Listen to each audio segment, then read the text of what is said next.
air that was left in the cab of the truck is suddenly sucked away, making me breathless. He cups my cheek. That invisible force pulling me to him is back at work. Unable to resist him, I lean my head to the side, loving the feeling of his warm skin against mine. We're close. So freaking close. I'm not sure which one of us closed the distance, but it's not there. His warm breath touches my cheek, that intoxicating smell, a mix of cedar, sandalwood, sweat, and something that's uniquely Trent, fills all my senses, making me dizzy. I place my hand on his chest, my fingers trembling. The need to pull him closer is overwhelming, but I can't. He's not yours.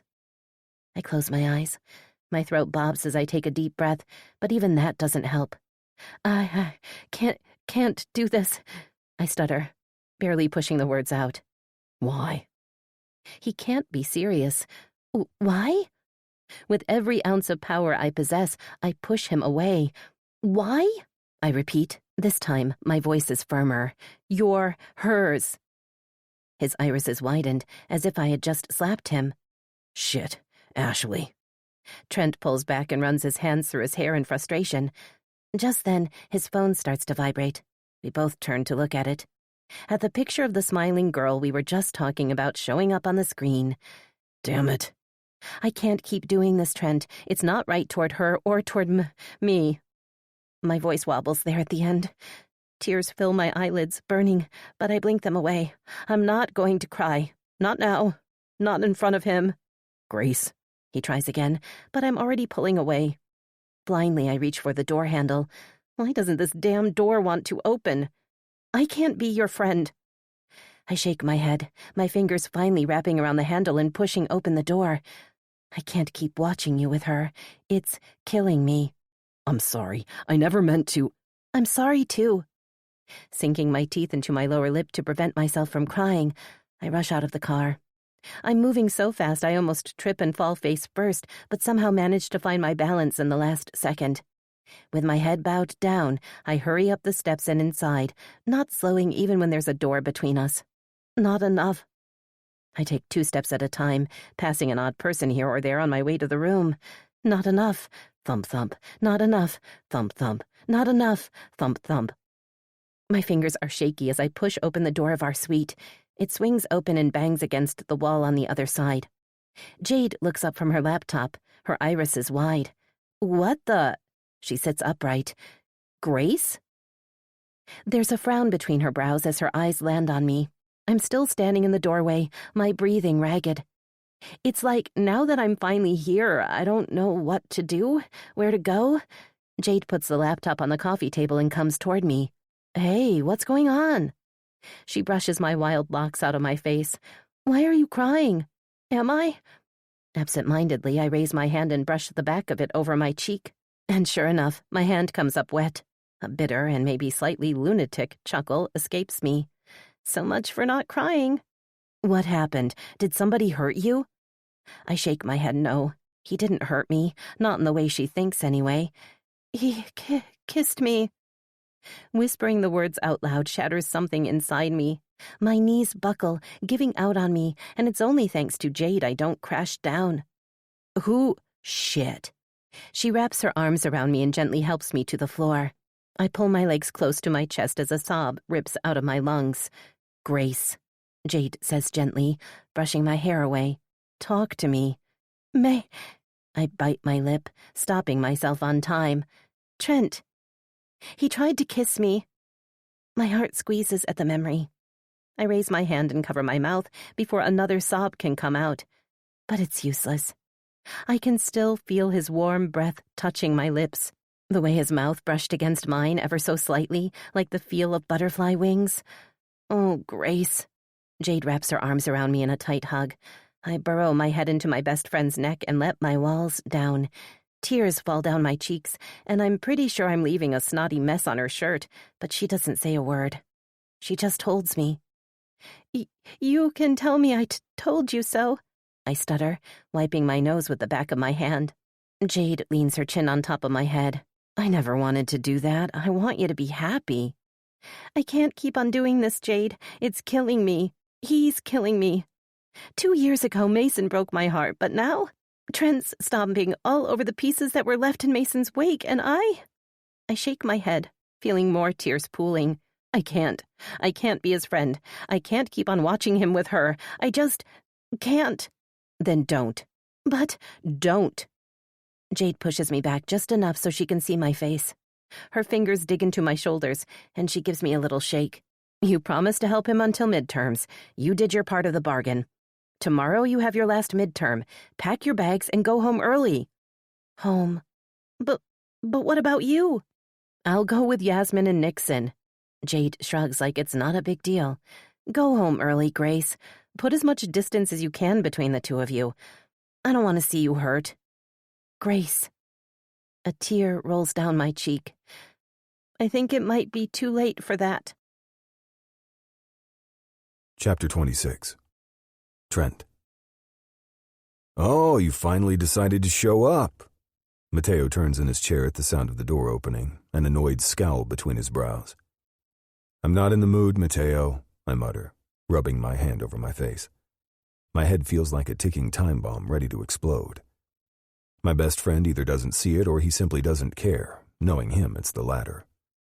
Where were you, man? Ashley was here looking for you. Do you know what a pain in the ass she can be? You're hers. Green eyes filled with unshed tears flash before my eyes. Not that I could actually forget. There was no way I could erase Grace Shelton from my mind. Not her sad gaze, nor her sweet smile, or the pain that was reflected in her irises earlier tonight. The pain that I put there.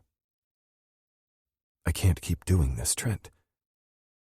The knot that I had in my throat ever since Grace ran out of my car grows bigger. I run my fingers through my hair, tightening the grip on the strands. What was I thinking? Trying to kiss her like that? Trying to kiss her at all? Where the hell did that come from, anyway? Seriously, Trent. She was driving me insane, and I couldn't really tell her that you were out with your tutor. She'd go ballistic on me. For the first time, my brain registers his words. Ashley. She was here earlier today looking for me, all the while I was with another girl. I remember the image flashing on my screen, the look of horror on Grace's face when she realized who was calling. You're hers. I pull my phone out of my pocket, and sure enough, 6 missed calls, and even more messages wait when I unlock my phone. Fuck. After Grace left, I turned off the sound and just drove around, not knowing what to do.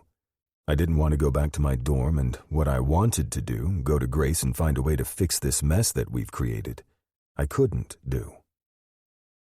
Ashley, where are you?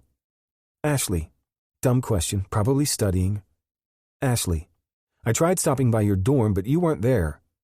Ashley, I wanted to talk about the other day. Ashley, I might have overreacted. Ashley, call me so we can talk? Ashley, P.S. Did you have to pick Mateo as your roommate? He hates me. Ashley, I know things have been tense, but I know we can work through this. Love you, XOXO.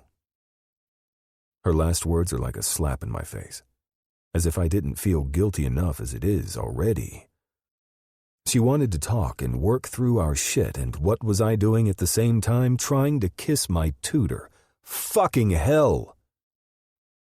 I rub my hand over my face. My head is throbbing like a bitch. My back muscles so tight I'm surprised they didn't snap. How did I get myself in such a mess? What the hell happened? I look up and find Mateo observing me. Did you two have a fight again? I shake my head but then nod. We had a fight last week, but that's not why I'm upset. I fucked up. What happened? I know Mateo is the last person ever to judge me, but it doesn't make it any easier to say the words out loud. I clear my throat, my mouth suddenly feeling dry. I kissed Grace. Mateo sits upright, his eyes bulging. You did what? Sighing, I sit down on my bed. I wanted to kiss Grace. Wait just a second. He pushes off the chair and starts pacing in front of me. You wanted to, or you did? She stopped it, but I would have done it if she hadn't. The realization isn't even surprising. It just is. You're hers. Grace's accusation rings in my ears. You're hers. You're hers. You're hers. She's right, damn it. I'm still dating Ashley, and it isn't right to either of them. Then why the hell does it feel right, hanging out with her, laughing with her, being with her, wanting to kiss her? Why does it always feel so damn right? You wanted to, Mateo finishes for me. I did. The admission, the truth, knocks the wind out of my lungs. What the hell are you going to do?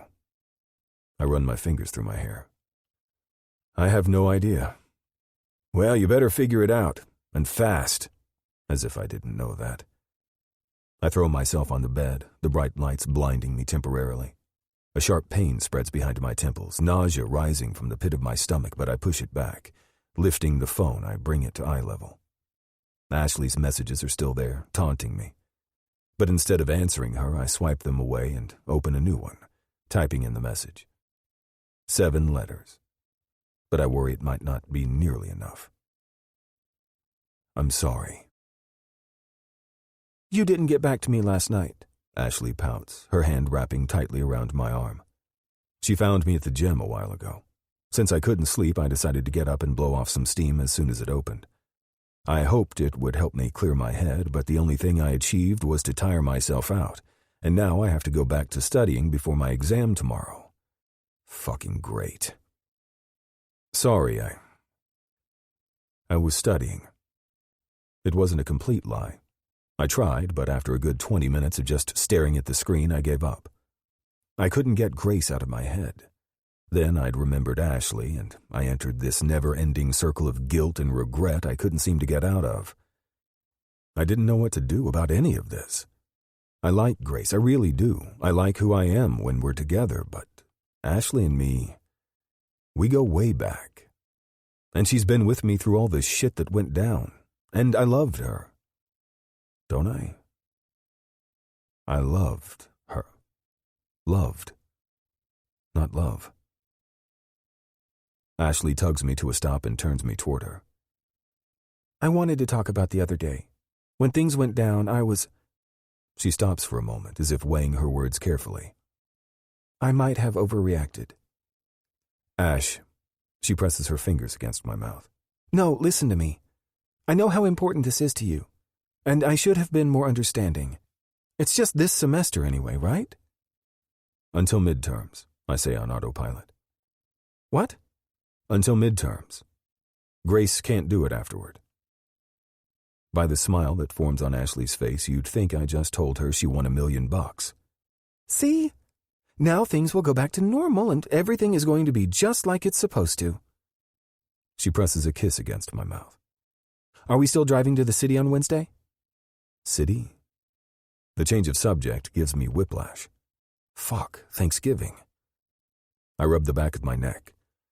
Yeah, right after my exam. I should be done by 11 or so. We can pick you up. She frowns. We? Mateo is going too. Originally, we were supposed to drive alone, but I asked him to join us after the fiasco yesterday.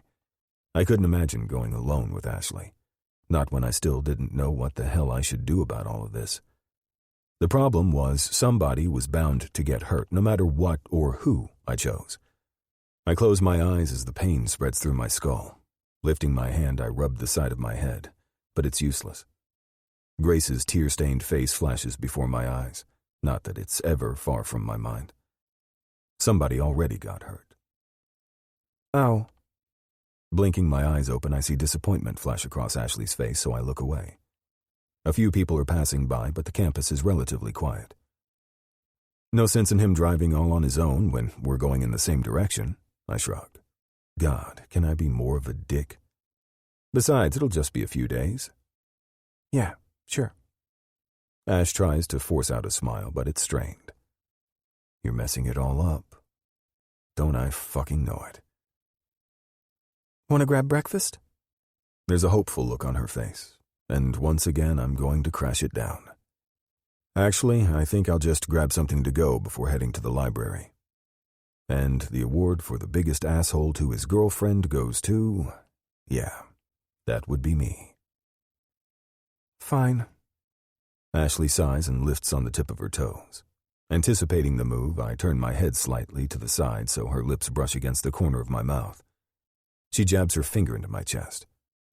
But when this is all done, you owe me. Big time. I owe her so much already. That's the whole problem.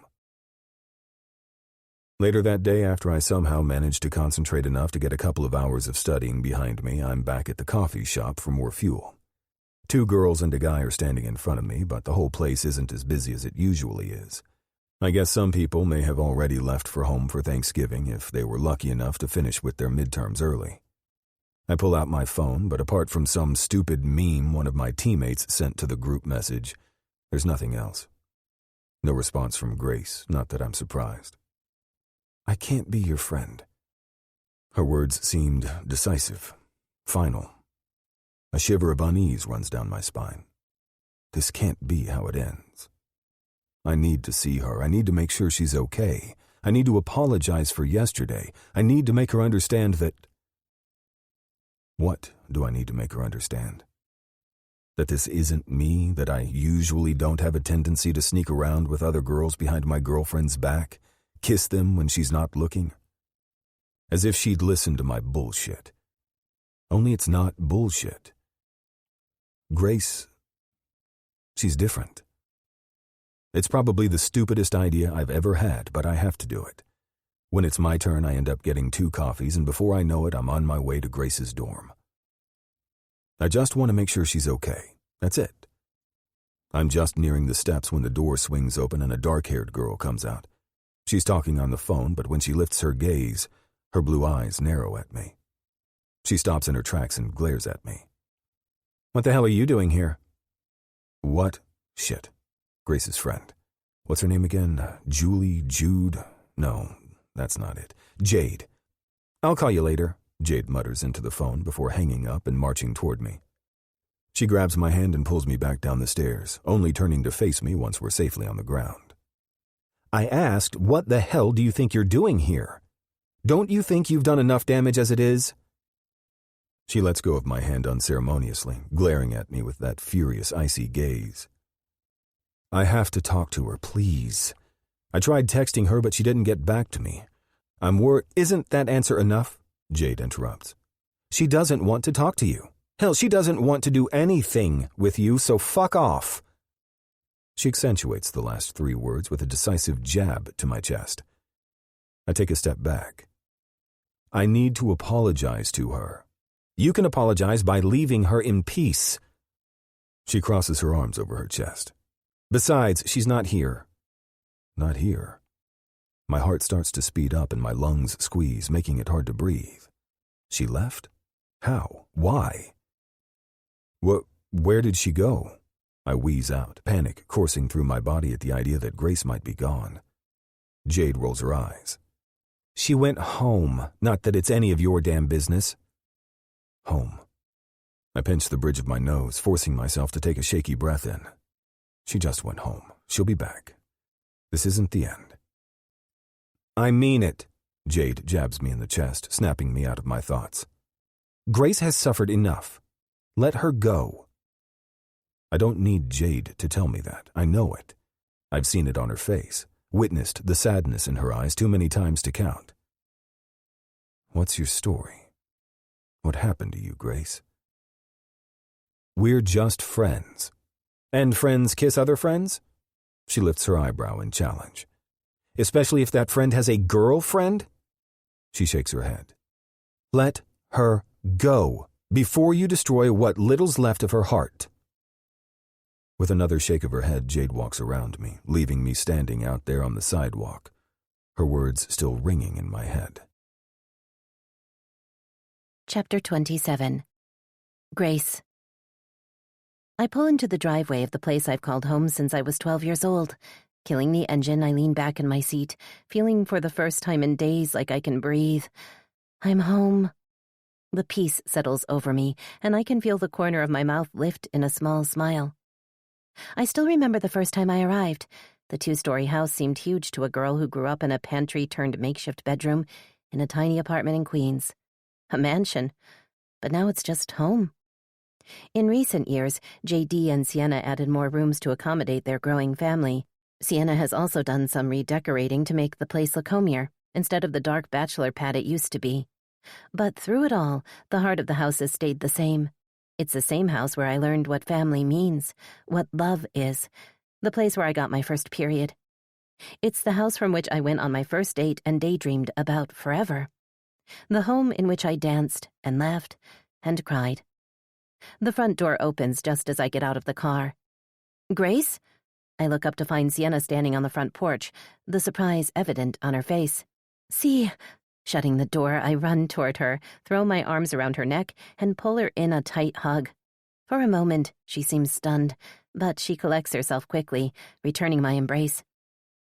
"Well, talk about missing somebody," she chuckles lightly, stroking my hair.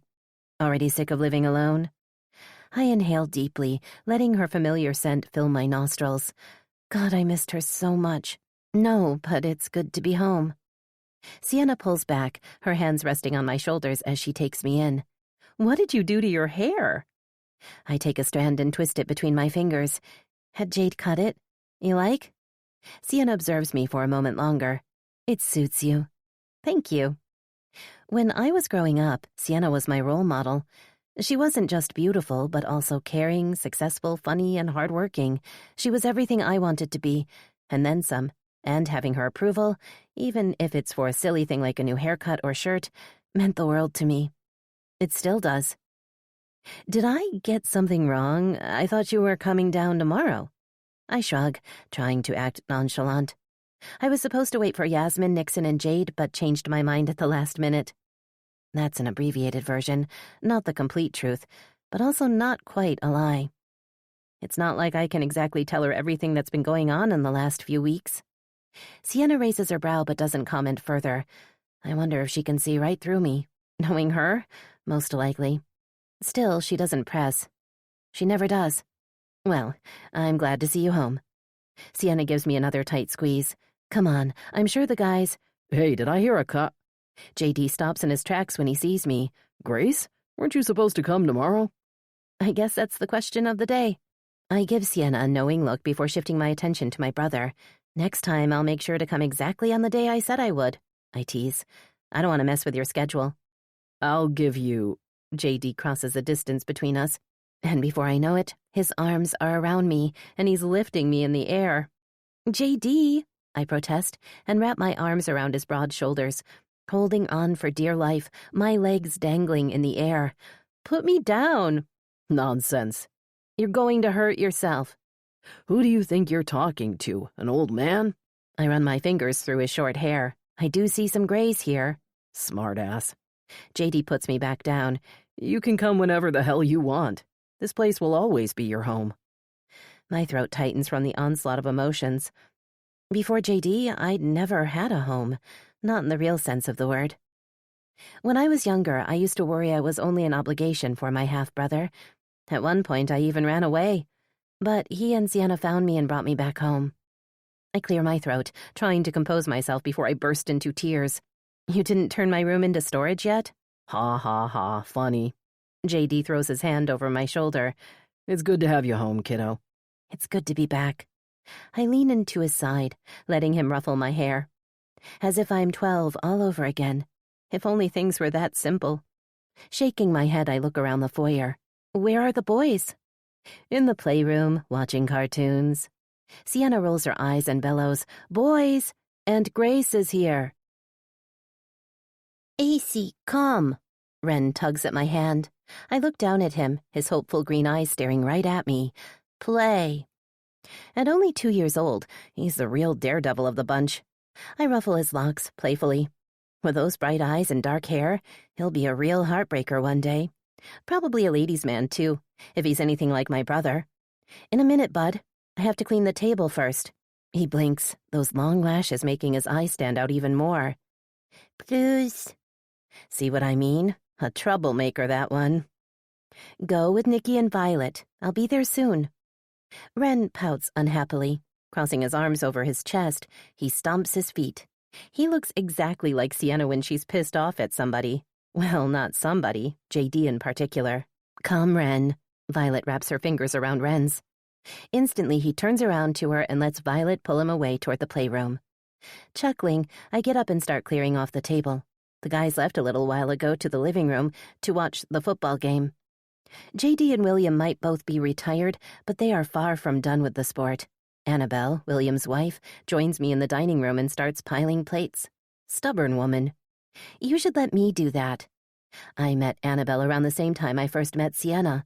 That year, Annabelle came to America to work as an au pair for Sienna's sister, which was how they met and became friends. Belle ended up falling for William Price, one of JD's friends and teammates, and moving to America after finishing her master's in Croatia, where she's originally from. How's that for a story where love conquers all? She rolls her eyes at me. I'm pregnant, not an invalid. I didn't say you were. I give her a side glance. How long until baby number 3 arrives? A smile spreads over her lips. 2 months to go. Even at 7 months pregnant, Annabelle's equally stunning as the first time I met her. Even more so. I guess pregnancy agrees with her. Her black hair is pulled into a high ponytail, and she's wearing minimal makeup. Not that she needs it. Her skin is almost like porcelain, and her naturally long eyelashes accentuate her dark blue eyes. Do you know what you're having? Annabelle sighs, smoothing her hand over her belly affectionately. It's another girl. Another one? Along with Violet, she and William have an 18-month-old baby girl, Mia. Yeah, I was kind of hoping it was a boy this time around, but nope, another girl. She chuckles, a little bit of longing and a whole lot of happiness in her voice as she says it. Will loves to be surrounded by his girls. You'd think he'd be disappointed with no son to follow in his footsteps, nobody to teach how to throw a football and take to the games. But nope, William is so in love with each of his girls. It's crazy. That he does. We each grab a stack of dishes and go toward the kitchen. But enough about me. What's up with you? How is college treating you? The image of Trent flashes before my eyes. The way he looked at me when we were sitting in his car. I graze my teeth over my lower lip. Would he have done it? Would he have actually kissed me if I hadn't put a stop to it? And even a scarier thought, would I have eventually let him? Good, I finish lamely. Good. She looks at me over her shoulder, her brow arched. So what's with that face? I put the plates by the sink, tucking a strand of hair behind my ear. What face? That face. You look like somebody kicked your puppy. Right? Sienna chimes in. She turns off the water and dries her hands on a towel. I asked her the same thing yesterday, but she evaded the question, and then she was saved by the boys. Sienna puts wine glasses on the table in front of us and starts pouring the wine for the two of us and juice for Annabelle. Spill. I nibble at my lip, thinking. I knew the question would come up eventually. My family knows me too well for my own good. And there is only so much space they'll give me. The problem is I just don't know how to tell them. They all witnessed the wreck I was after Mason disappeared. The last thing I want is to worry them all over again. Annabelle leans her elbows against the counter. Is it a boy? I start, but my mouth suddenly feels so dry. Wrapping my shaky fingers around the glass, I take a big gulp of wine. It's hard to miss the look Annabelle and Sienna exchange, but I don't care one bit. If I'm going to do this, I need a little liquid courage. It's Mason. I told you it's not... Sienna shifts her attention from Annabelle to me, a frown between her brows. Wait, what? You mean that guy who I had a crush on, but disappeared after our first date? I finish instead of Annabelle. Yeah, that's who I'm talking about. I think I need a drink for this conversation. Sienna takes a big sip from her glass. At least you can have a drink. Annabelle rubs her hand over her baby bump and with some effort slips on the chair at the counter. Tell us what happened. You saw Mason? Where? How? Not exactly. I let out a long sigh. It's a long story. Sienna points her finger at me. You better spill it, Missy. So I do. I tell them everything that has happened since I came to Blairwood. My decision to move on, cutting my hair, stumbling into somebody, only to look up and see Mason. Only he's not Mason. All the times I've seen Trent since that first meeting, tutoring, almost kiss, everything. Telling them all of this, I realized how much had happened. I've been away for 3 months, just 3 months, and so much has already changed. So let me get this straight. Sienna picks up her glass. He looks like Mason, but he isn't Mason. He's Trent. Basically. Annabelle purses her lips. But why would he lie? And which one's a lie? Maybe he didn't, I say absent-mindedly, tracing the edge of the glass with the tip of my finger. Didn't what? Lie? I look up to find them both watching me expectantly. Maybe he really is Trent. A crease forms between Sienna's brows. So what, he just looks like Mason? The doubt is clear in Sienna's voice. I get it. The alternative sounds crazy, but after everything I've seen and heard, it's not that crazy. What would either Mason or Trent get for lying to me, both before and now? Nothing. Absolutely nothing. And while I've never seen two completely different people look so much alike as Mason and Trent do, is the idea that there is a twin somewhere out there for each of us that unbelievable? Maybe I have a twin somewhere out there in the world, but Mason's is Trent, and he's been living in the same city all along. Maybe, I shrug. I mean, he has a girlfriend and a friend he's known all his life. So maybe Mason lied to you. I don't think so, see. What would he get out of it? And if Trent were really pretending to be Mason, he would have slipped up by now. Even more, he'd have tried to avoid me at all costs since then. He was already dating his girlfriend, and he's not doing that. He's actually going out of his way to seek me out. And for better or for worse, he seemed upset after the whole ordeal in the car. Maybe that's his plan all along, maybe... I take Sienna's hands in mine. I know you're worried about me, but he isn't like that. And you know it. Sienna shakes her head, her fingers tightening around mine. He hurt you. What happened hurt me. Sienna waves her hand dismissively. It's all the same to me. You were hurt and heartbroken, and there was nothing I could do to help you. My throat tightens, my eyelids burning with unshed tears. I love you, C. Sienna pulls me in a hug. I love you too, Gracie. We just stand there for a while, holding on to each other. What about me? Annabelle demands. The pregnant and ultra-hormonal lady doesn't get a hug? We pull apart, and C slides her thumb under her eyes. Of course you can. We both go to her, each of us wrapping our arms around her from one side. Better? Yeah. Annabelle nods, and we pull back. So you really think they're not the same person?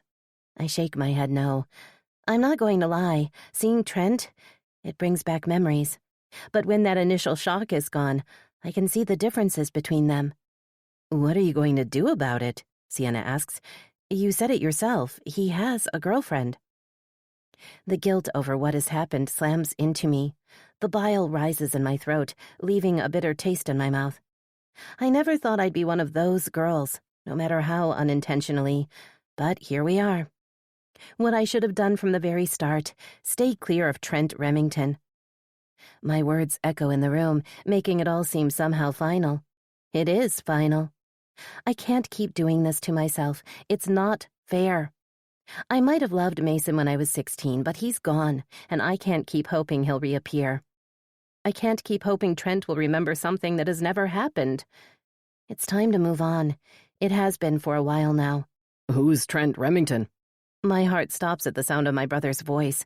When I look at Sienna, I find a wide-eyed look that I'm pretty sure is reflected on my face, too. That one's on you, she mutters quietly, patting me on the shoulder. Thanks. Grabbing her glass, she waves Annabelle to join her, and the two of them exit the kitchen. Once we're alone, he leans against the doorway and lifts his brows. Is there something I should know about this Trent boy? Yeah, about that. Downing what little's left in my glass, I go to the fridge, grab a beer, and hand it to him wordlessly before hopping onto the counter. JD looks at the can, and then at me. That bad? I think about it for a moment, drumming my fingers against the counter. Maybe I should have pulled out the good stuff. JD switches the can from one hand to the other without making any attempt to open it. How do you even know where we keep the good stuff? Oh, please. I bet Nikki can find your good stuff. Sienna and JD never hide anything from us. Then again, I never needed to steal something. I was a rule follower, and rule followers don't drink alcohol. Well, at least we don't steal alcohol from our guardians. JD leans against the counter next to me and turns to face me. You're stalling, Gracie. Am not. I totally am. Sue me. Telling Sienna and Annabelle? That was the easy part. But telling my overprotective big brother everything I just shared with them? Yeah, I could do without it. R2. JD jabs me playfully on my side. Something he used to do when I was younger. Which makes me think I won't like what you have to say. He tips his chin at me. So who's the Trent boy? He is... I sigh. Promise you won't get mad. JD's smile falls. Gracie. It's not like that. It's just... complicated. Aren't things always? So philosophical of you. Don't think I haven't noticed that isn't a promise. And you're not stalling any less. Now spill before I call in the reinforcements. And he would do that. I know he would. There isn't anything JD wouldn't do if it meant keeping the people he loves, his family, safe. I clear my throat, not that it makes the words come out any smoother. So about 2 months ago, I met this guy. This Trent? Jack clarifies. Yeah, Jade and I were just getting our coffees, and he was there. Okay, so what's the big deal? I'm sure there's a bunch of guys in college. I'm not stupid, although let me tell you, none of them will ever be good enough for my baby sister. If only that were the issue. Well, the thing is, my tongue darts out, sliding over my dry lips. Just get it out already. I suck in a breath. He looks exactly like Mason. The words come out in a heap, so fast even I'm not sure if I said it right, but at least they're out. The teasing smile falls down, replaced by a grim expression. Jack presses his lips in a hard line, his knuckles turning white as he grips the can tighter. As in? My Mason, only he's not. The silence settles over us, making it hard to breathe. I look down at my lap, my teeth sinking into my lower lip to prevent it from wobbling. I knew this would happen. Bringing Mason up is like opening Pandora's box. You never know what will come out. Only that it won't be good. Gracie. JD sighs and turns around. His fingers slip under my chin, lifting it so we're eye to eye. I know what you're going to say. He raises his brows. Do you now? I know this has bad idea written all over it. He's not Mason. I know that. And I'm planning to stay as far from him as I can once I go back. It's time to let Mason go. I know that. I've known that for a while. Just... Good. JD nods. I want you to be happy, Grace. You deserve to be happy. I wrap my arms around him, burying my head into the crook of his shoulder. I know. My mind does, at least. My heart? Well, my heart is a whole other story. Chapter 28. Trent. The door closes behind me, dulling the sounds of laughter and conversation coming from the inside. I inhale deeply, the chilly night air filling my lungs. A shiver runs through me as the cold air hits me in the face. I should have probably put on my jacket, but I just needed a moment alone so I could breathe. I walk across the terrace and over to the fence. The backyard is dark. The only thing illuminating it is a faint light of a new moon. Leaning against the fence, I dip my head and close my eyes. The darkness helps dull the throbbing behind my temples, if only a little. It's been a shitty few days, and the lack of sleep definitely didn't help. Thankfully, nobody has noticed it yet. I'm sure if they did, Mom would insist on taking me to the ER, but she was otherwise occupied for now. I know what my problem is, and it has nothing to do with my head. It's Grace. Plain and simple. Regardless of what Jade told me, I couldn't stop thinking about her. I reached so many times for my phone, wanting to call her, text her, anything really, but I put it back down before I could actually do it. She's been through enough. Jade's words ring in my mind. They haunt my dreams. What did she mean by it? I could see the wall Grace put around herself. It's a high and impenetrable fortress she hides behind, barely letting anybody take a glimpse behind it. What happened to you, Grace Shelton? Whatever it was, it probably wasn't pretty. and the last thing I wanted to do was cause her any more pain. The door creaks open, snapping me out of my thoughts. A moment later, hands wrap around my middle. "Hey, what are you doing out here all alone?" My body freezes at the sound of her voice. There's no helping it. The reaction is almost instinctual. I feel like shit about what happened with Grace, for keeping it from Ashley. She deserves far better than what I could give her. Well, you better figure it out, and fast. I know Mateo is right. It's time to make a decision. I just don't know if I can do it because despite everything, I love Ashley. I'll always love Ashley. But are you in love with her? I look over my shoulder. Ashley is standing right behind me, her face pressed against my back. Just thought I'd get a little bit of air. Ashley hums but doesn't comment. She loops her fingers through my belt loops and turns me around to face her. "You've been quiet all evening." "I'm just tired. The midterms kicked my ass." "I don't know about that." Ash pouts. "You've been studying so much I barely got to see you." "Yeah, well, if I don't get good grades, I don't get to play basketball." "I'm not sure why you even want to play so badly. It's not like you'll go pro anyhow." I press my lips into a tight line. Because I love to play? This has always been one of our biggest issues. Ashley constantly needed to find a reason to do something, whereas if I liked something, that was reason enough. "I know you do." She places her hand on my chest, smoothing out my shirt. "And I'm not saying you shouldn't play at all, but being on the team is a lot of work to spend on something that won't be your future."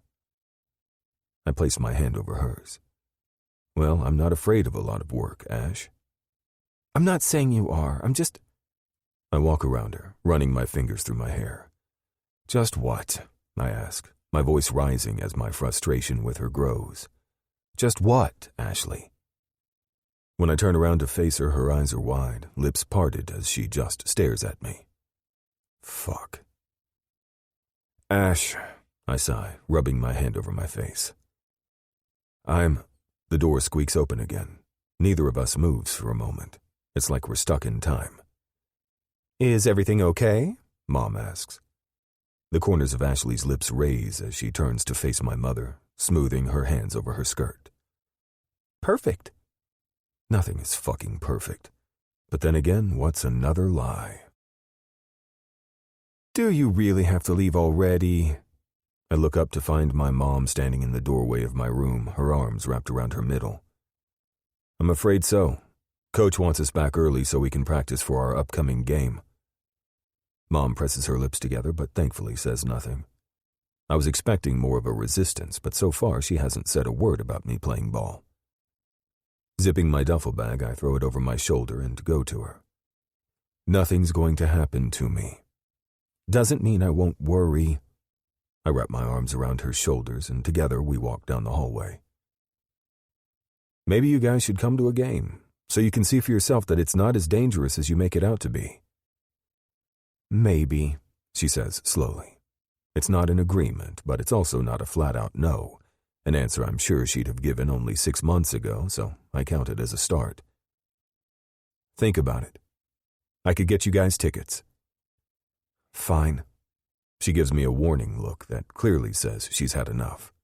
"I'll think about it." We descended the stairs into the foyer and she turns toward me. "What's going on with you and Ashley?" "Me and Ashley?" I repeat, trying to sound casual. I guess it was just a matter of time before she brought it up. After all, she did walk in on our fight after the Thanksgiving dinner. "Yeah, you two seemed tense during dinner. You guys usually hang out later, but Ashley left for home early with her parents. Are you guys fighting?" Every year we have Thanksgiving dinner along with Ashley's family. Our families have been friends for years, and joint Thanksgiving dinner has been a tradition since we were kids. I sigh, rubbing my hand over my jaw. "It's complicated." "It's complicated?" Mom raises one of her brows, and I can hear judgment in her tone. "Yeah, it's complicated, Mom." "I don't see how complicated it can be." The question is rhetorical, since she doesn't wait for me to answer before continuing. You two have been together forever. I wouldn't say forever. Oh, please. She waves my protest off. You've been crushing on her before you even knew what love meant, and the same is with her. Maybe. But what if that's not enough? What do you mean, not enough? She pulls her brows together, genuinely confused. Trent, you've been in love with that girl for as long as I can remember. I'm sure whatever it is that's going on, you'll figure it out. There is no relationship out there that doesn't have an obstacle or two along the way. This is more than just an obstacle, but I don't say it out loud. The last thing I want to do is talk about my relationship with my mother, or tell her that maybe I've started to have feelings for somebody else. Even you and Dad? Something flashes over her face. Something I'm not sure I know how to interpret, but before I can even try to ask what that's about, she smiles. Even me and your dad. And we're still together, aren't we? Yeah. If she can hear the uncertainty in my voice, she doesn't comment. My phone vibrates and I look down to see a message from Mateo. I've got to go, Mom.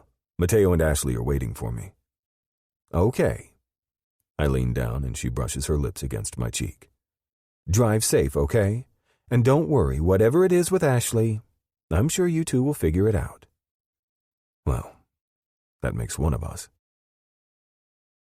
I pull the truck to a stop in front of the dorm.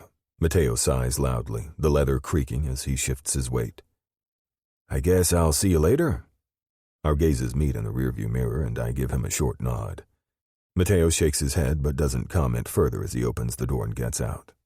A loud bang echoes in the truck cabin as I pull back on the road. The music is playing softly in the background, but it doesn't help with the tension that's been slowly brewing since the moment I picked up Ashley from her house. At least when Mateo was here, there was a semblance of a buffer, but now it's just the two of us. My gaze darts toward Ashley. She's looking out the window, a pensive, unreadable expression on her face.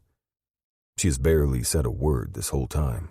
Not even Mateo taunting, something that always gets a reaction out of her, made her bat an eyelash. What is she thinking about? Is she still pissed about the other night? Knowing her, it's most likely. I stay silent on the short ride to her dorm. Thankfully, it takes barely 5 minutes before I pull the car to a stop by the curb in the first open space I find and kill the engine. Ash. Her name comes out on a sigh. She nibbles on her lower lip, but doesn't say anything. Can she feel it? Does she know what's been going on through my head for the past few days, weeks, really, if I want to be honest, at least with myself? I've been thinking about it for weeks. About the future, about all the possibilities, about us. I think we should talk. Slowly she turns toward me, her blue eyes staring into mine intently. I expect her to say something, anything, but she doesn't. Her fingers are intertwined in her lap and she's fidgeting with her thumbs. I start, but before I can get anything out, she interrupts me. I'm sorry about the other day. I know all I do lately is apologize, but I really am sorry. I know you've been under a lot of stress, and me bugging you all the time surely doesn't I shake my head. That's not it. Not it? Ashley clears her throat. Then what's going on? My tongue darts out, sliding over my lower lip. My palms feel clammy with sweat, so I brush them against the side of my legs, not that it helps much. Why is this so damn hard? Ashley reaches for my face, her fingers cupping my cheek. What's going on, Trent? She asks softly, her big blue eyes staring right into mine.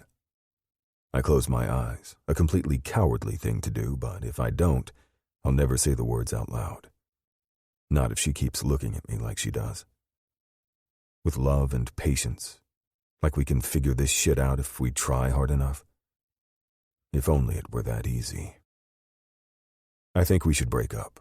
The words come out in a rush.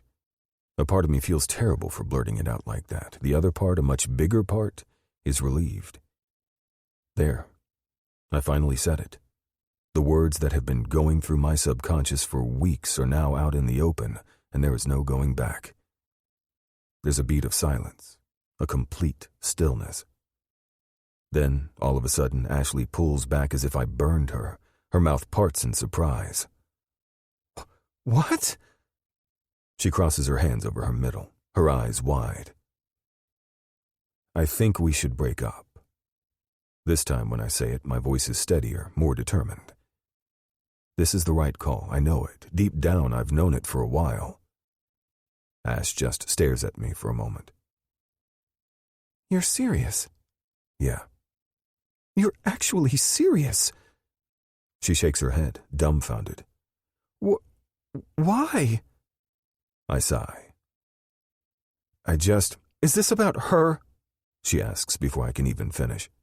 It's not about her. She shakes her head more forcefully, and one tear falls down her cheek. You didn't even have to ask who I was talking about. I open my mouth, but then close it again. There's nothing I'll be able to say that will make this hurt any less. I can't believe this. Ash looks away. She raises her hand and runs her trembling fingers through her hair. I fucking can't believe this. Ash, don't you ash me, Trent. She turns around abruptly, her eyes staring daggers at me. I knew it. I knew this would happen. The first moment I saw the Ginny girl, I just knew. It's Grace. And nothing happened. Ashley's eyes narrow at the correction, her mouth twisting in a grimace. I don't believe you. Did you cheat on me with her? With your Grace? My Grace. As if that's possible after everything that has happened. I'm telling you, nothing happened. I protest, my fingers gripping the steering wheel. She's been tutoring me. Tutoring? She huffs mockingly. What exactly has she been tutoring you in? Her question rings in the space between us. We're both panting hard from the argument. French. She's been tutoring me in French. It doesn't look like that from where I'm standing, Ashley whispers. What does it look like, Ash? She shakes her head and wraps her arms around herself as if she's protecting herself. Maybe she is in a way. Not because I'd hurt her. I'd never lay my hand on a woman. But this tension has been growing between us, and it was just a matter of time before it spilled over. And words, sometimes they can hurt more than fists ever could. Why did you even have to take French, huh? Because I'm in college? Well, if you followed your path as you should have, you wouldn't have taken French. You'd be pre-law. Well, I'm not. I'm not the guy I used to be. Ashley blinks and looks away, but not before I can see the tears glistening in her eyes. I can see that. God, I hate this. I rub my hand over my face, sighing in frustration. The throbbing is increasing behind my temples, making the headache worse. The last thing I want to do is cause her any more pain. Didn't you say the same thing about Grace? Look how that ended up. How can it be that I care about them, yet I've hurt them both, made them cry? What for? Just because I can't grow a pair? What? Ashley inhales sharply and presses her lips together, holding her breath for a moment. What happened to us, Trent? I would like to know the same thing. I don't know, I shrug. Life, I guess. Ashley nods and tilts her head back, looking at the ceiling. Do you love her? I told you. Ashley turns to the side, piercing me with a hard gaze. Don't try to make a fool out of me, Trent Remington. I deserve better than that. You do, I agree. I knew something's been going on. I could feel it, but you kept insisting it's all in my head when you damn well knew it's not. I'm sorry, okay? What else does she want me to say? I didn't want it to turn out this way. It was never my plan to hurt you, either of you. You love her. Her lip trembles, so she bites the inside of her cheek. I like her, I admit. She's right. It's the least she deserves. And you don't love me? You'll always be my friend. But what we had at the beginning, it's gone now. Don't you feel it too? I love you, Trent. She grabs my hands, clasping them tightly between her palms. I've loved you my whole life. Can't you give us another chance? I shake my head. I'm so sorry, Ash.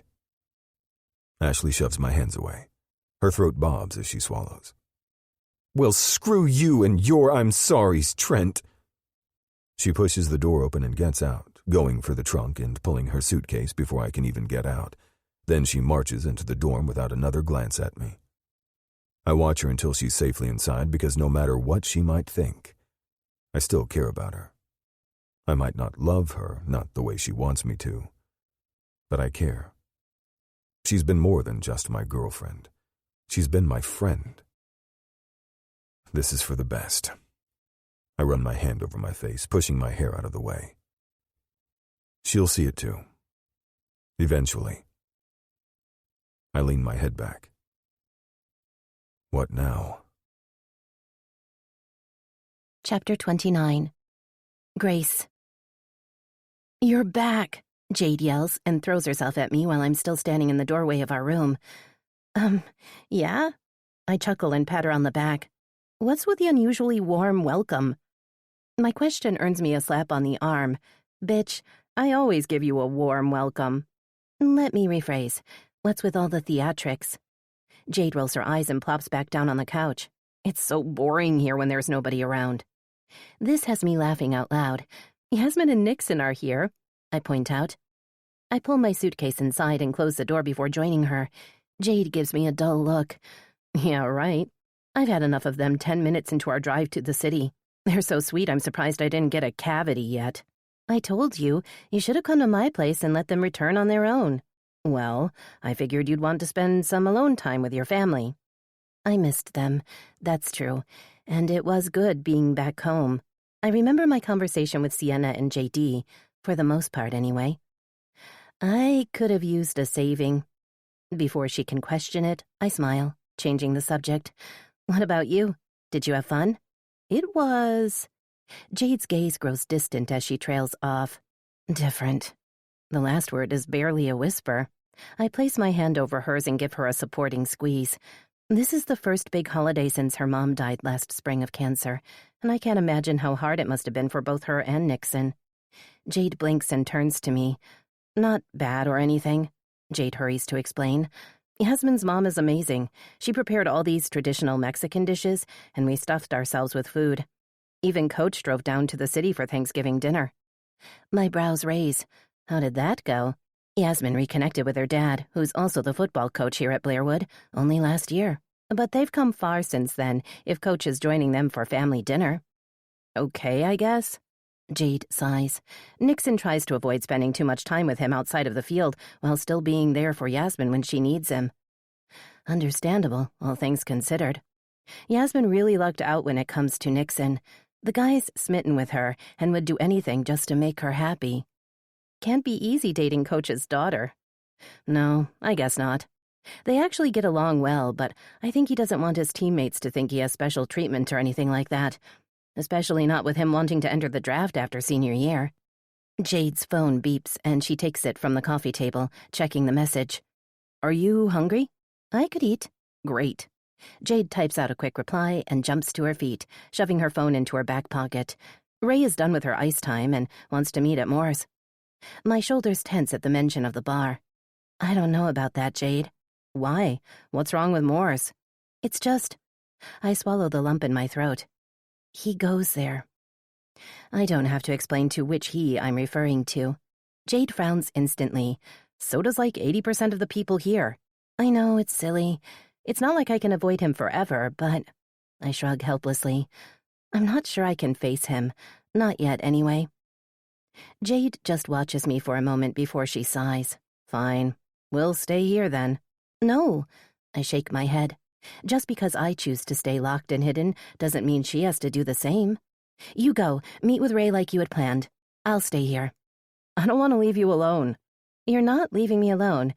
It'll be Mr. Netflix and me. Please tell me there's ice cream in the freezer. I just got a new pint. I pull her into a bear hug. Did I tell you how much I love you? Not recently. Well, You're the bestest of best friends. Jade gives me a side glance. You're only saying that because I got you ice cream. I don't know what you're talking about.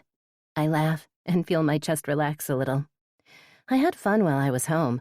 It was hard not to when I was surrounded by people I love, including 2 nephews that were usually up to no good.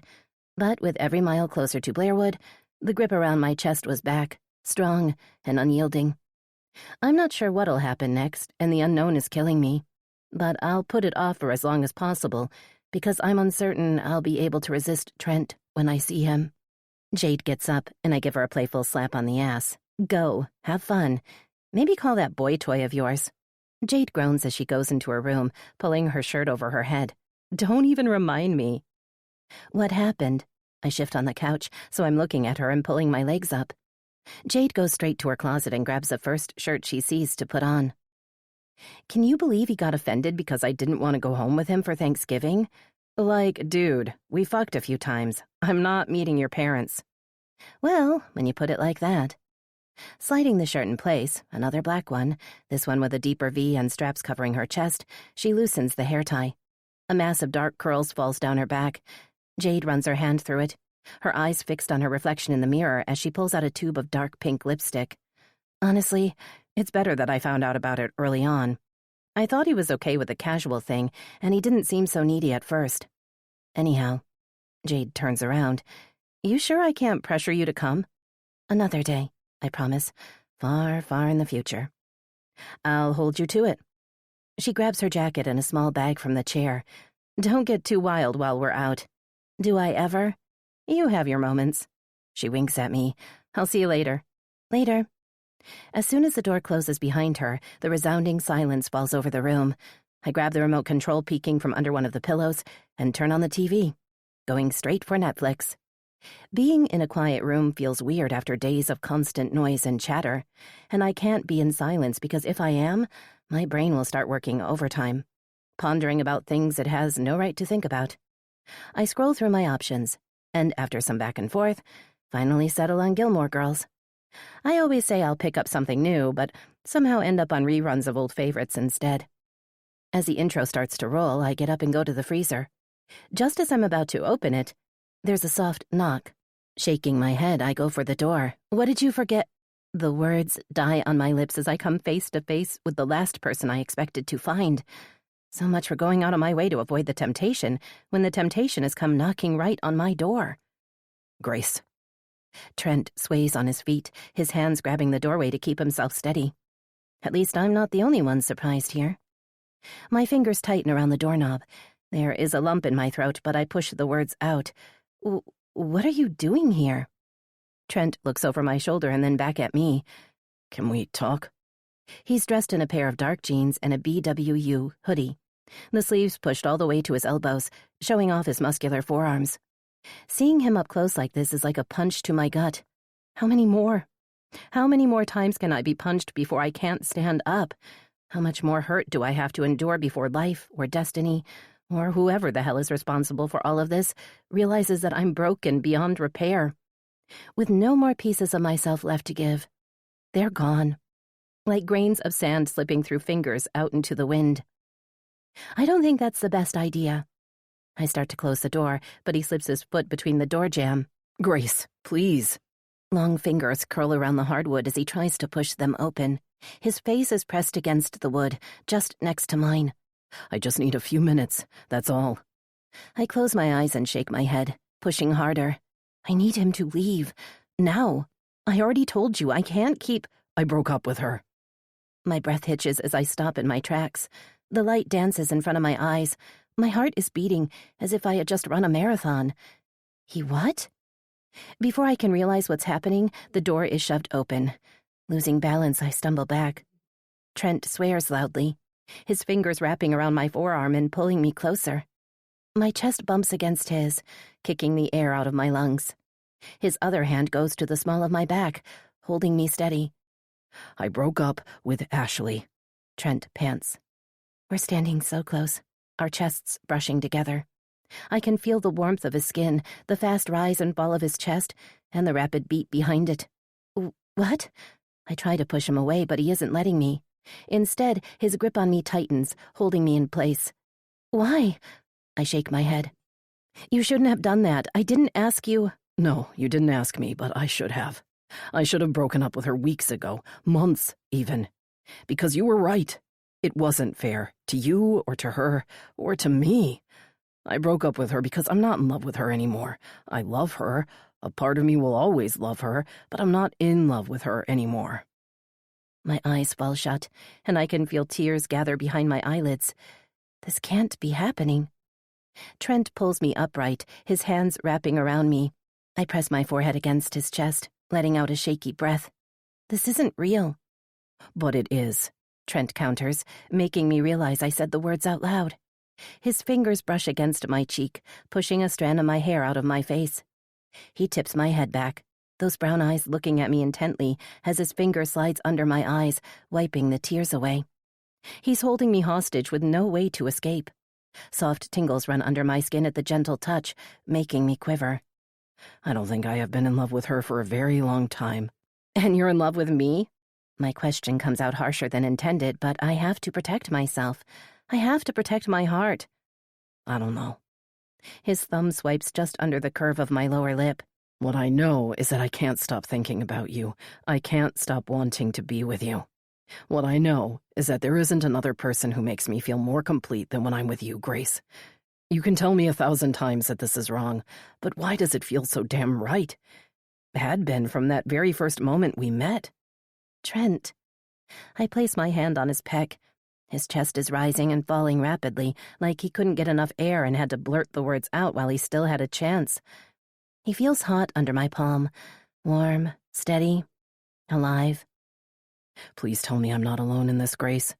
Trent's finger slides under my chin, and he tips my head back so our gazes meet. The intensity in his brown eyes makes my knees wobble underneath me. You feel this too, right? I bite the inside of my cheek. I should lie, tell him that no, I don't feel it, that it's all in his head, so I can protect myself, my heart. Instead, I nod. I do, I whisper softly. God help me, but I do. Thank fuck. Before I can blink, his mouth is on mine. My eyes widen in surprise as I suck in a sharp breath. Trent cups my cheeks, his big hands cradling my face and holding me close as his mouth slides over mine. The kiss is bruising, desperate, and needy. I brace my hand against his chest, my fingers digging into his hoodie as I return his kiss. It's like lightning has struck my body, like I've awoken from one really long, deep sleep. My mouth molds to his, returning every brush with one of my own. His tongue slides over my lower lip, and I open up. Our tongues twist and tangle together almost desperately. This is what I craved. This is how it should have been like all along. Trent. His name is a moan ripped from my lungs. I slide my hand over his pecs, my fingers curling in the hair at the back of his neck and pulling him closer, deepening the kiss. My body brushes against his, warm and solid. His musky scent surrounds me, and I can taste a mix of mint and something else. Something sweet on his tongue as it slides deeper into my mouth as if he, too, can't get enough. Trent breaks the kiss, but we're far from over. He nibbles at my neck as his hands slide down my back, grabbing my ass and lifting me. I suck in a breath as he hoists me up. My body brushes against his, and I can feel every hard line of it, every ridge, every dip. Wrapping my legs around his narrow waist, I feel him settle between my legs, hot and hard. My core clenches at the contact, needing more of him. Trent cradles my face, his forehead pressing against mine. God, you're perfect. And then his mouth is on mine once again, kissing, sucking, nipping. Grabbing his face between my palms, I pant, "My room." Trent's grip tightens around my ass as he leads us toward my room, his mouth nibbling his way over my jaw and down the side of my neck. Every inch of skin he kisses has tingles following in his wake. I shut the door as we enter my room, clouding us into darkness, and then my mouth is on his. We're frantic, just a mess of limbs as we try to continue kissing and rip the clothes off each other. My nails graze his back as I lift his shirt and throw it away. Our mouths brush together. I slide my hands down his chest, feeling every defined muscle. He grabs the hem of my shirt, pushing it up. I lift my hands to help him and then quickly unhook my bra, letting it fall down along with the shirt. A low moan rips from my lungs as Trent's hands cup my boobs, fingers tweaking my sensitive nipples. "Where's that damn bed?" Trent mumbles, and I can't help but laugh. "Right."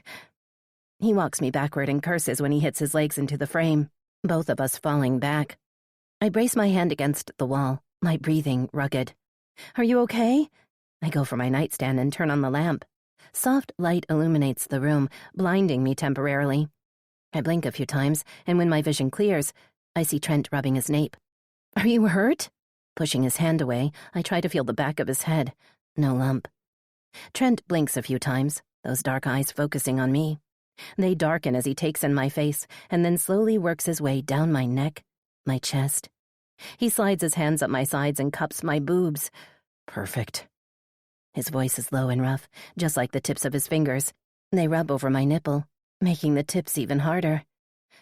Trent, I stutter, my hands going into his hair just as he dips his head and sucks one hard peek into his mouth. My back arches, pushing my breasts more firmly into his face. My hips roll, rubbing against the firm line of his dick. I can feel his heat pulsing between my thighs, the pressure inside me quickly building with each time my clit rubs against his tip. My body is hypersensitive. Every little touch, kiss, it's all too much. His hand slips between our bodies. With a quick tug, he pulls my leggings down and then his hand is cupping my sex. "Damn, you're so wet." My cheeks heat at the comment. It's been long, too freaking long since I last had sex, and that experience can hardly compare to this. Trent slides his finger over my lacy panties, dipping it between my lower lips. The raspy material rubs against my clit, making my hips buck under his touch. It's like my whole body is one giant nerve ending, and no matter where he touches me, I react. It'd be embarrassing if I didn't need him so much. "So freaking wet." Trent leans down, capturing my mouth just as his finger slips under the edge of my panties. I whimper as it slides between my lips, the base of his hand pressing against my clit, just as his finger sinks inside me.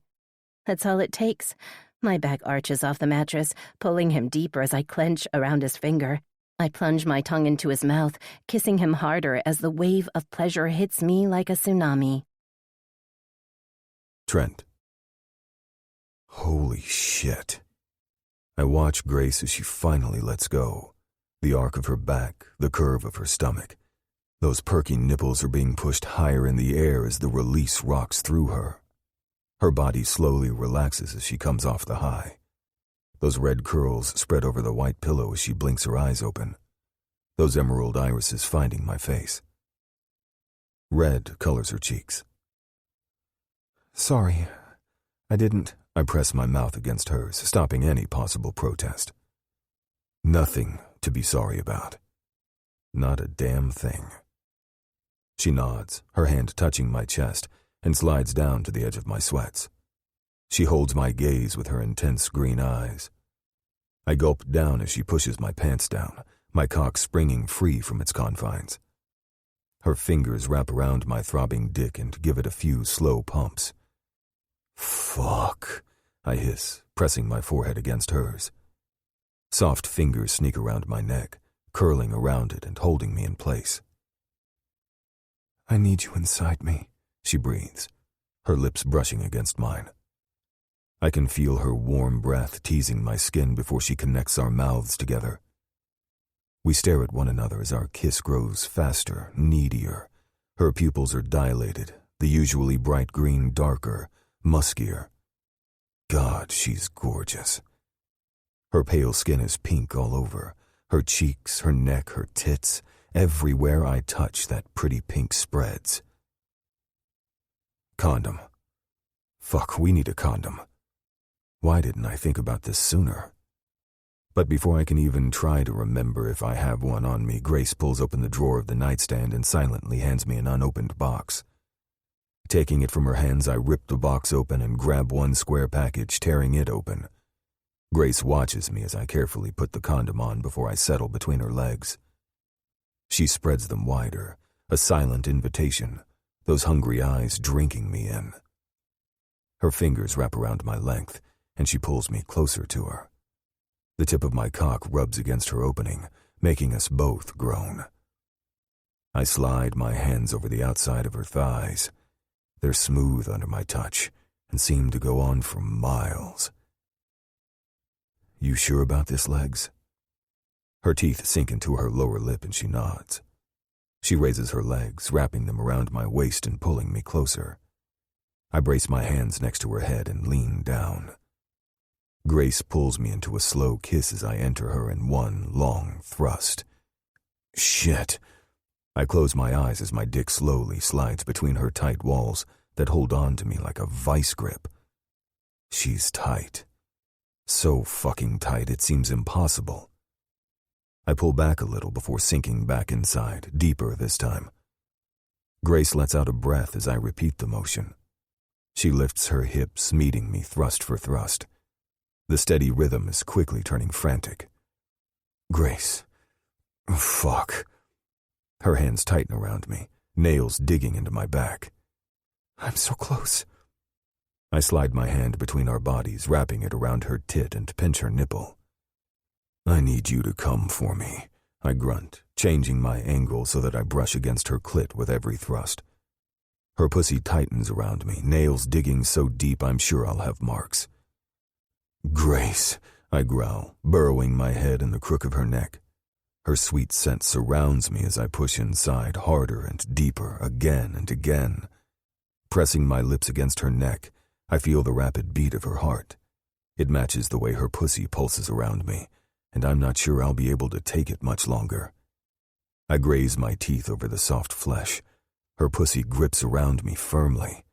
Grace's whole body tightens around mine as she lets out a low moan. Quickening my thrusts, I feel the pressure at the base of my spine erupt, and I come inside her. Chapter 30. Grace. Slowly, I come to my senses. Since my alarm didn't ring, I take a deep breath and let myself indulge in those first few minutes after I've awakened. I lift my arms over my head to stretch, but end up bumping into something. Someone. The events of last night flash in my mind. I snap my eyes open and come face to face with a very awake Trent. A lazy grin spreads over his face. You could have warned me that I should be prepared to defend myself first thing in the morning. He chuckles, traces of sleep still clinging to his voice, giving it a raspy edge that has the hairs at my nape standing up. I start but stop, not knowing what to say. God, it's not fair how gorgeous he is. Even more now, when he's still half asleep, his hair mussed from the pillow. An image of my fingers sliding through his silky strands as he pounds into me flashes in my mind. My cheeks heat in embarrassment. Okay, I might have contributed to that look a little bit myself. Holy shit. Trent is here, in my bed, completely naked, after we had sex last night. The realization of what has just happened hits me in the face like a brick wall. I just had sex with Trent Remington. Trent slides the tips of his fingers over my cheekbone, startling me. That grin of his widening. What's on your mind, Legs? Nothing, I stutter, pulling the blanket more firmly over my chest. I tuck a strand of my hair behind my ear, trying to hide the fact that internally I'm freaking out. You're still here. And we're still naked. Trent quirks a brow. Did you want me to leave? Although he fights it, I can see his smile slipping a little. No. I just didn't think this was possible. That's all. It's possible. Trent reassures me, taking my hand and pulling it down, his fingers twining with mine. Do you regret it?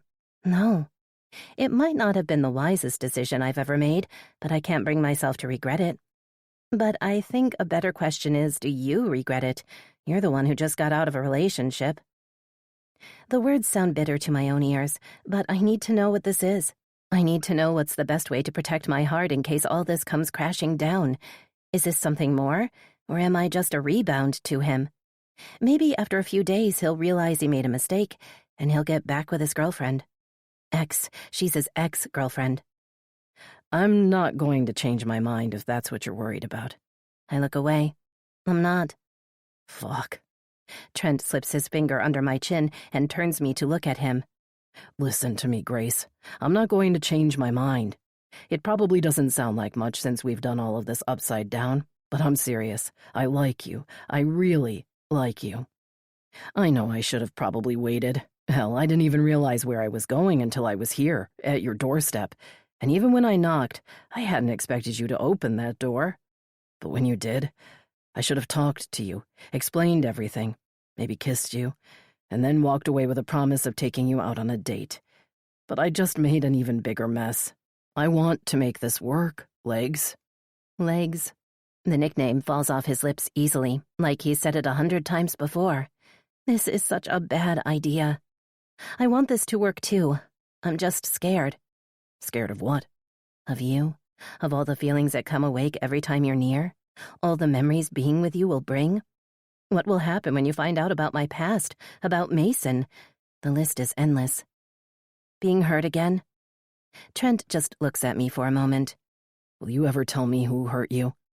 This is my chance. I should probably tell him now.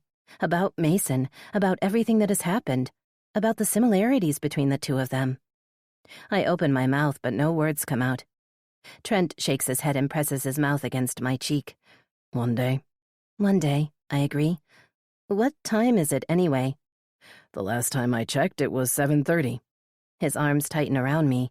Would it be too— Shit, I'm late. I scramble over his body and get to my feet, not even bothering to cover myself as I rush toward my closet. I slip on clean underwear and grab the first sweater on the stack, pulling it over my head. Trent groans and turns to his back. Can't you skip it? I turn to glare at him, but the blanket slips down, revealing the defined muscles of his chest and abs. God, what I wouldn't give to— Focus, Grace.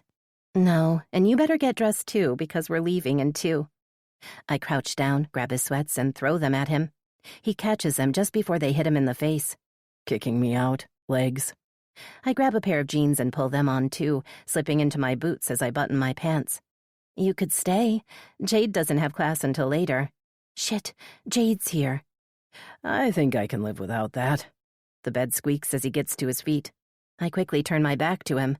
Silly, I know, since last night I've seen every single inch of him, but I can't help myself. I'm going to the bathroom for a few. I slip through my door, shutting it firmly behind me. The common area is quiet, Jade's door firmly closed. Since she doesn't have her class until later, she's still probably asleep. As quietly as I can, I walk across the room. Only when I'm inside the bathroom do I let out a breath in relief.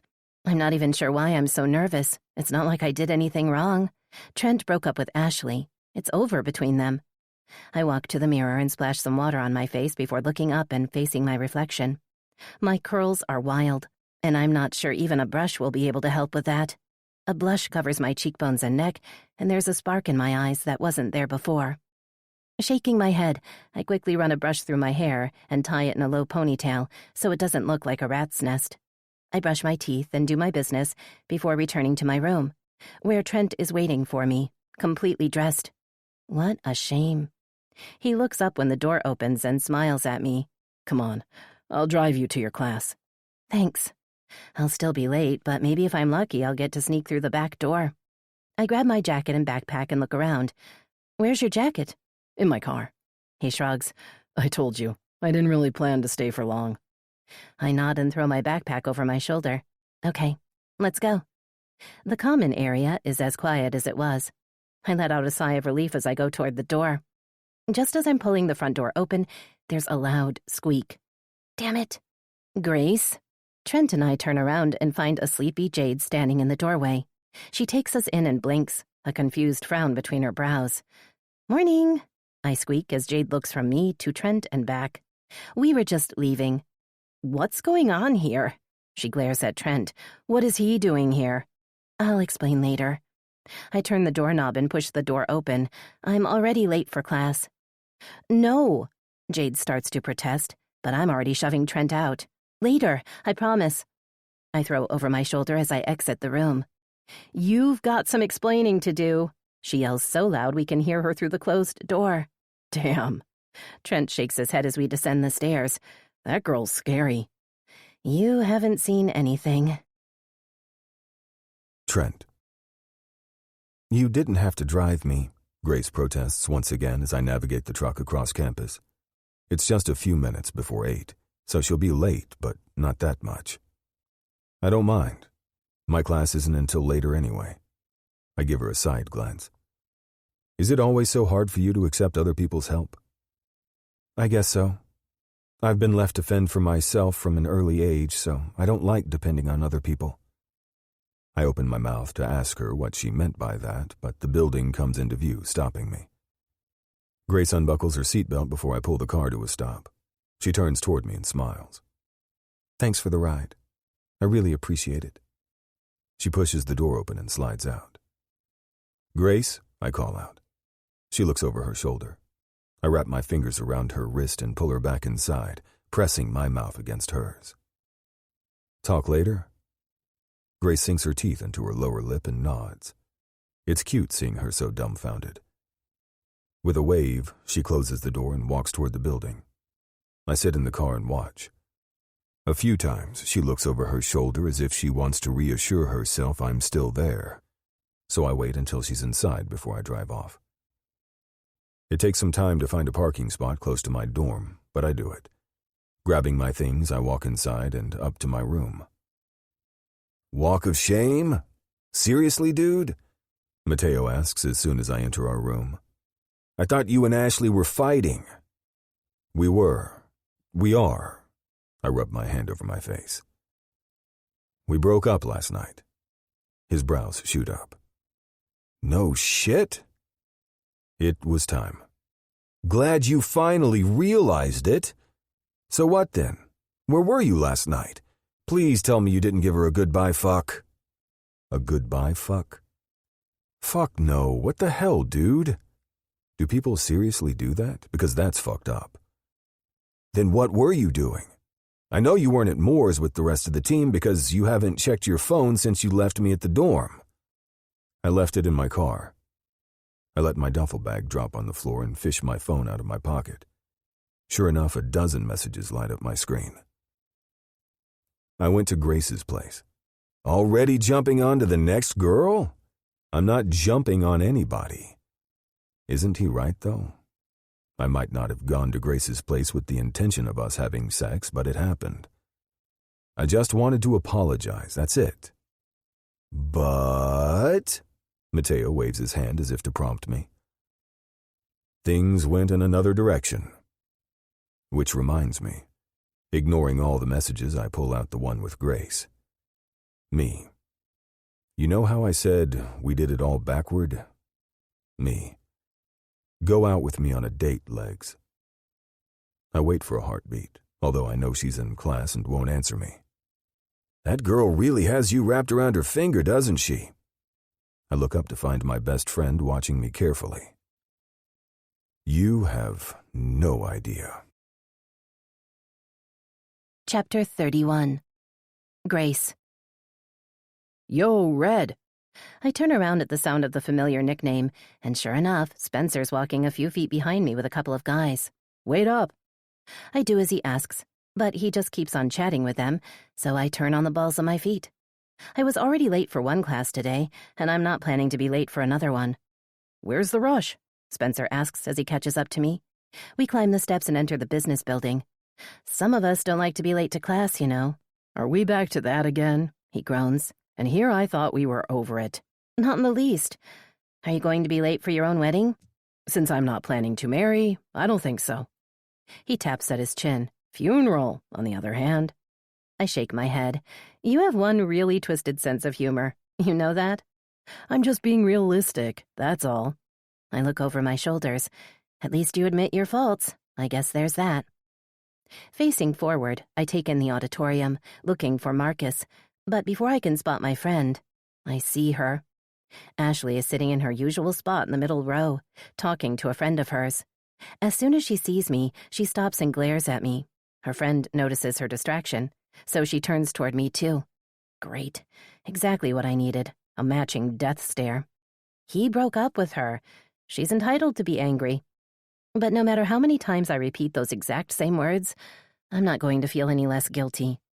Maybe if you hadn't hooked up with her boyfriend, not even 24 hours after he broke up with her, you wouldn't feel so guilty. Ducking my head, I fix my gaze on the floor as I take 2 steps at a time to our usual spot. What the hell's that about? Spencer asks as we slide into our seats, and I start pulling out my things. What? What did you do to earn a death glare? Because, of course, he'd notice. I shrug, turning the pages of my notebook until I find an empty one. No idea. Does it have anything to do with the fact that she's the girlfriend of that basketball dude? Ex-girlfriend, I bite out, irritated with him poking. Oh, so that's the reason. I close my eyes as I realize what I've just said. Shit, so much for keeping this whole thing on the down low. I'm really not in the mood, Spencer. I pull out my phone to check my messages. Jade, I know where you live and I'll be waiting, so you better come. Jade, I want to know what the hell happened last night. Jade, you said you're staying home so you could avoid him, and he left your bed this morning? What the hell, Grace? My best friend is positively pissed, and I can't even blame her. But she'll have to wait because I have no idea how to explain any of this. My heart does a little flip when I see from whom the other message is. Trent. You know how I said we did it all backward? Trent. Go out with me on a date, Legs. I graze my teeth over my lower lip, unsure. I want to go out with him. That's all I've wanted for weeks now. But the way Ashley glared at me... I start to type back a reply when our professor comes, so I quickly lock my phone and place it back in my bag. Later. I'll text him later. Trent. I pull the towel off my shoulder and wipe the sweat from my face, grabbing my phone from the bench. With a swipe of my finger, the phone comes to life, but if I don't count a few notifications, it's empty. I open my inbox. The only message waiting is the one I sent her earlier. It says she saw the message, but she never wrote back. You promised you'd give her time, a little voice reminds me. Not that it makes my disappointment any less tangible. Time. What the fuck does that even mean? Sure, I don't mind taking things slow, but I didn't expect her to be MIA. Did she change her mind? Maybe her friends convinced her I was bad news and she agreed with them. I didn't miss the murderous stare Jade gave me as Grace pulled me out of their room. I don't get what her issue is, really. Did I handle this whole thing well? I could have probably done it better, but I wasn't the one who had hurt Grace. At least, not intentionally. Just text her already, will ya? Mateo says as he sits next to me, chugging down the contents of the water bottle. I run my hand through my sweaty hair, pushing it away from my face. I don't bother saying I already did, but I have yet to hear back. Maybe she's just busy with her classes, or maybe she just doesn't want to talk to you. A little voice from the back of my mind mocks me. Yeah, well, it's not as easy as that. Why the hell not? You take your phone and write a few words. Try going for something witty, and maybe you stand a chance of getting a reply sooner rather than later. Want me to do it? He tries to grab the phone out of my hand, but I push him back. Fuck off. I'd promised her I'd give her time. Fuck time. What the hell does that even mean? My thoughts exactly. Not that I'd admit it out loud. If Grace wants time, I'll find a way to give it to her. After all, she was the one who waited for me to figure my shit out first. I don't want to scare her off. It's just a text. How scary can it be? Mateo squeezes the empty bottle and gets to his feet. He lifts it in the air and shoots. The bottle falls right into the basket. I'm starving. Want to go grab something to eat? I give another look at my phone, but no new messages have appeared in the thread since I last checked it. I curl my fingers around it. Sure, let's go. Pushing to my feet, I grab my things and we go back to the locker room where we quickly take a shower and change. My muscles burn in protest, but it's hard to complain when this is the best shape I've been in my whole life. Between practices and daily gym sessions, there was little time to slack, and my muscles were feeling it. Mateo thankfully changes the subject to basketball. In 2 days, we're facing our next opponent, Blairwood's biggest rival, and it's everything everybody's been talking about. Still, I can't get Mateo's earlier words out of my mind.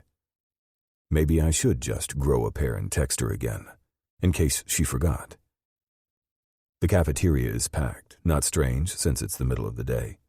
We grab our trays and get in line. It takes us a good 15 minutes to get our food, but at least I got the double cheeseburger. I'm looking around, trying to see if there's somebody I know so we can join them since none of the tables seem to be empty, when an elbow connects with my gut. What? Maybe she doesn't need time after all. I frown at his words, trying to figure out what he means.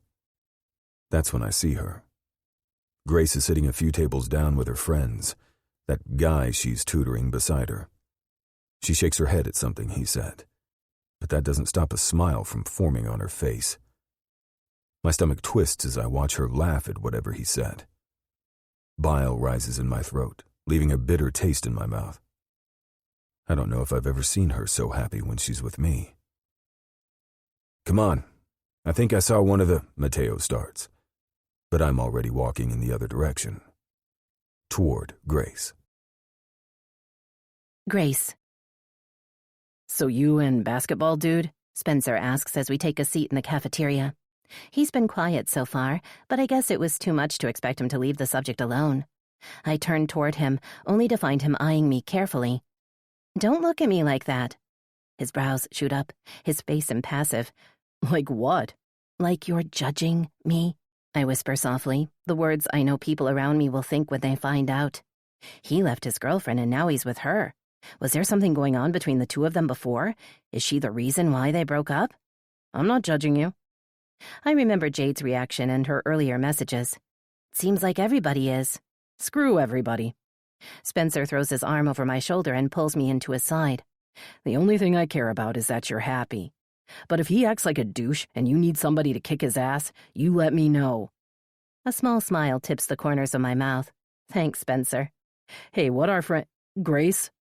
The hair at the back of my neck prickles, a tingle of awareness running down my spine at the sound of his voice. Trent. I gulp, pushing down the lump in my throat, and turn around slowly. Trent's standing there, mere inches from me. His hair is mussed and pushed away from his face. Some strands look wet, like he just got out of the shower but didn't bother drying it before going out. Insane since it's almost December, but who am I to judge?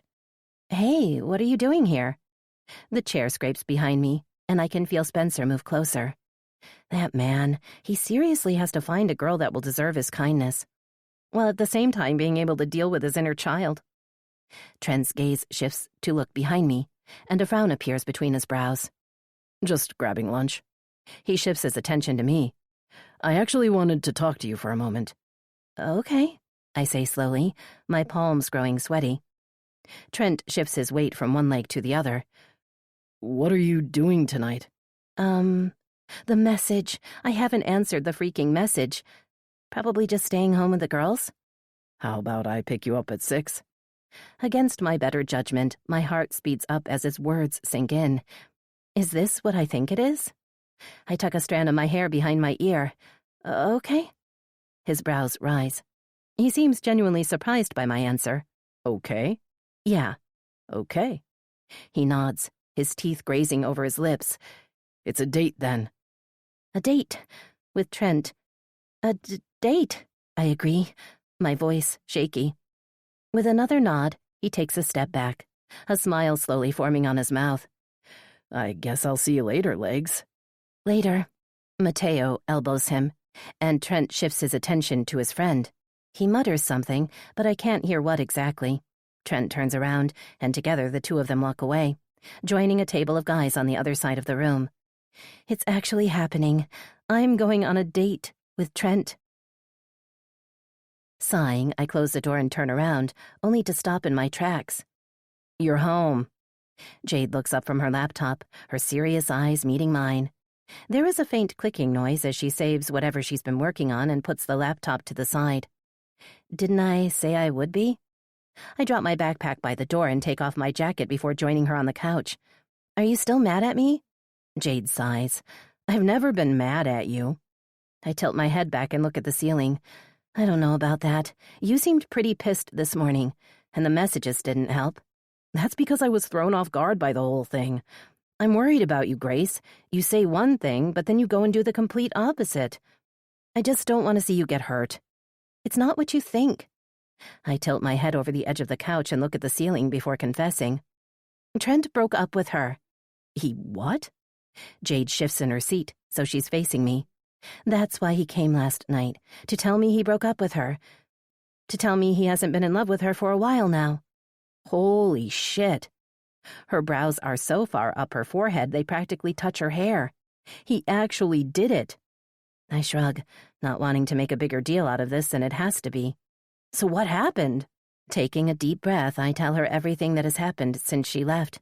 Okay, maybe not everything, because no matter how much I love Jade, some of those things I want to keep to myself. Once I'm done, Jade just shakes her head, still clearly dumbfounded by the whole thing. So, how was it? It was... I trace the outline of my mouth with the tip of my finger as I try to come up with the right words, but there's only one. Everything. It felt like all the pieces had finally fallen back in place for the first time in almost 2 years. Well, technically, in a few days it'll be 3 years. 3 years since I went on that date with Mason, and I haven't seen him since.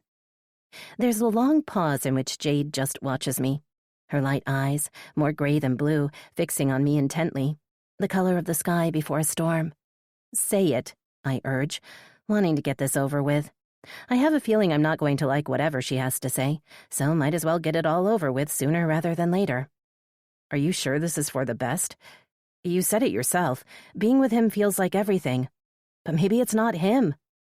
What if it's the memory of the person you once loved that's messing with your mind?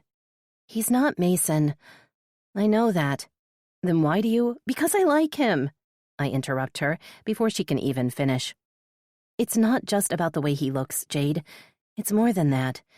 I like the way he smiles when he's excited about something, the way he interacts with kids at the community center, the frown between his brows when he tries to concentrate on something. It's a dozen little things that just make him, well, him. I push upright, shifting, so I'm facing her. I want to know more about that guy, Jade. I have to figure out if there is a possibility of more. Silence settles over us as my words hang in the air. I let out a shaky breath, trying to force my heart to slow down before it bursts out of my chest. Okay. I frown. Okay? Yeah, okay. Jade nods. If you have to do this, do it. I just want you to know what you're getting yourself into. Jade's eyes narrow, but if he breaks your heart, I'm bringing out the shovel. Do you even have a shovel? It's waiting in the trunk of my car, Jade says, not batting an eyelash. My voice dies down as I try to find the right words to say, but find none. Can you not say that when he comes over later?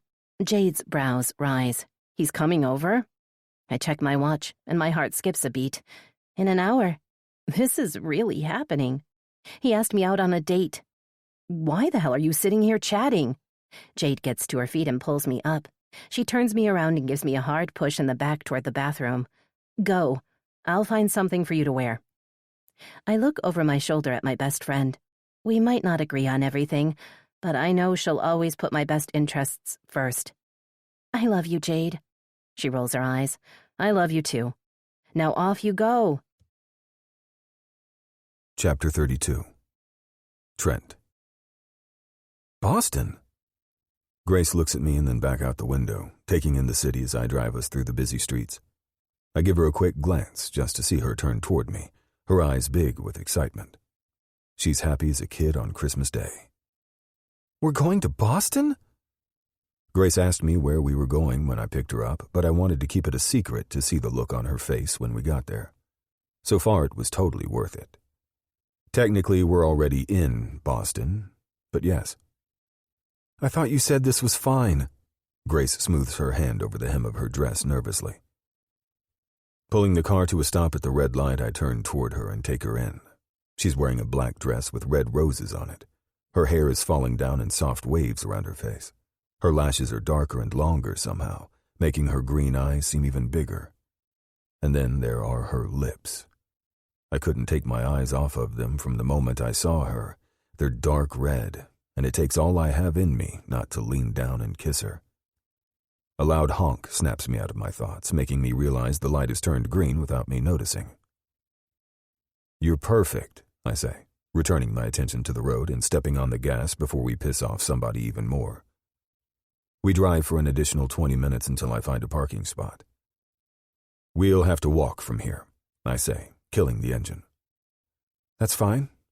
Are you finally going to tell me what we are doing in Boston? I flex and unflex my fingers. I've been thinking about where to take her for hours. I wanted to make it special, something more than just dinner. When it finally hit me, I couldn't believe it took me so long to come up with it in the first place. Not yet, I give her a warning look. Wait for me. Grace opens her mouth, but I gently press my finger against it. Wait. She rolls her eyes, but does as instructed. I quickly grab my jacket and get out of the car, pulling it on as I walk around the hood to the passenger side. I pull the door open and Grace slides outside. She's wearing high heels, which give her a few extra inches, putting us almost at eye level. I could have done that myself, you know. I raise my brow. And what would be the fun in that? Moving closer, I grab her coat off the seat. She inhales sharply, her chest brushing against mine, and I can feel certain parts of my body react. Down, boy. We're doing it the right way this time around, which means you're in the doghouse for the time being. There's something to be said about tall girls. The way they fit your body is just different. No bending down or craning your neck if you want to look at her, hold her, kiss her. God, how I want to kiss her. To lean down and press my mouth against hers, to smear that red lipstick. It'll be a real torture to have her so close all night but not be able to do anything. Slowly, I take a step back and open her coat for her. This close, I can smell her perfume. The sweet smell taunts me, so I lean down, pressing my lips against the side of her neck.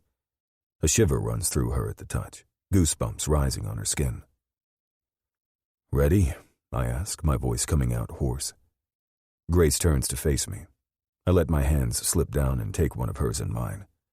Her hand slides into mine like a missing puzzle piece, warm and soft. My chest tightens at the touch, and I have to force myself to take a deep breath and chill. You're just holding her hand. Why does it feel like more than that, then? Still not telling me where we're going? Grace asks as I pull her down the street. Nope. You'll have to be patient. Grace purses her lips unhappily. Haven't I been patient enough? We'll be there soon. I'm not really good at waiting. I let out a laugh. I can see that, but I'm not saying. Fine. So, Jade didn't bite my head off, I comment casually. I didn't miss the stink eye she threw my way when she opened the door for me when I came to pick Grace up, but she didn't say anything out loud, which I was thankful for. That girl is scary as fuck. Grace slips a strand of her hair behind her ear. I made her promise that she'd behave. Jade's not that bad. She just worries a lot about the people she cares about. You two know each other long? Not really. We met this summer, but we just clicked. I can see that. It's good to know you have such a loyal friend. Yes, it is. Her voice trails off as we turn the corner. Grace stops in her tracks when she sees the building in front of us. Opera House? She turns to look at me before switching her attention to the building and then back. You brought me to the Opera House? Her eyes widen in surprise, genuine excitement and joy shining in their emerald depths. I figured you'd like it, I shrug. I wanted to make her happy, and I knew dance was her happy place. I saw the look on her face when she danced with the girls at the community center, pure happiness radiating off of her. I do. I haven't watched ballet live in way too long, but what about you? I chuckle. I think I'll manage. I tug at our joined hands. Come on, let's get inside. The place is buzzing with activity as people mingle around. I hand our tickets to one of the concierges and help Grace take off her jacket before shrugging out of mine and handing them over to the staff. I take her hand in mine and pull her down the hallway. There's a bar area on the left. Drinks? Grace shakes her head. Can we just go and take a seat? Except if you want to grab something. No drinks for me. Not only do I have to drive us back, but I also have a game the night after. Plus, I kind of don't think my fake ID will pass through these guys. Let's find our seats. What are we watching? The Nutcracker. Really? If it's even possible. Her smile grows wider. That's my favorite. It was the first show I'd ever been to. My sister-in-law took me when I was 13, and although we've gone to a few different shows since then, the Nutcracker is the one we watch every year without exception. Well, I guess this year is an exception.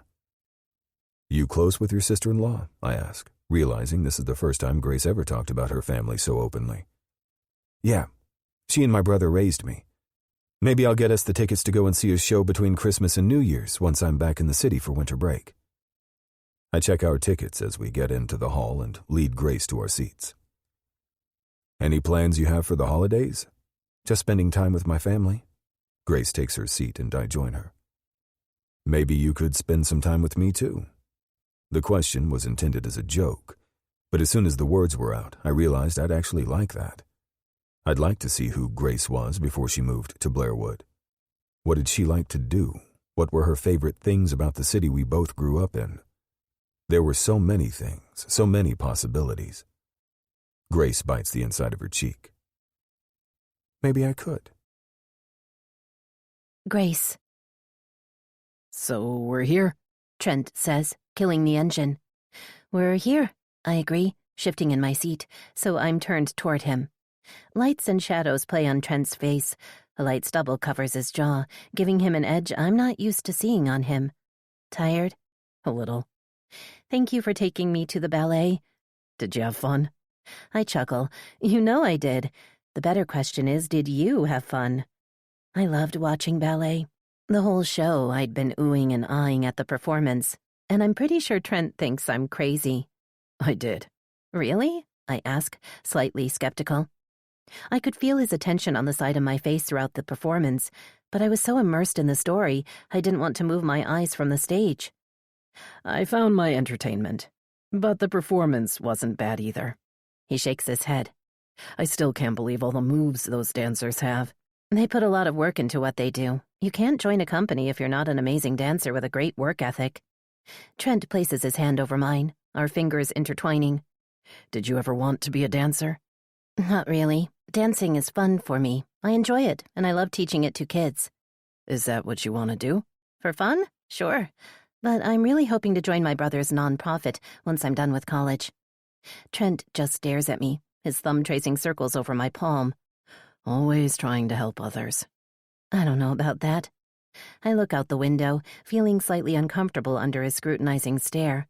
The snow was slowly falling when we got out of the opera house, and it followed us all the way back to Blairwood. Contrary to the city, where snow either melted or instantly turned gray, the campus looks like a winter wonderland. A finger sneaks under my chin, and Trent coaxes me to turn my attention on him once again. I've seen you with those kids. You're pretty amazing. You know that? I feel the heat rise up my neck at his praise.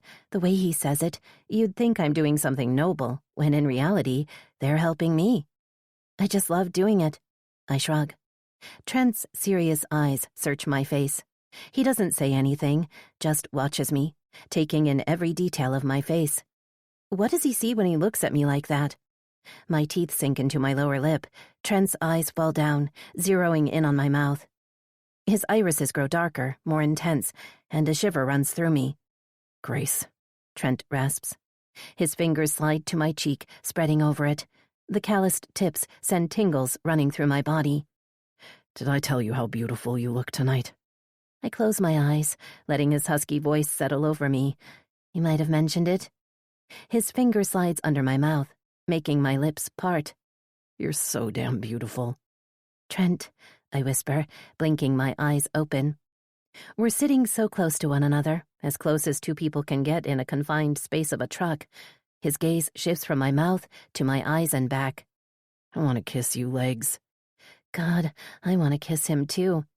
Those red lips have been taunting me all night. I wanted to kiss you since I first saw you tonight. Smear it all over your mouth. Yes, yes, yes. Another shiver runs through me. Instead of saying it out loud, I slide my hand to the back of his neck and pull him down toward me. Our mouths meet in a soft kiss. A moan rips out of my throat as the warmth spreads through my limbs at the simple touch, my body coming alive. Trent's free hand goes to my other cheek. He tilts my head to the side and deepens the kiss. his tongue sliding through my parted lips and tangling with mine. I missed his mouth on mine. I dig my nails into his skin. Our chests brush together, the heat radiating off of his body. "You taste so sweet," Trent whispers.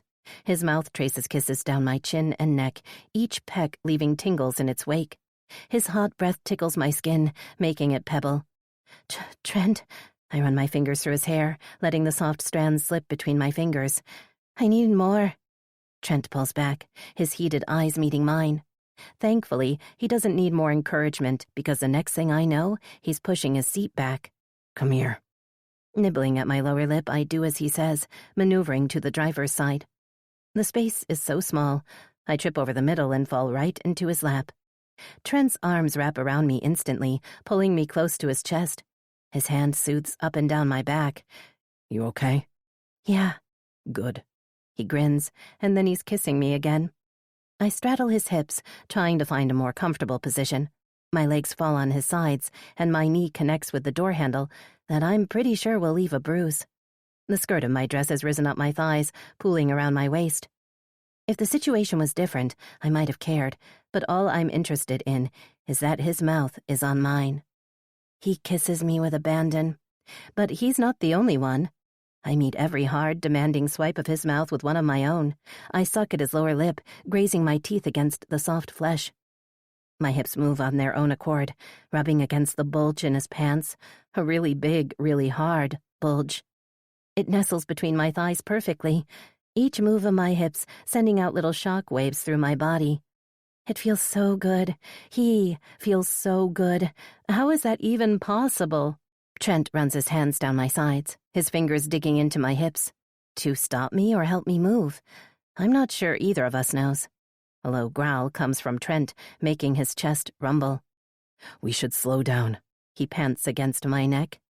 His words ring familiar in my mind, but my body protests the idea. I close my eyes, my head falling back as his lips trace the path down my neck and over my cleavage. No slowing down. I need more kisses, more touches, more of Trent. "Grace." I run my fingers through his hair. Prying my eyelids open, I fix my gaze on Trent. I want you, Trent. With that, I kiss him again.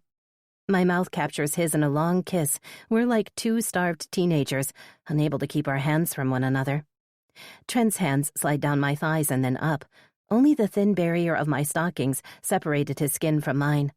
Trent, Before I can finish, there's a loud knock right by my head. I yelp loudly, completely surprised by the sound. I meet Trent's wide eyes that I'm pretty sure match mine. Quickly, I stumble off his lap and into my seat, smoothing my skirt into place. Trent runs his hand over his face and takes a deep breath before rolling down the window. "Good evening, officer." The guy looks at Trent before his eyes dart to me. I'm pretty sure I have guilty written over my forehead, which doesn't help chase away the redness from my cheeks. "Evening." He tilts his chin toward the car. "Everything okay in here?" "Yeah, we were just talking." The guy gives us an "are you shitting me" look. Talking. How about taking that conversation somewhere else? Public exposure isn't legal." Trent nods his head. "That sounds like a good idea, sir. If I find you here in the next 5 minutes, I'm taking you down to the station." The guy gives us another long look and knocks on the roof. "You've been warned. You won't find us here." Trent reassures him. "Thanks." The officer shakes his head, muttering something that sounds a lot like "damn kids" under his breath as he walks away. I let out a breath, my body sagging against the seat. We were almost charged with public exposure. My heart is still beating frantically from the whole ordeal. Never in my life have I been stopped by an officer, and I've lived in some pretty shitty places. But we weren't. We could have been. Trent puts his hand on my thigh. I snap my attention to him, forcing my breathing to steady. "We weren't. Now, I'll come out and walk you to your door, give you a kiss on the cheek, and watch you walk inside before I get back in my car and drive away. All in less than the 5 minutes he gave us. Okay?" I nod, unable to form the words. Satisfied with that answer, Trent gives me another reassuring squeeze before getting out of the car. He walks around the hood in only his shirt and opens my door for me. I slip my coat over my shoulder and grab my purse before sliding out. Trent wraps his arm around me as we make our way to the door of my dorm. I'm sorry about that. I shouldn't have gone that far. I feel the heat rise up my neck. I think I was the one asking for more. You won't hear me complain. We come to a stop before the ring of light coming from the lamp. Trent turns me to face him, his fingers tucking a strand of hair behind my ear. I really had fun tonight, Grace. The police interruption not included. Me too, I say, then add, the police interruption not included. I guess I'll see you soon?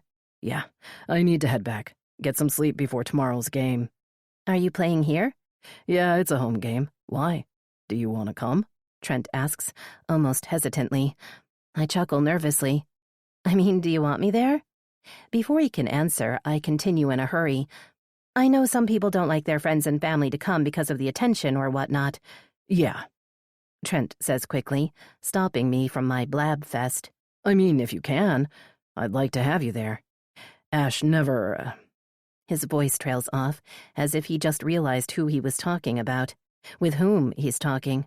Well, you know what I mean. What time is it? 6. 6, I repeat, pretending to think it through when, in reality, I knew what my answer would be all along. Yeah, 6 sounds good. Okay. A shy smile slowly spreads over his mouth. There's a movement behind his shoulder that catches my attention. Somebody, probably the police officer, is coming back. You should go. Trent cups my cheeks, his lips brushing against the top of my head for one long moment before he pulls back. Good night, legs. The familiar ache in my stomach is there, but it's softer somehow. Night, Trent. He doesn't move, his intense eyes fixed on me. Get inside. Nibbling at my lower lip, I nod slowly and take a step back. With the next step, I turn on the balls of my feet and cross the short distance. A slide of my card, and the door beeps open. With one final look over my shoulder, I slip inside, a smile still firmly on my face. Chapter 33. Grace. Oh, look who decided to come. Yasmin props her hands on her hips as she watches me stomp off the snow from my boots before I enter the cafe. Hey, it's you who's not here when I stop to grab coffee. Yasmin sighs. I figured as much. Did you finally start to take fewer shifts? Yeah, Nixon is pretty busy with football, so we don't get much time to hang out, which means Dad is also busy. Which means if I want to see either of them, I have to work around their schedule to do so. Seriously, how did I end up with all the football players and their stupid schedule? I take one of the high chairs by the bar and unzip my jacket. Beats me. At least the football season is almost over. True, but they're also lucky I love them. Yasmin shakes her head, but there's a fond smile on her lips. You should see them. Every time Nixon comes with me to Dad's house, all they talk about is football. Yasmin starts moving behind the counter. So, what's up with you? Anything new going on? Same old. I shrug, trying to play nonchalant. Since she was busy and I barely got to see her these last few weeks, I haven't had the time to tell her everything that's happened with Trent. Yasmin puts a cup under the coffee machine and looks over her shoulder, her piercing eyes fixing on me. She just watches me for a few heartbeats without saying a word. Talk about an effective extraction method. I shift in my seat, nibbling at the inside of my cheek. Her eyes narrow. What are you not telling me? I don't know what you're talking about. Yeah, right. Yasmin tilts her chin at me. Spill. She clicks the lid on my cup in place and puts it in front of me. I wrap my fingers around the steaming cup. It burns, but I welcome the warmth seeping through my icy fingers. What will Yasmin say when I tell her what has happened? Will she get it? Or will she also think I'm making a mistake? Grace, did something happen? You're kind of scaring me. It's a long story. I sigh. So give me the Cliff Notes version. I force myself to lift my gaze. I went on a date with Trent last night. The frown between her brows deepens. You what? I'm not sure if she's more stunned or disappointed in me. In all honesty, I don't like either version of it. Yasmin has always been like a big sister to me, somebody to look up to, and to know that I've disappointed her hurts. But isn't he dating? He broke up with her, I say quickly. Like I said, it's a long story. Yasmin looks down at the watch around her wrist. Well, my shift ends in 10, which is good because you're not leaving before you tell me what the hell exactly happened. Actually, I rub the back of my neck. I was just stopping here to grab a drink before going to the gym. Yasmin's brows rise in a silent question. I feel my cheeks heat, so I duck my head, my hair falling like a curtain around me. Trent asked me to come and watch him play. There's a long pause, so I take a peek at my friend. I guess it'll be like the good old days, huh? You're coming too? I ask, completely thrown off guard. The last thing I expected was that she'd want to join me. But she was right. This definitely wouldn't be the first time we'd gone to the gym together to watch the guys play. 3 years ago, I stumbled by accident to one of the community center's games while I was waiting for my brother to pick me up. I noticed Mason almost instantly. There was just something about him that drew your attention to him, whether you wanted it or not. It was the way he played, like he was one with the ball, moving around the court like he owned it. The cocky smile he got every time he scored flashes in my mind. Grace? I blink, coming back to the present. My hand is pressed against my chest, where I can feel that familiar ache, only this time it's not as intense as usual. Instead, there's a small smile curling my lips at the memory. Maybe there is hope after all. Sorry, I spaced out for a bit. I'm going to change. I'll be back in a few.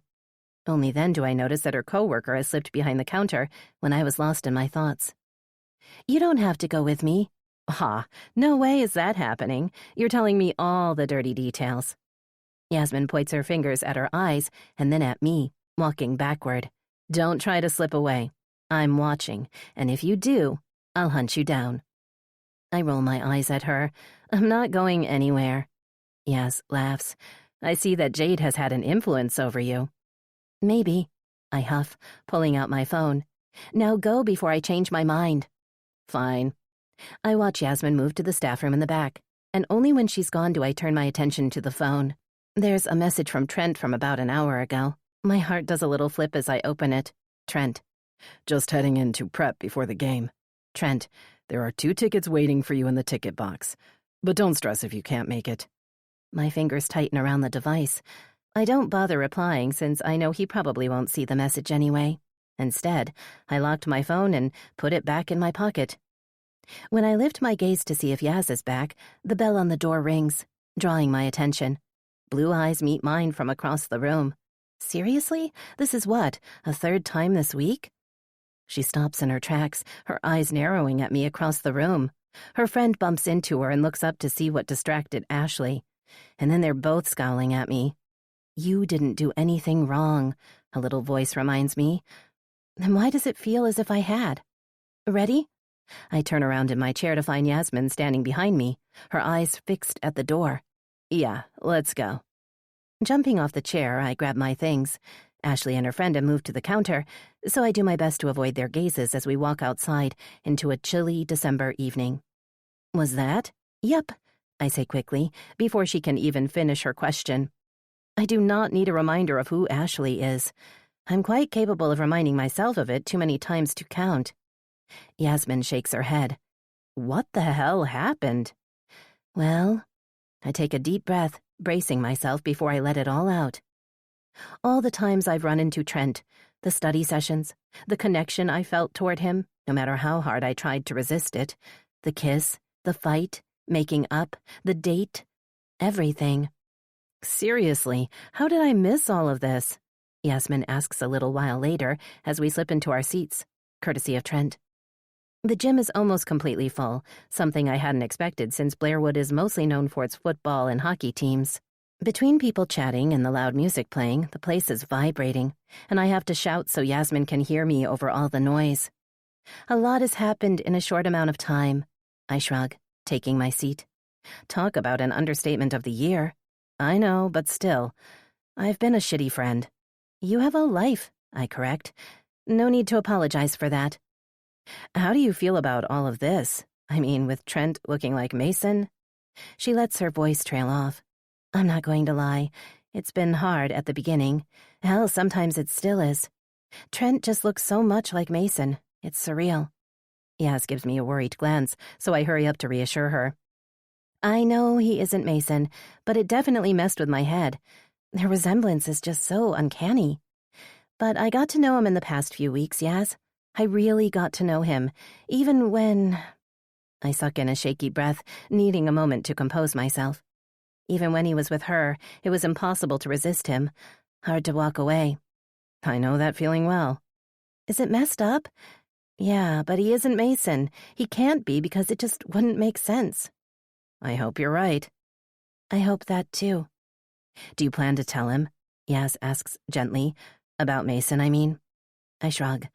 I'll have to. It's not like I can avoid it forever, no matter how much I'd like that. I'm just looking for a perfect moment.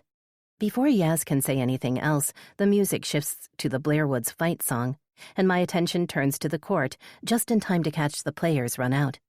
I take them all in until my eyes land on Trent. It's like my body is designed to find him, no matter the place or situation. He's standing next to his friend, Matteo, and another guy I don't know, as they chat about something, but his attention is not on the conversation. At least, not fully. No, his eyes scan the bleachers, meeting mine for a split second before moving to the next person. Then he snaps his head back and really looks at me. It's like he hoped I'd be here, but didn't expect it to actually happen. He lifts his hand, rubbing against his temple as a grin slowly spreads over his mouth. I nibble at the inside of my cheek, but it isn't preventing a smile from coming out. Then Matteo elbows Trent. He looks at me before turning to Trent and shaking his head. Their mouths move, but from up here, I can't decipher what they're saying. Whatever it is has Trent turning his attention back to his coach and teammates, not before giving me one last glance, though, making my heart skip a beat. Yasmin sighs, just like the old days. Chapter 34. Trent. Damn it, I mutter as the Boston player steals the ball from Quinn and goes toward our hoop. Mark runs after him instantly, following him like a shadow, but the guy's just a smidge faster. They both jump off the floor. Mark tries to block the shot, but the guy pushes him and slam dunks the ball. I wince as I watch Mark fall down, his 6'8" frame making the floor rattle on impact. Coach curses loudly just as the ref blows the whistle, calling the foul. Matteo and Quinn help Mark to his feet. His face twists in pain, but somehow he makes his way to the line. The ref throws him the ball, and Mark gets in position. I shift my weight forward, my elbows digging into my knees as I watch Mark brace himself before his free throw. We're halfway through the second half, and the whole game has been mostly tied so far, with Blairwood currently 2 points behind Boston. Mark throws and the ball falls neatly through the hoop. The crowd cheers as the ref grabs the ball and throws it back to Mark for another free throw. He bounces the ball a few times before he throws it. The ball sails through the air in the perfect arc and falls through the net. Hell yes! Nate claps his hands excitedly as the ball falls to the ground, tying us up once again at 56-56. Remington!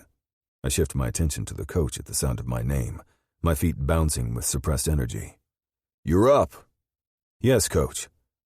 I jump to my feet, stretching a bit while I wait for the ref to call the change. Mark and I slap fists in passing as I make my way out onto the court, slipping into Mark's position as a wing. The Boston player tries to slip past me, but I don't let him, so his teammate has to pass to the other side. The transfer is sloppy as fuck. Matteo snatches the ball in midair and dribbles it across the court. I dash after him. Our eyes meet for a split second as the rest of the guys reach us, falling into a familiar line. One of the Boston players tries to steal the ball, but Matteo dodges him and throws the ball in my direction, just as I get to the three-point line. The rough leather lands on the tips of my fingers. I push off the ground and jump, scoring my first goal of the night. The crowd cheers, and I can't help the smile that tugs at the corner of my mouth. Do you seriously have to make the rest of us look bad? Matteo shakes his head as we get out into the hallway. The guys chat all around us excitedly as we make our way out of the locker room. After the game, Coach gave us what I came to know as his usual post-game talk. This time it was short since we won. Still, I swear the guy could always find a way to improve our game. Then Quinn told us to take a shower and change quickly because the whole team was going out to celebrate. One guy tried to protest, but Quinn wasn't having any of it. How did I do that? You were playing for like 10 minutes and scored 15 points. 12, I correct. Matteo waves me off. Same difference. We won. That's all that matters. It wasn't just because of me, either. The guys were pissed at what happened to Mark.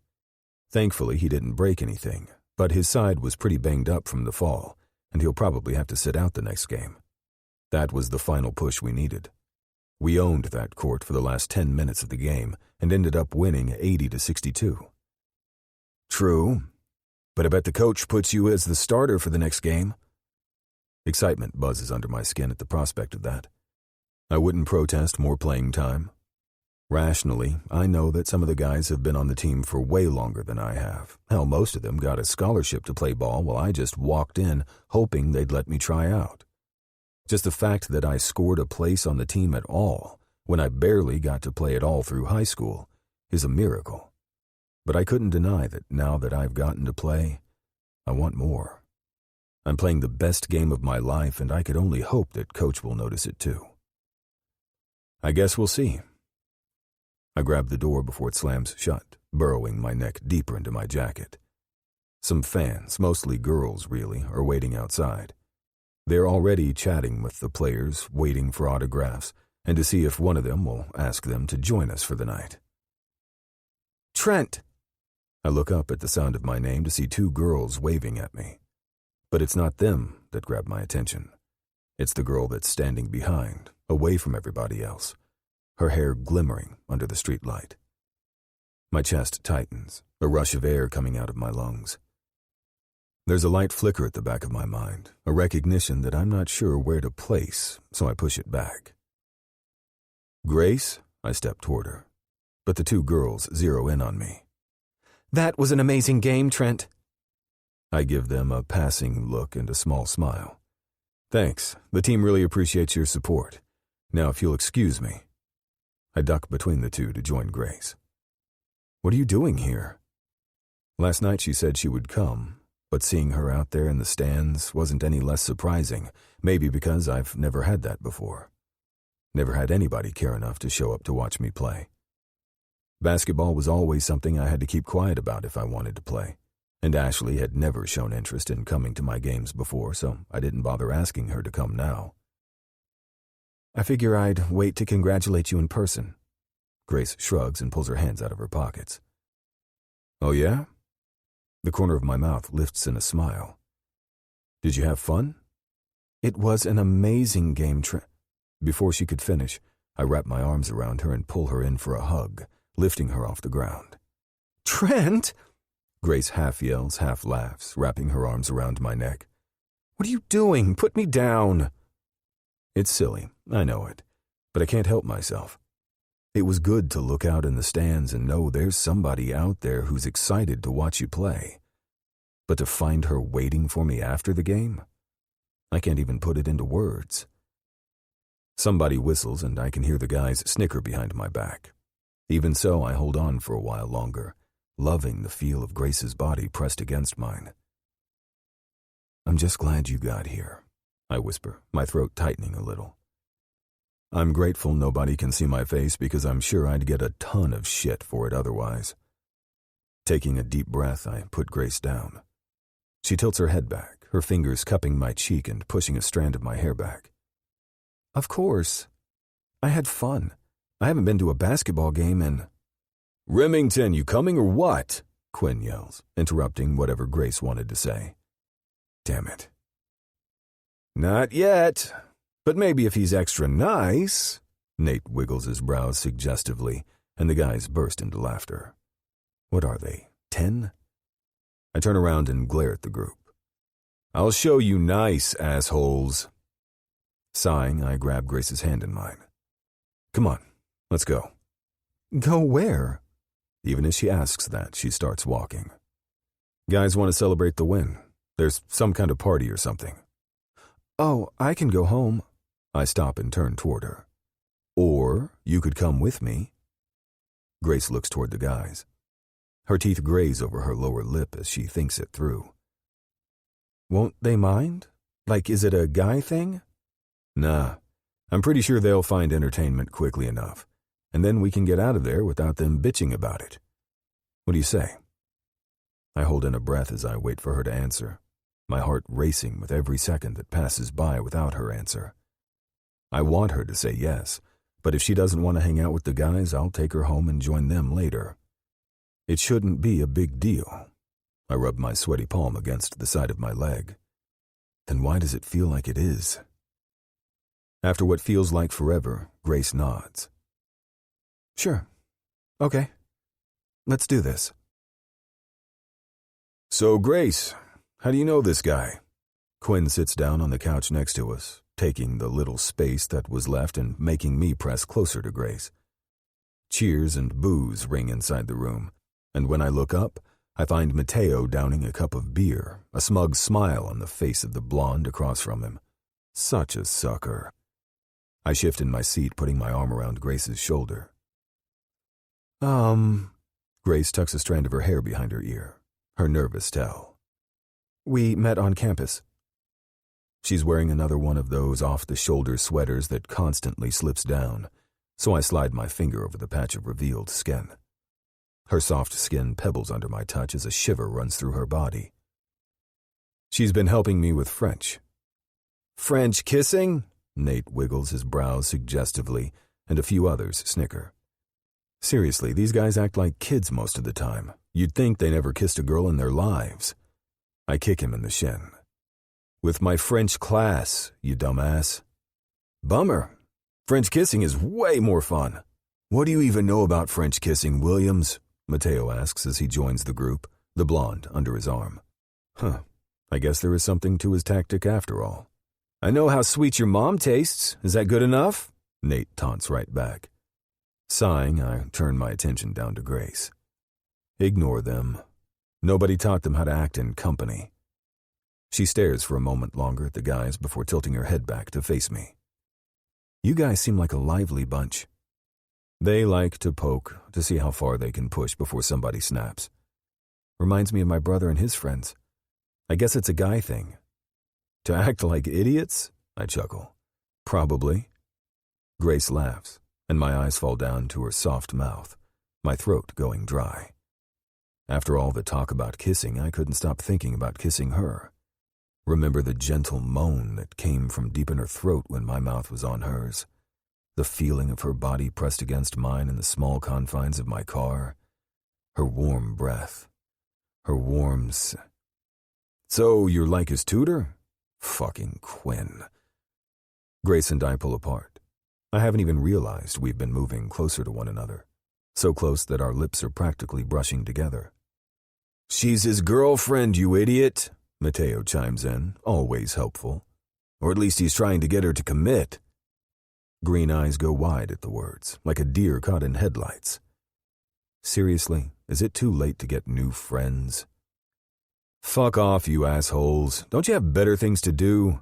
I figured we came here to party. I slide my hands under her legs and pull them over my lap. Grace seems to be surprised by the motion, but doesn't try to pull back. So I count that as a win. There. Better? My hand stays on her thigh, and I let my thumb slide over the side of her knee. And on that note, Quinn groans as he gets up. Other guys follow, including my best friend who winks at me and pulls the blonde out in the hallway where the music is blasting louder. They didn't have to leave. Hell yes, they did. I pull her closer so she's fully sitting on my lap. You're mean. Because I want you all for myself? I brush my fingers over her cheek, letting them slide between her silky red curls. You were supposed to celebrate your win with your friends. I don't want to get in the way of that. You're not getting in the way of anything. Trust me. They just wanted to get some dirt to give me shit later. They'd have gone out and found themselves company sooner or later anyway. I just sped that up a little. So what do you want to do now? My gaze falls down on her mouth again. Something I should have done when I first saw you. And what is that? Grace whispers, her pupils dilating as she cups my cheek. This. I lean down, closing the distance between us. I trace my nose along the side of her neck and inhale deeply. She smells sweet, like roses and spring days, a temptation wrapped around an irresistible long-legged package. I press my mouth against the hollow of her neck, drinking her in. My tongue darts out, tasting her skin. A shiver runs through her at the gentle touch. Cold, I murmur. placing another kiss, this time a bit higher. Her throat bobs as she swallows, but shakes her head no. She turns to the side, her gaze falling to my mouth. Her fingers dig into the collar of my shirt, holding on to the material for dear life. Her nose brushes against mine, once, twice, and then her lips are on mine. My fingers tighten on the back of her neck as our mouths collide and the air between us sizzles. I'm not sure if it's attraction, chemistry, or just plain grace. It's like a living, breathing thing, and it burns brighter than with anybody else. A low groan comes from deep in my throat as she nips and nibbles at my lower lip. Her mouth parts, and I slide my tongue inside, teasing, tasting. My grip on her tightens, and I pull her closer. I run my hand over her leg, cursing the material of her jeans that stands in between the two of us. My fingers slide higher under the edge of her sweater until I get to the soft, warm skin.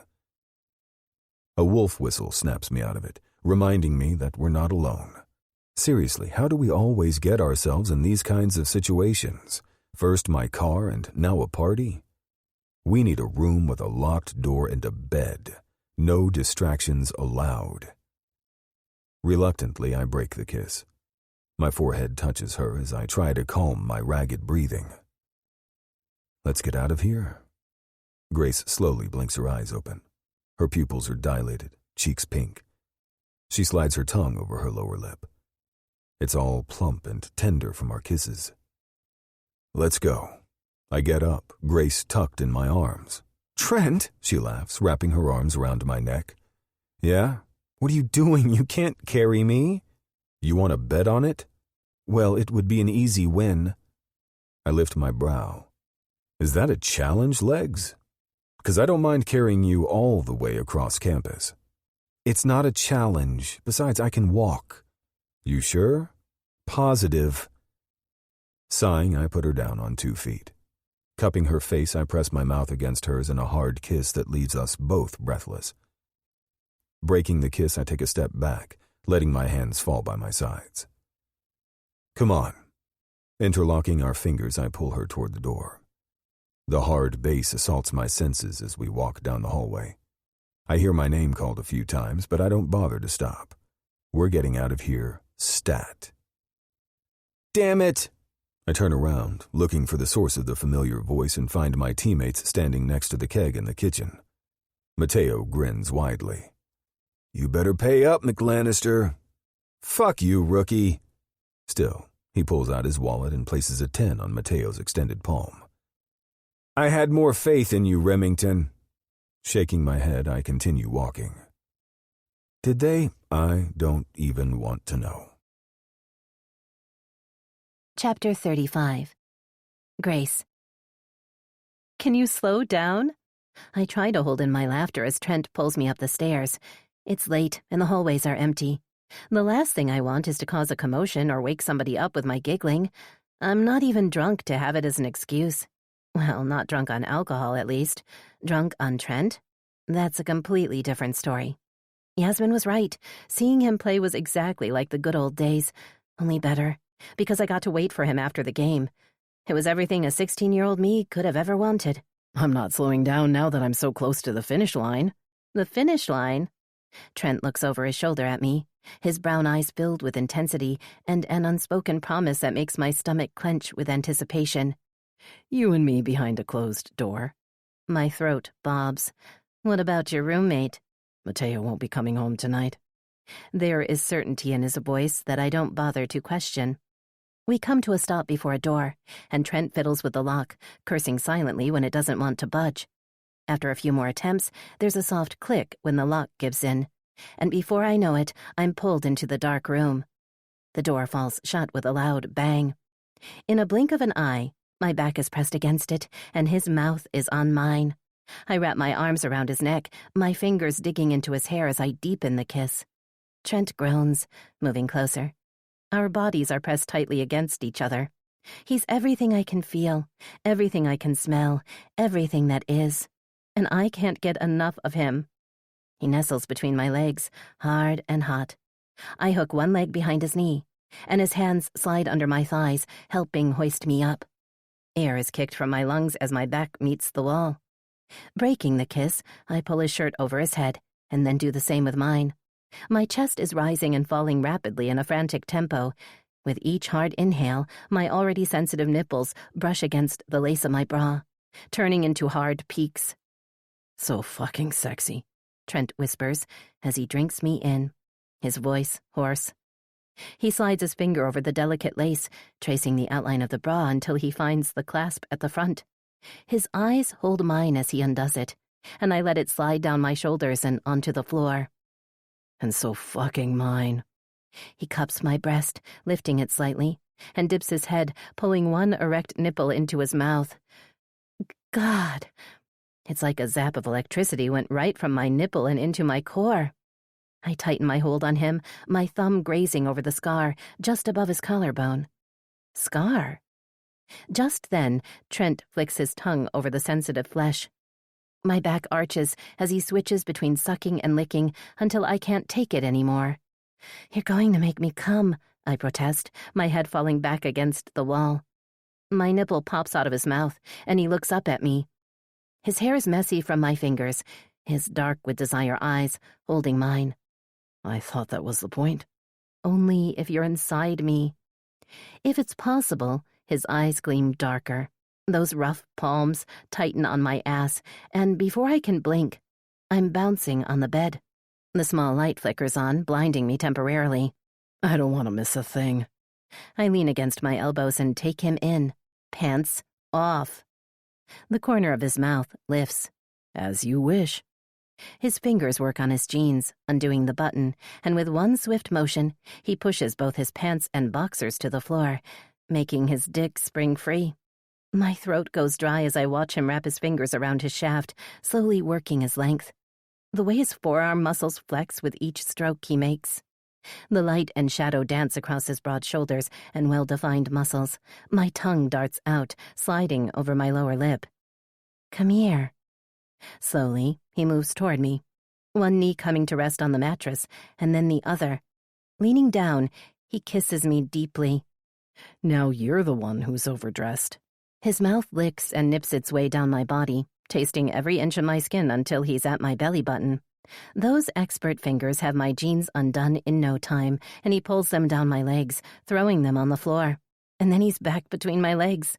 Lifting one in the air, he presses a kiss against my ankle. My whole body flutters as he locks his eyes with mine as he slowly, oh so painfully slowly, works his way up my leg. He kisses and licks my skin, a day's worth of stubble scratching the sensitive flesh as he presses a kiss at the juncture of my thigh. Trent, my voice comes out all breathy, fingers tangling in the sheets beneath me. Yeah? Don't tease me, I protest impatiently. Oh, but it's so much fun. He chuckles, his hot breath making the goosebumps rise on my skin. Do you have any idea how long I've been wanting to do this? He lifts my other leg, repeating the same process there. How long have these legs of yours been taunting me? It's time to pay up. His hands slide over the outside of my thigh. Put your legs over my shoulders. Before I can even think to move, he does it himself, hooking my legs over his shoulders as he dips down. And then his mouth is on me. Trent goes straight for my core, his tongue sliding between my folds, from my opening all the way to my clit. Holy shit! I squeeze my eyes shut as wave after wave of pleasure rolls over me. My thighs quake as Trent works his magic tongue over me, sucking, nipping, swirling. His fingers tighten around my ass and pull me closer to him. He flattens his tongue over my clit, sucking it into his mouth. My legs clamp around his head, pulling him closer as my fingers grip the bedsheet under me. Trent, I can't. His teeth graze the sensitive butt as he lets go, and I'm falling over the edge, hard and fast. White dots cloud my vision as the sweet pleasure washes over me. Trent pulls back slightly, pressing his mouth against each of my inner thighs one more time before sitting upright, his dark, dark eyes fixing on me. Good. Good? Is he serious right now? He just rocked my whole damn world. A smile spreads over my lips. Better than good. Way, way better. Trent. Grace lifts her leg, slowly dragging it down my stomach. My abs tighten at the touch, dick twitching.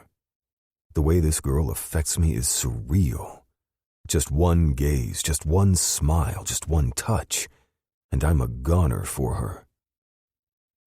Come here. She beckons me closer, a lazy smile on her face, a smile that I put there.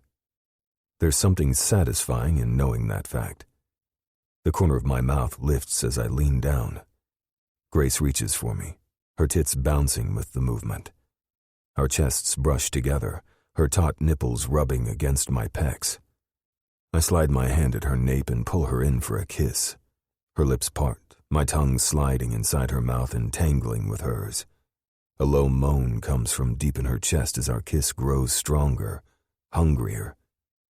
One of her legs slides behind my knee, and she uses it as leverage to lift her hips and rub her pelvis against mine. My cock falls perfectly in line with her pussy, and I let it slide through her lower lips. God, she's so fucking wet for me. My dick slides easily, coating in her juices, her warmth. I want you inside me. Fuck yeah.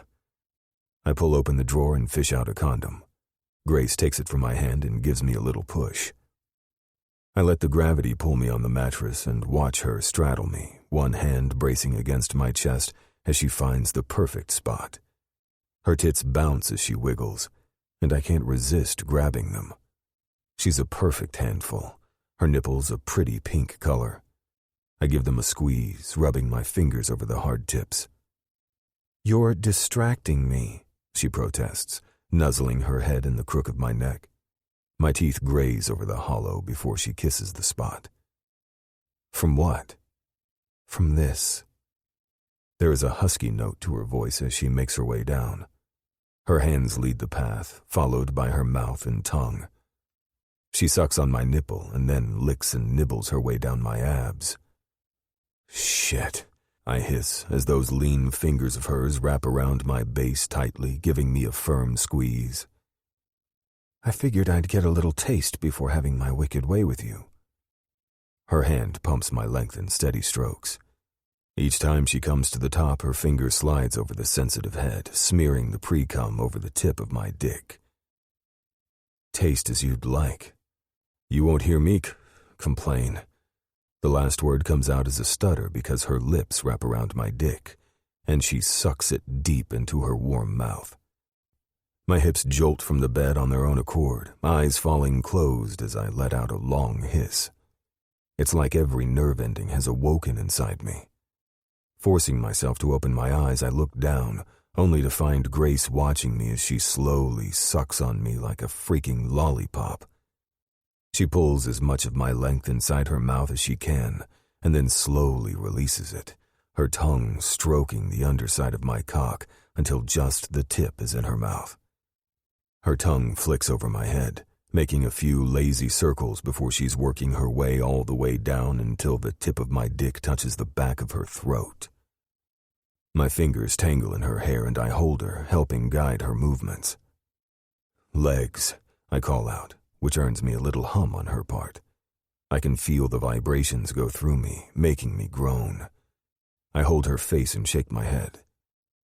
I'm not coming in your mouth. Not tonight, anyway. With one final stroke, she pulls back. You're no fun. I grab the condom from the bed where it fell at some point and rip it open. I'll give you no fun. She holds my dick as I put the condom on, giving it a few strokes before she straddles my lap. I kiss her chest and neck, going for her mouth. Sucking her lip between her teeth, she slowly implants herself on me. My dick enters her painfully slowly, making us both gasp as I slide up to the hilt. I tighten my grip on her waist, holding her still for a moment, giving us both time to adjust. Loosening my grip, I slide my hand up her body to the back of her neck and pull her down. Ride me, legs. I breathe, my mouth crashing over hers as she lifts up and sinks back down. Our teeth clash as we kiss greedily. Tilting her head to the side, I slip my tongue into her mouth, fucking her mouth with my tongue in tune with her hips riding me. I need Holding on to her, I flip us over without even bothering to pull out of her. I lift her leg, getting a better angle. The next time I slide into her, it's deeper. Grace's eyes fall closed and a low moan comes out of her lungs. There. Her nails graze the skin of my back, head tilting back. God, just there. Don't stop. I'm not even sure I could. Her sweet pussy tightens around me, holding me in a vice grip as I quicken my pace until I hit that magical spot that earns me a breathy gasp. Grace's body arches as the pleasure rolls through her. I don't slow my pace, chasing my own release.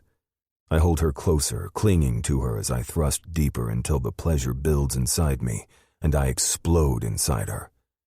My body topples over her, crashing her to the bed. We're both a sweaty, panting mess. Bracing against my elbows, I look down at her. Grace's cheeks are bright pink, her lips swollen and what I'm pretty sure are scratch marks covering her neck. A few of the strands of her hair stick to her face, so I brush them away. Grace blinks her eyes open, those bright green irises peeking at me. My chest tightens at the sight of her, a feeling I'm not sure how to name spreading through me. That was, she sighs, words drifting. There's a sleepiness to her that comes only after sex. I know. Pushing that unsettling feeling back, I press my mouth against her neck. I've got to take care of the condom. Her legs tighten around me, stopping me from moving. Do you have to? I'll be back in a bit, I promise, trying to stifle my chuckle. With another kiss, this one on her lips, I pull out of her and get up. I quickly take care of business and return to the bed. Grace is pulled all the way against the wall, so I slide inside and pull her over to me. The damn bed is too small, but I guess there are some advantages to it. Grace snuggles into me, throwing her leg over my thigh, and sighs happily. I could get used to this. Me too. She slides her fingers over my chest until they stop at a carefully closed incision at my shoulder. What's that? I noticed it earlier, but... Her voice drifts off, pink spreading over her cheekbones. An old injury. My muscles tighten as she continues sliding her fingers up and down the scar on my skin. The doctors have carefully closed it, and it has healed nicely, but the scar has stayed. From what? A fall when I was younger, I say non-committally, not in the mood to open this particular topic. I lift Grace's hand to my mouth and press a kiss against her knuckles before placing it on my chest. A shimmer catches my attention. I look closely at the little charm hanging from Grace's wrist, wondering how this is the first time I've noticed it. The leather looks slightly worn, the color faded in some places. The knot that's holding it on her wrist is so tangled I'm pretty sure she'd have to cut it off if she wanted to remove it. Didn't you say you weren't into basketball? I ask absent-mindedly, swiping my thumb over the little basketball charm hanging on a leather band. Grace stiffens, her attention going to her wrist. I wasn't. It was a gift. That faraway look is back in her eyes. From a friend. My throat tightens. You had a friend that was into basketball? My stomach lurches, a feeling I'm not sure I want to name twisting my insides. Yeah. Gently, she pulls her hand out from my grasp and places it on my chest, her fingers rubbing the worn leather. It was a long time ago, and wearing it has been a habit. I look down at the top of her head. She snuggles closer to me, sighing happily. I should probably let her rest. It's clear that she's tired, but for whatever reason I can't seem to let it go. How long? Years. Years. She's been wearing it for years, yet she didn't think to tell me that. I'm not even sure why I'm so upset by it. If it were something else, anything else, I wouldn't think twice about it. But it's not any charm. It's a basketball. Do you want to play? Her mouth falls open in surprise. I don't know how. Never played ball? Something flashes on her face, but she masks it quickly, shaking her head no. Never got a chance. Absent-mindedly, I run my hand down her back. Didn't you say you never played basketball? Not enough time, she murmurs, her voice distant. I look down, and sure enough her eyes are closed, lips slightly parted as she sleeps. Not enough time. I rub the side of my head. What does that even mean? Chapter 36. Trent. A loud bang startles me awake. My eyes snap open just in time to see a dark figure entering the room. My heart kicks up as I jolt upright in the bed, covers falling into my lap. My heart thumps in a wild tempo as blurry images flash before my eyes. Men in black. 3 of them, shouting. I can't understand the words, but it's there, an incomprehensible noise that overwhelms all my senses. Sweat coats my skin, and the throbbing behind my temples is so intense it makes it hard to breathe. Bang, bang, bang. Light flashes on, blinding me instantly. I squeeze my eyes shut, my hands covering my pulsing temples. Shit, sorry, I didn't mean to barge in. What? Trent? Small fingers wrap around my wrists. What's wrong? I grit my teeth harder and shake my head, which is a mistake because the only thing it does is intensify my headache. I grab my head with both hands, pressing my palms against my eyes. God, why does it hurt so badly? What's wrong with him? A panicked voice breaks through the loud thumping of my heart echoing in my eardrums, which makes all of my senses dull. No, not just any voice. Grace. We came back to my place, and she slept over. Trent, open your eyes. Grace tries to pry my hands away from my face, but I hold still. Please. He probably has a migraine. Mateo. The light flickers off, plunging me back into the darkness. Thank fuck. A migraine? Is that it? It's not, at least not what my usual migraine feels like. Yes, my head is hurting, but this is different, more intense. It paralyzes all of my senses, making it hard to breathe. Still, I nod my head since I don't have it in me to explain.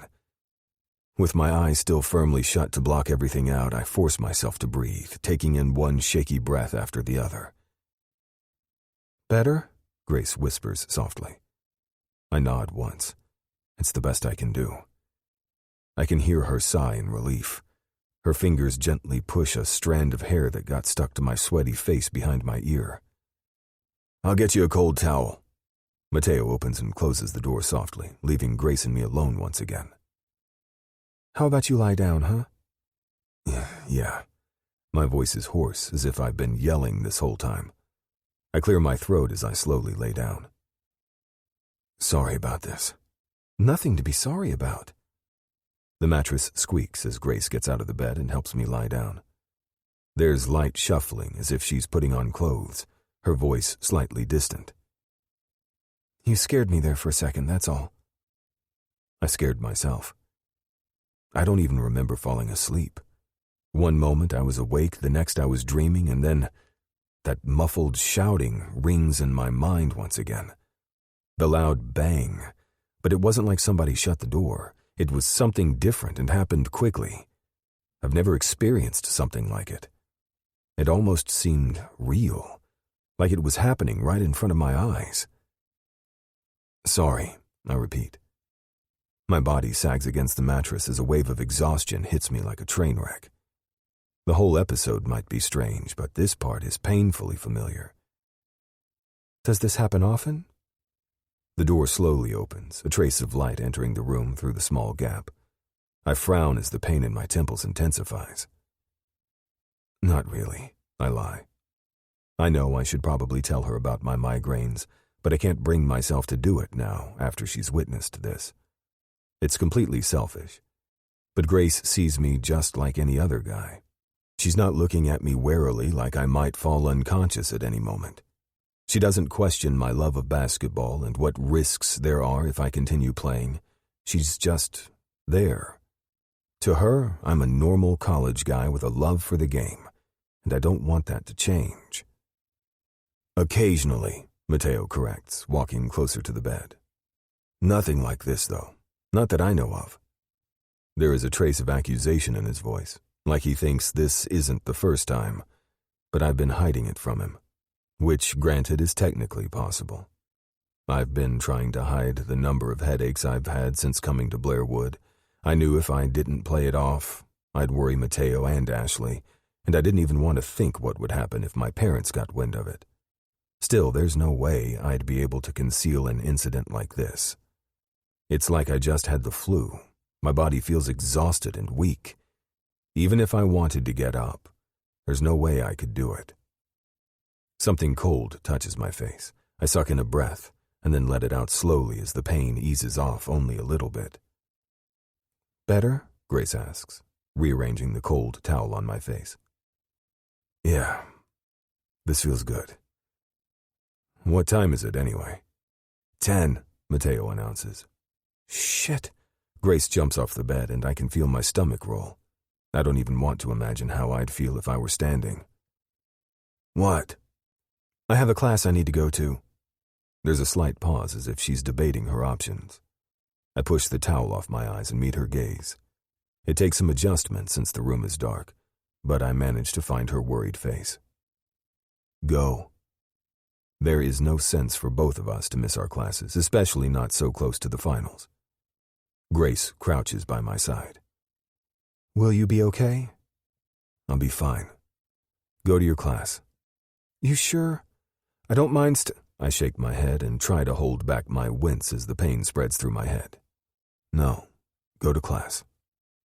Grace sighs. "Fine."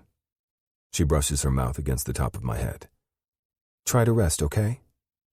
"Not going anywhere," I try to joke, but I don't think either of them buys it. "Seriously, I'll be fine." "I'll see you later," Grace whispers as she brushes her mouth against the side of my head and gives my hand another squeeze. Placing the towel back in place, she gets up. I can hear her feet move across the room, but then there's only silence. "You'll let me know if he needs something?" "Sure thing." "He's still here and can hear you perfectly fine," I mutter dryly, not amused in the slightest. Mateo huffs. "I'll look out for his grumpy ass, don't worry." I'm half tempted to pull off the cloth and open my eyes, but it feels too good to remove. "Thank you." Then the door opens and closes quickly, and Grace is gone. "What the fuck, dude?" Mateo whisper yells at me. "You scared me half to death." "I scared myself," I admit. "And can you not be so loud? My head is killing me."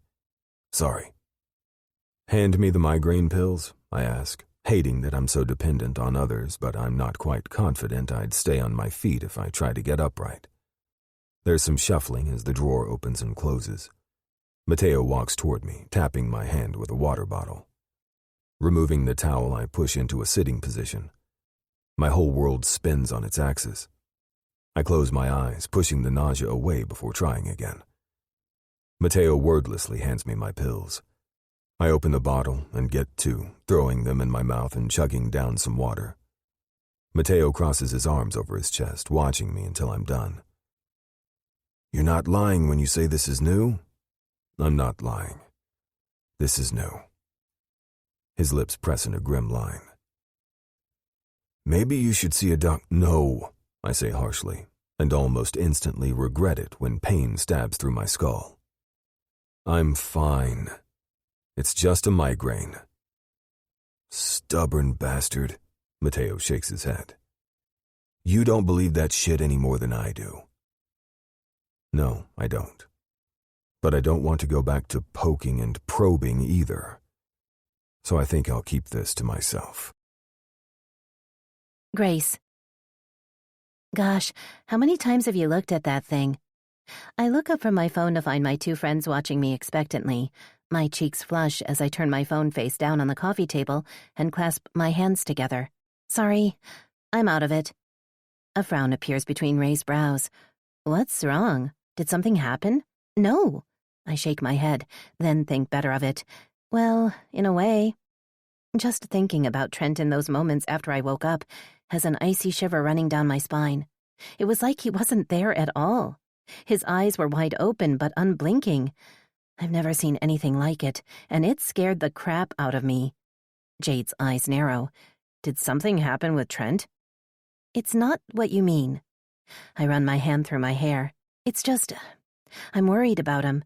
His roommate came this morning. And saw you two in bed?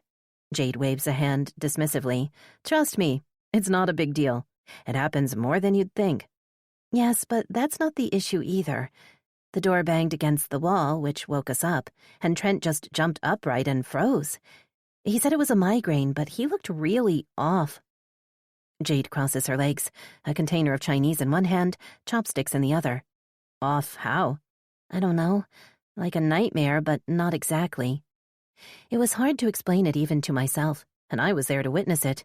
Yeah, sure, the door was loud, but to just freeze like that? It makes no sense. Have you talked to him since? Ray asks from her spot on the couch. I had to leave for class, but I texted later. He hasn't gotten back to me. Maybe he's sleeping. Jade shrugs. If it were a migraine, he'd probably try to sleep it off. Could it really be that simple, and I'm just making it more than it is? I push my food from one side of the container to the other. Yeah, maybe. Okay, so... Jade clasps her hands excitedly. Are you still down for Thursday? Ray frowns in confusion. What's Thursday? Jade's mouth falls open, a look of complete bewilderment on her face. I try to remember what she's talking about, and then it hits me. The girls' night.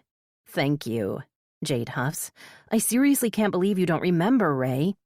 Do you know how hard it was to find one day that everybody could attend? Chloe and I had to make a chart. A freaking chart. I mean, seriously, why is it so hard to organize a girls' night? Guys do it all the damn time. It's just not fair. Because they decide they want to go out and just get up and do it, I suggest. No charts necessary. Jade glares at me. You're not funny. I thought it was funny, Ray adds helpfully, which earns her a glare too. Sorry, with nationals just around the corner, I've gone into full-on prep mode. What does that even mean? The magical four: gym, food, skating, and sleeping. She ticks each word off on her fingers. Jade purses her lips. Doesn't seem like you have a hard time finding time for Zane. He's usually there for all four. Yeah, I don't remember you actually sleeping. Well, sometimes a girl just needs to work out tension and soreness before she can fall asleep. Jade laughs. I bet that's the case. Giving up the pretense of eating, I put the container on the coffee table. So what are we doing for girls' night? Jade tells us the plans for Thursday night and who all is going with us. The more she talks, the more excited I get about the prospect. Between all the obligations, it's been a long time since we all hung out together, and I miss it. After all the plans are made, we settle down to watch Game of Thrones. When Jade realized Ray hadn't watched it, she decided we were going to have to show her what she's been missing this whole time. 2 episodes later, we decide to call it a night. I get back to my room and plop down on my bed with a sigh and unlock my phone. My heart skips a beat when I find Trent's message waiting for me. Trent, hey, sorry. I slept for most of the day, and then I had to go to practice. Practice? He can't be serious. I worry at my lower lip as I type back. Grace. No worries. Grace. Practice? Do you feel well enough to play? Trent.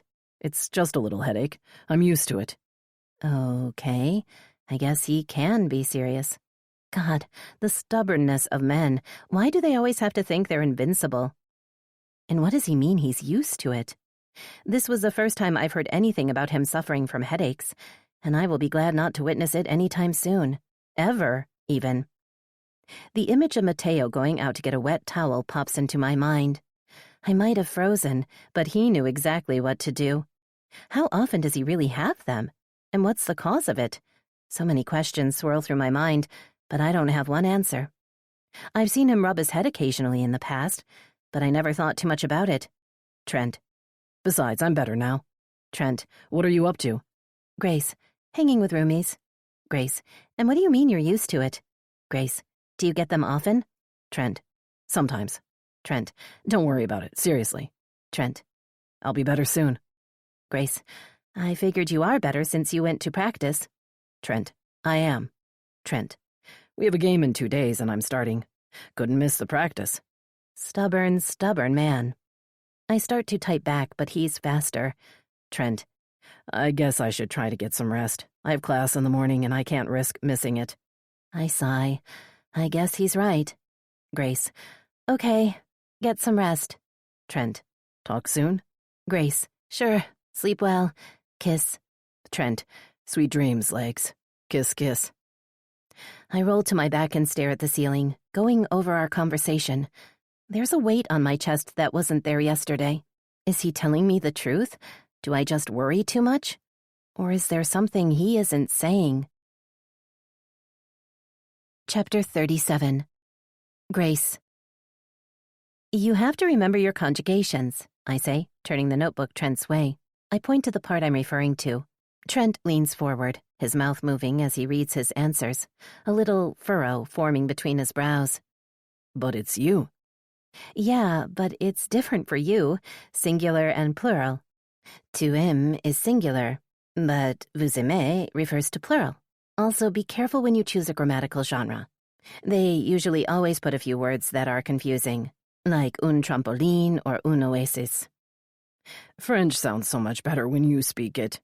I chuckle lightly, ducking my head down. I don't know about that. I know.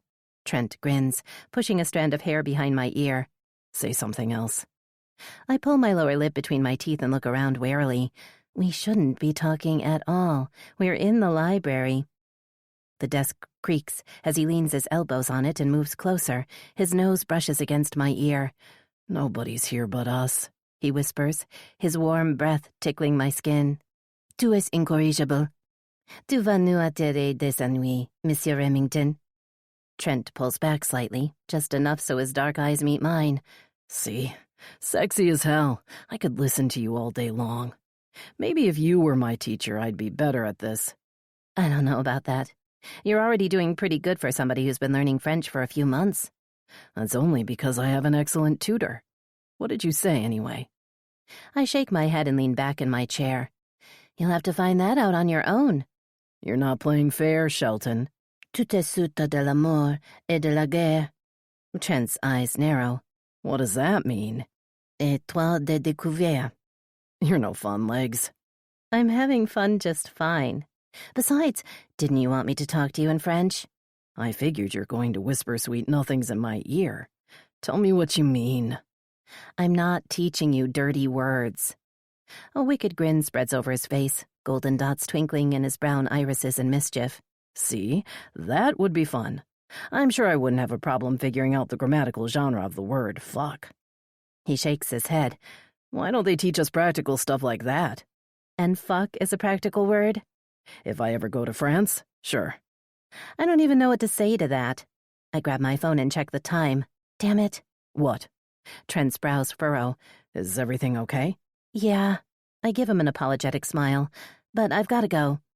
I close my books, putting them in a stack before shoving them all into my backpack. Where's the rush? It's girls' night. A frown appears between his brows. Didn't you guys just have one of those? It was just Jade, Ray, and me. This time a few other friends of ours are joining us, too. Zipping my backpack, I jump to my feet and put on my jacket. So you're ditching me for chicks? Chicks before dicks. Sorry, pal. Grabbing my backpack, I stop by his side and lean down to press my mouth against the corner of his. Before I can straighten, Trent's hand sneaks to my nape, and he pulls me down, deepening the kiss. His mouth brushes against mine, his tongue teasing me mercilessly. When he finally lets me go, I'm slightly dizzy and breathless. He wiggles his brows. I bet your friends can't kiss you like that. Nope, they sure can't. Think about that when you're out having fun tonight. I nod my head wordlessly and start to back away. My lips still tingle from his kiss. I turn around and almost bump into the edge of the shelf. Trent chuckles after me. The nerve of that man. Trent. The phone burns a hole in my pocket. My fingers itch from the need to wrap around it and check if I have a message waiting for me. Or just to check Grace's social media to see what she's up to. She sent me a message before she left with her friends for their girls' night. A photo, actually. She was with her 2 roommates, standing in front of a mirror. Not that I actually gave her friends more than a passing glance, because, holy shit, Grace looked hot. I mean, I know she's hot, obviously. But Grace is a comfy kind of girl, a complete contrast to Ashley, who was always put together. It might be an asshole thing to compare the two since they couldn't be more different, but it's true. Tonight, though, there's nothing comfy about what she's wearing. Her shirt might have long sleeves, but it shows off a part of her flat stomach. A little black skirt reaches mid-thigh, and high-heeled boots make her legs seem to go on for miles. I'm pretty sure I drooled a bit. That is, until I saw her message. Legs. Going out. Might be MIA since we're strictly prohibited from using our phones during the girls' night. Guys not allowed even in the virtual way, according to Jade. XOXO. I almost swallowed my tongue. Going out? Dressed like that? I figured they'd hang out in the dorm or something, not go out clubbing. Remington, you playing today or what? I blink at the sound of my name. The screen comes into focus, as do the noises surrounding me. My player is the only one standing uselessly at the fictional court as my teammates run around him. Quinn is doing his best to make up for my lack of attention, but there's little he can do on his own. Shit, sorry. Fucking right, Nate laughs from the other side of the couch, a big grin on his face as he steals the ball from Quinn and runs for the basket. Thank God this isn't a real game or we'd be screwed. Well, Quinn is screwed either way. We'll see about that. Gripping the controller firmer in my hands, I move my player, quickly running after Mateo. I just catch up to him under the basket. We both jump at the same time, and by some miracle I manage to break the ball from him before he scores. Quinn catches it and dribbles it toward the other side of the court, popping up in the air and scoring. Who's screwed now, Natey boy? He punches me in the gut. Fuck you. That's what I thought. More insults fly around the room as we continue to play. I give my best to keep my attention on the screen until we finish with Quinn and me as the winners. That's the way to play, Remington. Quinn gets up, and we bump fists as he walks around to the couch. Passing by Nate, he slaps him on the shoulder. You're buying us beers next time, pal. I demand a rematch. Nate crosses his arms over his chest and huffs, which makes the rest of us laugh. You're such a sore loser, Nate. But fine, have at it, double or nothing. Mateo and Nate exchange a look. Fine, double or nothing. Sounds like a plan. Quinn grins and rubs his hands together. I'm going to take a piss and we can wipe the court with your asses all over again. We'll see about that, Nate yells after him, which only makes Quinn laugh harder. Chuckling, I finally give in and pull out my phone. There is no new message from Grace, not that I expected there to be one. She said she's prohibited from using her phone. What the hell's with that? Why are you frowning like that? Mateo asks as he sits next to me and hands me a beer bottle. Not frowning, I mutter as I open my Instagram and start scrolling through the stories. I'm not one for social media. Hell, I don't remember when was the last time I posted anything. But a few years back, Ashley bugged me into opening an account. Might as well give it a look, right? I'm just going to see what my friends are up to. It's not like I'm checking in on her or anything. There's a crease between your brows that makes your mug even uglier than usual. I think that constitutes as frowning. I'm just looking at something, that's all. Mateo sprawls over the couch, propping his foot on his other knee. Yeah, tell that to somebody who hasn't known your ass as long as I have. Grace angry at you? Is that it? I frown. Why would she be angry at me? Because of the whole debacle from the other day? Dude, you scared me, and I'm used to your weird ass. What happened the other day? Nate asks, looking at us, well, me, curiously. Nothing, I say quickly, giving my best friend a pointed glare. The last thing I need is for my teammates to find out about my migraines. And no, she's not angry with me. We were together earlier. She went out with her friends, that's all. Oh, so you feel left out, is that it? Who's left out? Quinn asks as he gets back into the room and plops down on the couch. Nobody. I run my hand through my hair, done with this conversation. Can we just play already? Are you still okay with me driving home for winter break? Mateo asks as he types something on his phone as we walk back to our dorm. Quinn and I ended up beating him and Nate 2 more times. That guy seriously is a sore loser.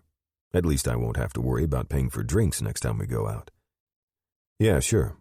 I'll probably take my parents' car when I'm in the city. No sense in driving 2 cars back and forth. Mateo raises his brows. You have plans to go somewhere? There's that familiar tug at the corner of my mouth. I'm hoping to get Grace to go out with me. I figured it would be nice to do something just for the two of us in a place that's not tainted with memories and people who know our situation. Somewhere we can just be us. Grace and Trent, lost in the sea of people who don't give a damn about who we are. Oh, did you now? Shut up. Mateo lifts his hands in surrender. Hey, I didn't say anything. As if there is a way I could stop you. The thing is, I really hope being away from Blairwood eases some of the tension between us. What do you mean? I know Grace finds it hard to deal with seeing Ashley around campus. She feels guilty because she thinks she's the reason we broke up. That's bullshit. You guys should have broken up months ago. I know that now, and I tried explaining it to her, but she has a hard time accepting it for what it is. And I just want us to have fun. We fall into silence for a moment. Mateo turns to me. Don't you find it weird? What? The fact that you both come from the same place but never saw each other until now? I laugh at that. There are 9 million people living in New York. It would be strange if we knew each other. What would it have been like if I met Grace before Blairwood? Would I have still ended up with Ashley? Would we still share this connection we have now? Would we have gone to the same college and fallen apart like Ashley and I did? Would she have looked at me differently if she knew what had happened? I pull my brows together, that familiar throbbing growing by the second as my mind swirls with ideas. There are so many possibilities. And if only one thing had played out differently, we wouldn't have ended where we are now. It doesn't matter. The past is in the past, and you have now, which is way better than any what-ifs. Still, don't you think it would have been cool to know her before? My stomach tightens as an image of a young, smiling girl flashes in my mind. There are no worry lines on her face, no sad, haunted eyes. She looks so similar to the version of Grace I know.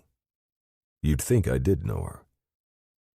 Yeah, maybe, I agree absent-mindedly, rubbing at my forehead. Mateo observes me for a moment. What is it? Are you having a migraine again?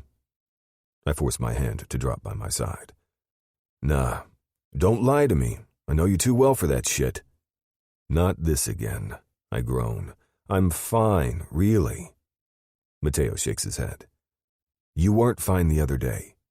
You can't keep hiding this shit from people in your life, Grace included. You just surprised me, that's all.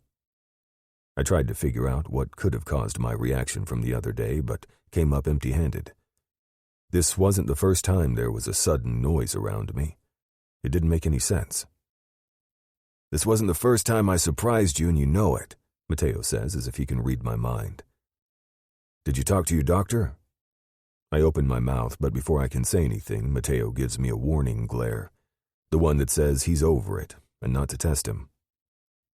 Not yet, I admit. I'm going for a checkup over the winter break anyway. What's a few more days in the big scheme of things? Was there more? I look away guiltily. Of course there was. And if I didn't feel like an asshole so far, I do now. Why haven't you said anything? I haven't told anybody about all the headaches I've had since the fall, nor all these weird images that occasionally pop into my mind. I'm not sure if they're real or just a play of light or a fragment of my imagination. They just come and go, and there's no sense in worrying people about something that is most likely just in my head anyway. It's not like that. Everybody has a headache every now and then. You're not everybody, Trent. You suffered a head injury, and they had to keep you in a medically induced coma to give your brain time to heal. Hey! We both turn around at the sound of a soft voice, only to see Grace standing in front of our dorm, a phone pressed to her ear. She lets her hand drop to her side. I've been trying to call you. I pull my phone out of my pocket, and sure enough, there's a missed call from her on my screen. Sorry, I didn't even notice. I can see that, Grace giggles. She shifts her attention from me to Mateo and back. Her brows pull together as if she can sense the tension between us. Is everything okay? Yes, I say quickly before Mateo can open his mouth. The last thing I need is for him to blab something to Grace. We were just talking about the game. I'm going to tell her. I will. Just not yet. Game? We were at Quinn's place playing ball. A cute frown appears between Grace's brows. In this cold? A video game, I explain. Oh, I guess that makes more sense. I go to Grace and wrap my arms around her. She's wearing a thin coat over her clothes, which can't possibly be warm enough for her. What are you doing here? Shouldn't you be out with the girls? How did you get here anyway? I was, but then their boyfriends came and we cut our night short. My brows go up. What happened to no boys? Grace shrugs. Don't ask me. I followed the rules. Of course she would. If there were photos in the dictionary, Grace's would have been right next to the definition of a rule follower. Please tell me you didn't walk here all by yourself? No. My friend and her boyfriend dropped me off. I figured if you weren't in the dorm, I'd just walk back to my place. I kiss her forehead. You shouldn't be walking around all by yourself at night. The smartass rolls her eyes. Yeah. I mean it, I whisper, leaning down and placing my mouth on hers. Grace sighs softly as our lips connect, and my tongue dips into her mouth. The kiss is tender. There's a mix of tart and saltiness lingering in her mouth. I slide my tongue over her lower lip, swiping over the little grains sticking to her skin. Tequila? I ask, breaking the kiss. Yeah, she laughs, pushing a strand of her hair behind her ear. It's our go-to drink these days. It tastes good on you. I'm about to lean down for another taste when Mateo interrupts me. I'm going to leave you guys to it. I turn around to my best friend to find him typing something on his phone. Oh, you don't have to, Grace starts to protest, but Mateo lifts his hand to stop her from finishing. It's okay. I had plans beforehand anyway. Grace leans her head against my chest. Why does it feel like we're always kicking you out of your room? You're not kicking me anywhere. My date is waiting for me. Mateo tips his chin at me. You kids be careful with what you're doing, and I'll see you in the morning. My best friend's gaze lingers on mine for a moment longer. We might have been interrupted beforehand, but I know I haven't heard the last of it. Can I blame him? Not really. I can understand the worry. But he needs to understand where I'm coming from, too. I don't want Grace to constantly worry and hover over me like Mateo and my parents do. I don't want her or my teammates to look at me differently, treat me like I'm weak. With a wave, he turns on the balls of his feet and walks away in the opposite direction. Later, I call after him, throwing my arm over Grace's shoulder and pulling her toward my dorm. Maybe we should have gone to my place? I really feel bad about always kicking him out. Don't worry about it. He's probably going to that girl's he's been hooking up with. Who's this mystery girl? No idea. Grace's wide eyes fix on me. You haven't met her? Not really. I shrug, pushing open the door to the dorm. Mateo likes to keep his business private. But you're his best friend. He'll tell me when he's ready. I lead her up the stairs. Any plans for winter break? Grace looks up at me. That's a sudden change of subject. I'm done talking about Mateo. I bring our joined hands to my mouth and press a kiss against her knuckles. So, winter break? Plans? Just hanging out with my family, nothing special. I nod my head. How about we do something special? Like what?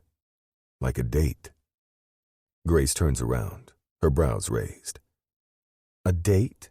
You know, two people dressing up nicely, I pick you up at your house, and then we go and do something fun. Grace smacks me on the shoulder.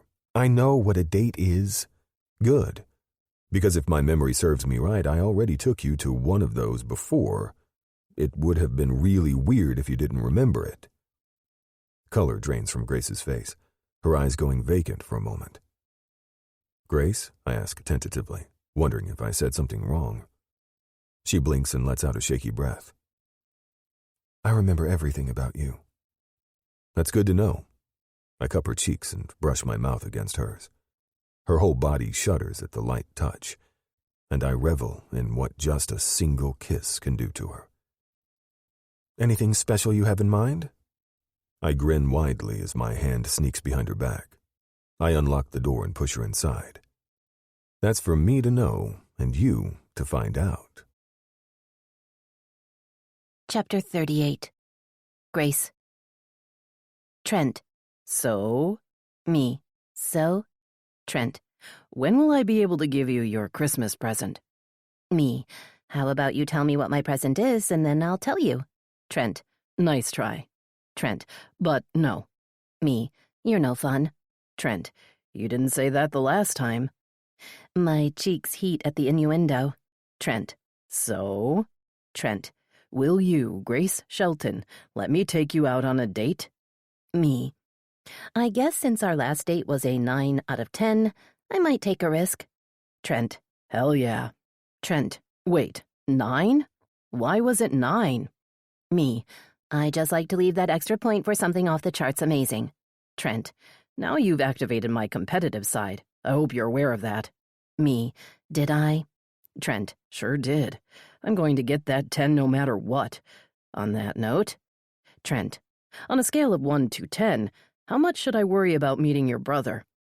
A light chuckle escapes me as I read the message. Me. Jack is one big teddy bear. Trent. So, like, 11? This time I burst into laughter. I can't help myself. What has you all smiley like that? My head snaps up at the sound of my brother's voice coming right over my shoulder. I lock my phone and quickly turn around to face JD. Hey, I didn't see you there. My heart is pounding hard against my rib cage. For somebody as big as Jack, he sure as hell doesn't have a problem sneaking behind your back. I can see that. So who put that smile on my little sister's face? My cheeks heat from his watchful stare. I push a strand of my hair behind my ear. I'm not that little any longer. Jack waves a hand dismissively. He walks around the couch and plops next to me. You're always going to be my little sister, Gracie. He nudges me playfully with his elbow. Stalling doesn't look good on you, so spill. I'm not stalling, I protest, which only earns me a raised brow. Not really. Okay, maybe a little, but can you blame the girl after her shitty luck in men? The last guy I introduced to my brother vanished into thin air and left me heartbroken. And the next guy I plan to bring home just accidentally has the same, although slightly more mature, face as the last one. Fucked up? Probably. But being with Trent, it makes me feel alive, whole, in a way nothing and nobody else does. I tilt my head back, leaning it against the headrest, and let out a sigh. It's Trent. There, that wasn't so hard now, was it? JD is quiet for a moment. So quiet that I start to get jittery. My leg bounces as the nerves get the better of me. Trent as in that, Trent. JD's voice is even, not a sign of what he might be thinking showing on his face. Is there another one? Jack shakes his head. I don't think I'm that lucky. So much for that going well. He leans in his seat, turning his full attention to me. So are you guys, like, together now? Are we together? We've never put a label on it. We are dating, but that's not the same. Defining things never seemed important. I was just happy to have him. I slide my tongue over my lips, contemplating my answer. JD's eyes narrow as I struggle to find the words. His hard gaze clearly tells me that, yeah, we better be together, or somebody will get his ass kicked. JD's nothing if not protective of the people he loves. And for some reason that I couldn't understand now any better than when I was 12, he thought I was a person worthy of that love. JD shifts in his seat. Do you really think this is for the best? That's the thing, JD. I shake my head. I don't know. I don't know what's for the best. I really wanted to move on. I had every intention of doing so a few months ago, but the moment I made that decision, he was back. And for a while I thought he was Mason, not just the way he looked, but also some little things. And then there are moments where he's not Mason at all, but Trent. And it's not just him. He has friends. He has a life. Which one is the one you love? I turn to him, the green of his eyes that match mine perfectly, staring at me. Both. I love them both. Mason might have been my first real love, but somewhere along the way, I fell in love with Trent, too. You'll always be the first man I loved. You know that? If it weren't for you. I shake my head, letting the rest of the sentence hang in the air between us. I loved JD even before we met. One day our mother was drunk, and she told me about him. About the family she had before she packed up her things and left because she thought she wasn't ready to be a mother. She never remembered it afterward, but I did. I couldn't get it out of my head, get him out of my head. There was this whole other person out there that was my family. A brother. I found out everything I could about him, watched his games, followed him on social media when I could. Jack Daniel Shelton was somebody. He made something out of himself. And knowing there is somebody out there in the world who shares the same blood as me, even if only half, made all the difference. I never thought I'd meet him, but then one day he just appeared in our house. And he saved me, in more ways than one. JD cups my face, his thumb swiping over my cheekbone. You'd have been fine all on your own. I chuckle, sniffling softly. I don't know about that. I do. His hand falls down, and he takes my clasped hand between his. You never needed a savior, Grace. You were always more than capable of fighting your battles all on your own. I sniffle, the corner of my mouth lifting. Just because you taught me how to throw a punch. The most crucial of the life skills. He grins, but soon his face turns serious again. Promise me you'll be safe. What happened? I'll try. He nods, and I press my lips against his cheek. Thank you for worrying about me. You're the best big brother a girl could ever wish for. What did I miss? Sienna strolls in and looks between the two of us. Hey, where are my kisses? She sits on my other side, curling her bare feet under her, and takes a sip from her wine glass. We were just having a discussion about that Trent boy. C meets my gaze and rolls her eyes. Of course, my brother doesn't miss it. What? I love you, Jack, but sometimes you can be such a man. His eyes narrow into tiny slits. What does that mean? You can't possibly be on her side. Of course I'm on her side. I want Grace to be happy, and if, she deepens her voice to sound more like his, that Trent boy is what makes her happy, then I'm all for it. JD harumphs, crossing his arms over his chest. Didn't he have a girlfriend? I know his intention isn't to hurt me, but his words gut me. If my own brother thinks I could get in between two people that are in a relationship, what must other people, just mere onlookers, think of me? He broke up with her. I would never... I know. JD presses one of his palms against my clasped hands. The other sneaks under my chin. He tilts my head up, his eyes filled with remorse meeting mine. I'm sorry. I didn't mean it like that. I know, it's just... I don't want to be that girl. That was part of the reason why I tried so hard to resist it. But the pull... It was hard to put into words the way Trent made me feel. JD sighs and gives my hands a hard squeeze. As long as you know what you're getting into. Do I? I'm not so sure. But at this point, there is no going back. Does that mean you're going to be nice when he comes to pick me up for a date tomorrow? That piques his attention. Tomorrow? Yes, tomorrow. I give him a pleading look. Please be nice. I'm always nice. Sienna chuckles, like a tiger ready to pounce. Hey, as long as he treats you nice, we won't have any problems. That's not really reassuring, JD. I'm not meant to be reassuring. I'm meant to kick ass of everybody who messes with my little sister. I don't even bother to correct him. I never doubted it, not even for a second, that JD would have my back. I stayed with them for another hour, just chatting about everything I had missed since the last time I was home. It was the first time we would catch up since things were pretty busy just after I got home from college after the finals with the last preparations for Christmas. I love the boys, but they're definitely a handful. Sienna stifles another yawn. Come on, baby doll. Let's get you to bed. JD gets up and gently pulls Sienna to her feet. We can stay a little while longer, she protests, but her body is leaning against my brother's. We barely get to see our girl. My heart warms at her words. Our girl. To Sienna and JD, I've always been theirs. No questions, no doubts. They loved me in all the ways that mattered and embraced me as a part of their family. JD's mouth brushes against the side of Sienna's head as he rubs his hands down her arms. She'll be here for a little while still. No need to get your panties in a twist. Yes, besides, we have those tickets to go and watch the ballet. After Trent took me to watch the ballet in Boston, I knew it'd be the perfect Christmas present for Sienna. Just the two of us. A smile spreads on Sienna's face. Just like the good old times. Just like the good old times, I agree. C points her finger at me in warning. But we're getting our nails done, too. It's a date. I chuckle. Night, you two. They say their goodnights and leave the room. I listen as their slow footsteps climb to the second floor. JD murmurs something to C, his words too quiet for me to decipher. The door to their room squeaks as it opens and closes before the silence falls over me.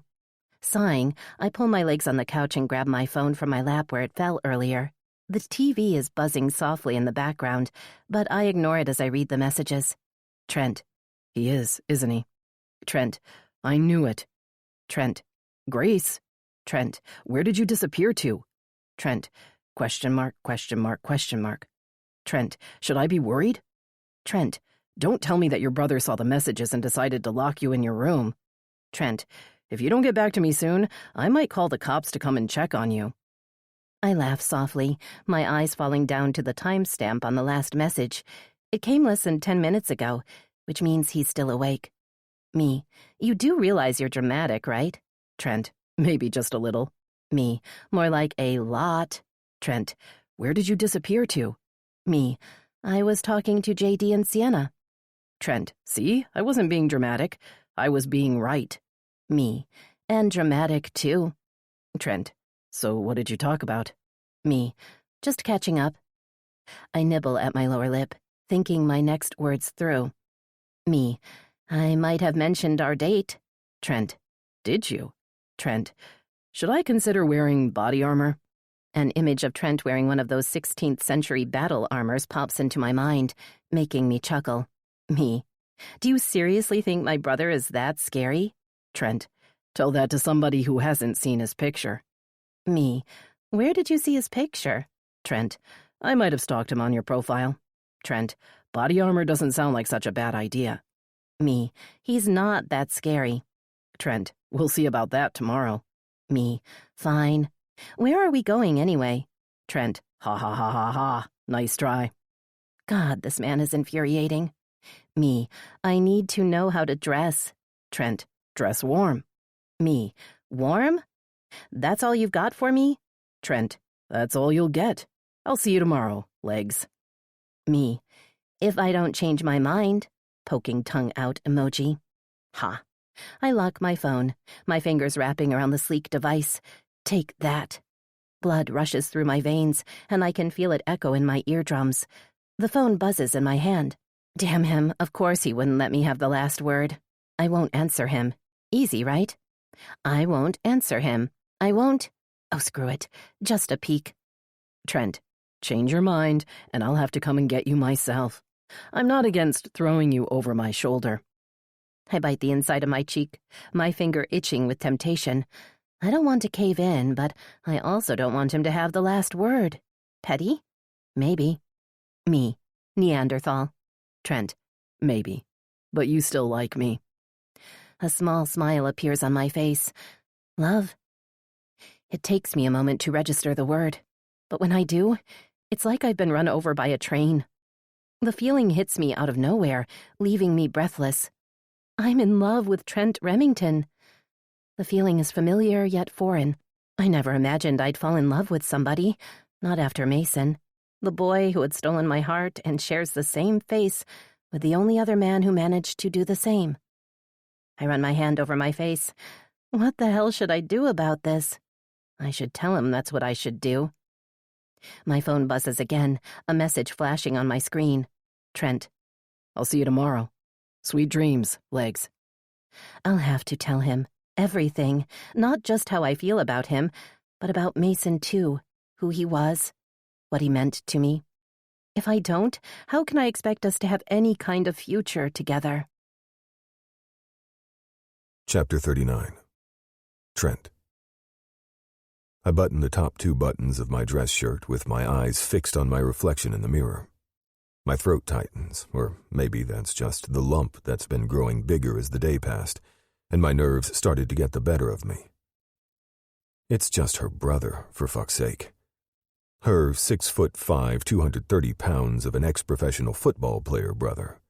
Seriously, what's the big deal? It's just a date, not like I'm going to ask for her hand in marriage or anything like that.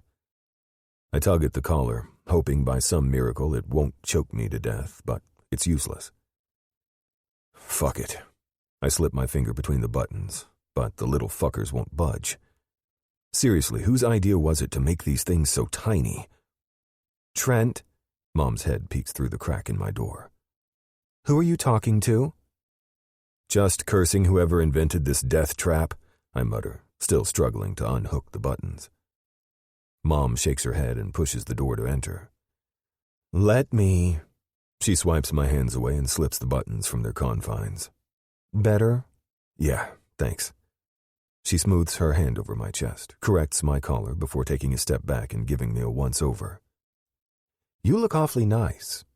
Any special plans? Mom's trying for casual, but I can see the curiosity in her gaze.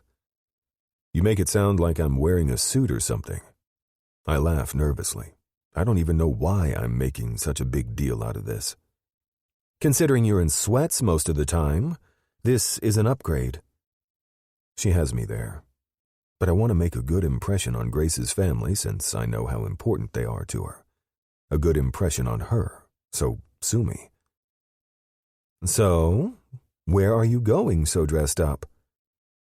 My hands are clammy with nerves, so I wipe them on the side of my jean-clad legs. It's one of the nicer pairs Mom bought me, but I rarely wear them. I paired it with a white button-down and emerald sweater over it, another gift from Mom I almost never wear but reminded me of Grace's eyes. I look like some preppy frat guy. Maybe this is a mistake. A date. Mom's brows rise. A date? Yeah. I give myself one final look in the mirror before turning to face Mom. Her head is tilted to the side as she observes me quietly. What? I didn't realize you and Ashley got back together. I cringe and rub the back of my neck. We didn't. It's somebody else. Oh. Well, that's one way of putting it. I didn't realize you were dating someone new already. Yeah, right. If she knew Ash and I broke up, which she probably found out from Ashley's mom at one of their weekly brunches, I'm pretty sure she knows why we broke up. Her name is Grace. I shove my hands into my pockets. We met at Blairwood. Mom nods, but I can see that she's not happy about it. Mom loves Ashley, has since she's been a little girl. For as long as I can remember, she's been throwing us at one another. But Mateo was right all along. I couldn't keep dating her because it was easy or expected. And you're going on a date? Yeah. She's from the city, too. Another nod. Her lips are pressed into a tight line. You'd really like her. I'm sure she's a nice girl, she says diplomatically. But, I grab my phone and wallet and put them in my pockets. But, I ask, although a part of me knows it's a bad idea. Don't you think it's too soon? She places her hand on my forearm. Honey, you and Ashley have been together for so long, and we should have broken up ages ago, too. I interrupt. I love Ashley. A part of me will always love her. But I'm not in love with her. Haven't been for a while. And you love this Grace girl? I'm getting to know her, and I love the person I am with her. Now, I gently pull my arm out of her grasp. I really need to go. I don't want to be late. The big house comes into view as I put the Cadillac in park and shut down the engine. Since we took Mateo's car to drive down to the city, I had to borrow my parents' car. Not bothering with my jacket, I get out and walk to the front porch. The Sheltons live in Bronxville, a good hour away from my parents' place on the Upper East Side. But when Grace suggested she meet me in the city, I shut the idea down instantly. The house is big, Christmas lights twinkling over the roof and balconies. A small snowman is built in the front yard, a bright yellow scarf shining like a beacon in the dark night. There's a Santa hanging off one window and reindeer just chilling on the front porch. Taking one deep breath, I press the doorbell and wait. The sound echoes inside the house, along with the sound of rushing feet. Nicholas Shelton, get your brother's underwear off your head and put it back on his butt before your mother sees you.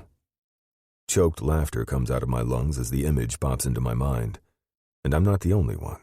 Somebody, probably said Nicholas, is laughing like a maniac behind the closed door.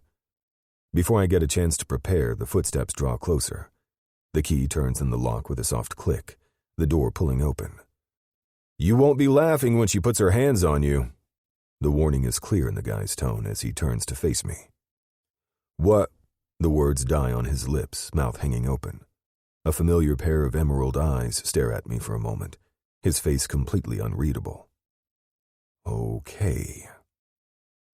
"Hey," I say lamely, but seriously, what am I supposed to do? Grace's brother might have only a couple of inches on me, but somehow he seems bigger.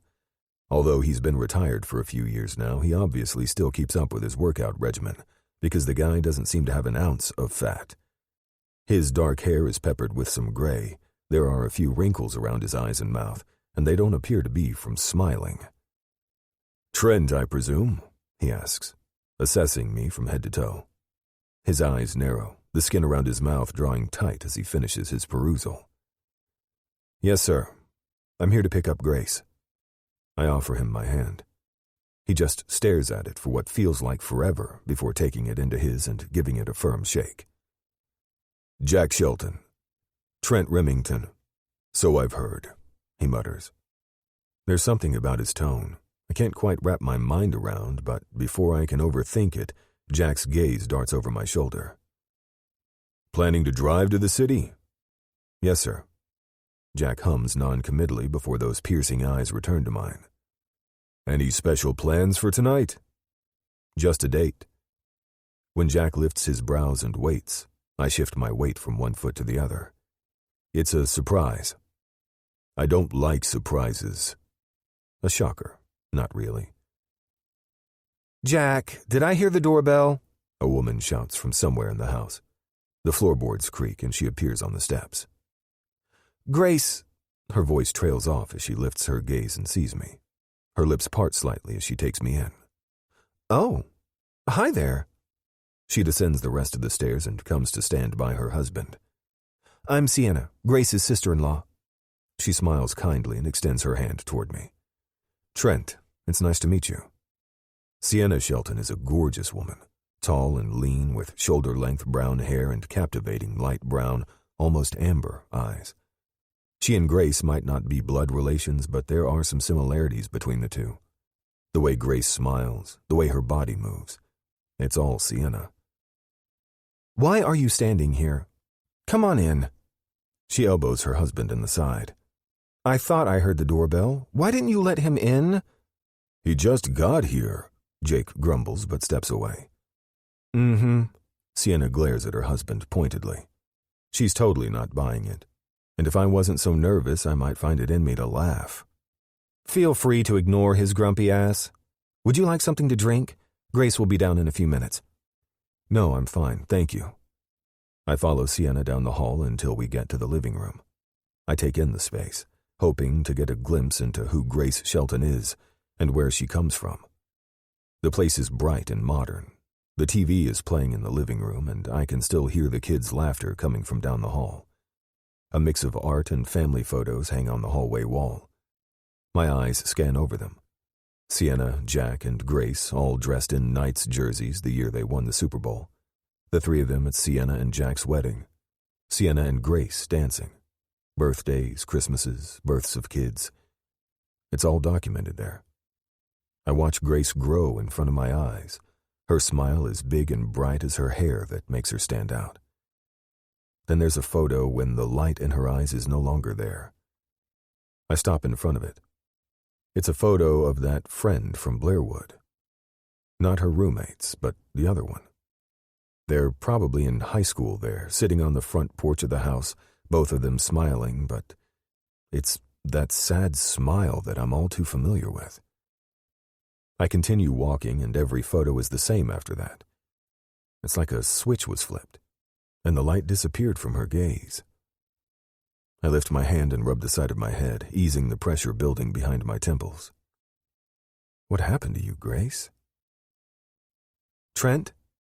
My head snaps up at the sound of my name, and that's when I see her standing on the landing, her fingers wrapped around the handle. Seeing her takes my breath away. "Hey," I croak, my voice all raspy. God, she looks beautiful. She's wearing one of those little black dresses and those high-heeled boots that make her legs seem to go on for miles.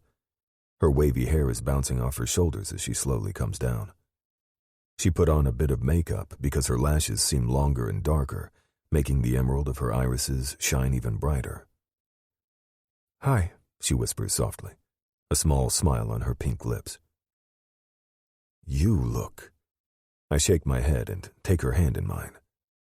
Grace smooths her free hand down her side. "Will this do?" She narrows her eyes. "Since somebody didn't want to tell me where we're going?" I chuckle. "I'm not telling you where we're going."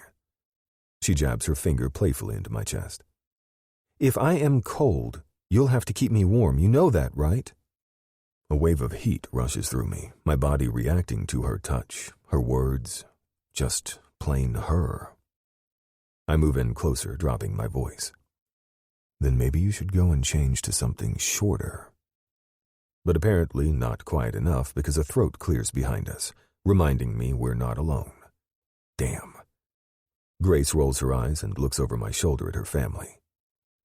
"I guess I'll see you guys later." I turn around and find her brother and wife standing by the door and looking at us. Sienna is smiling, but Jack gives me a hard glare. "You better bring her home by midnight." "Jack!" Grace protests. "I'm not a..." I pull her into my side and wrap my arm around her. "Midnight. Got it." Grace huffs, clearly exasperated. "Anything else?" A tingling sensation runs down my neck. I look down at her and find her glaring at her brother. Something about this whole situation feels almost familiar. Nonsense. I shake my head, trying to clear my mind. Jack gives me a passing glance before fixing his attention on his sister. "You good?" The question seems innocent enough, but it feels like there's a deeper meaning to it. Grace sighs, her body relaxing. "I'm fine." She tilts her head back, looking at me. "Let's go?" "Sure." Chapter 40. Grace. Your brother is scary as fuck. Trent gives me a side glance before returning his attention to the road in front of him. He's casually leaning back in his seat, one hand on the steering wheel as he drives through the busy New York streets with the ease of somebody who's lived here his whole life. He has a way about him, that's for sure. I chuckle, looking out the windshield at the crazy New York traffic. Why somebody would want to willingly drive in the city is out of my grasp. I mean, I got my license and all, but I'd rather take public transportation any day of the week. You'll get to your destination faster, and you won't risk possibly getting killed in the process. He loves you a lot. That he does. A small smile curls my lips. No matter how annoying JD can occasionally be, the feeling is mutual. He's really the best big brother a girl can ask for, when he's not too overprotective. I turn to Trent as he pulls in front of a red light, our gazes meeting. There's a small grin on his lips. The heated look in his gaze makes my stomach clench with anticipation. I sink my teeth into my lower lip. He follows my movement, his eyes falling down to my mouth.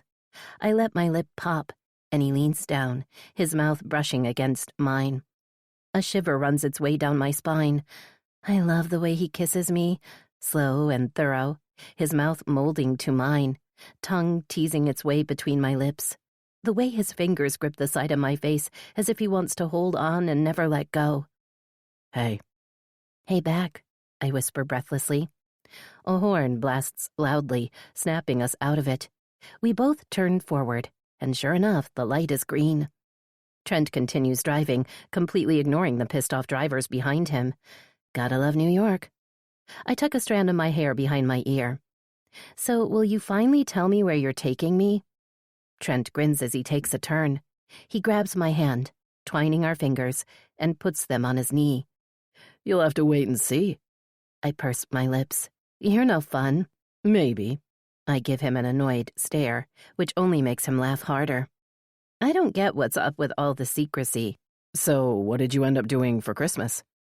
We went to Atlanta for a few days. Jack's dad's from there, so we had our annual Shelton Price Christmas. Between all the adults and kids, it's always a fun time. Price? He turns to me, bewilderment clearly written on his face. As in William Price? The one and only. Trent shakes his head.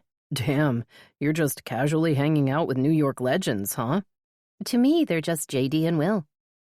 I always knew they were famous, but to me, they're just my big brother and his sidekick. Does it bother you? There were always usually two reactions when people found out who my brother was. Either they wanted to be my friends in order to meet him, or they hated me because they thought I was entitled just because of who my brother was.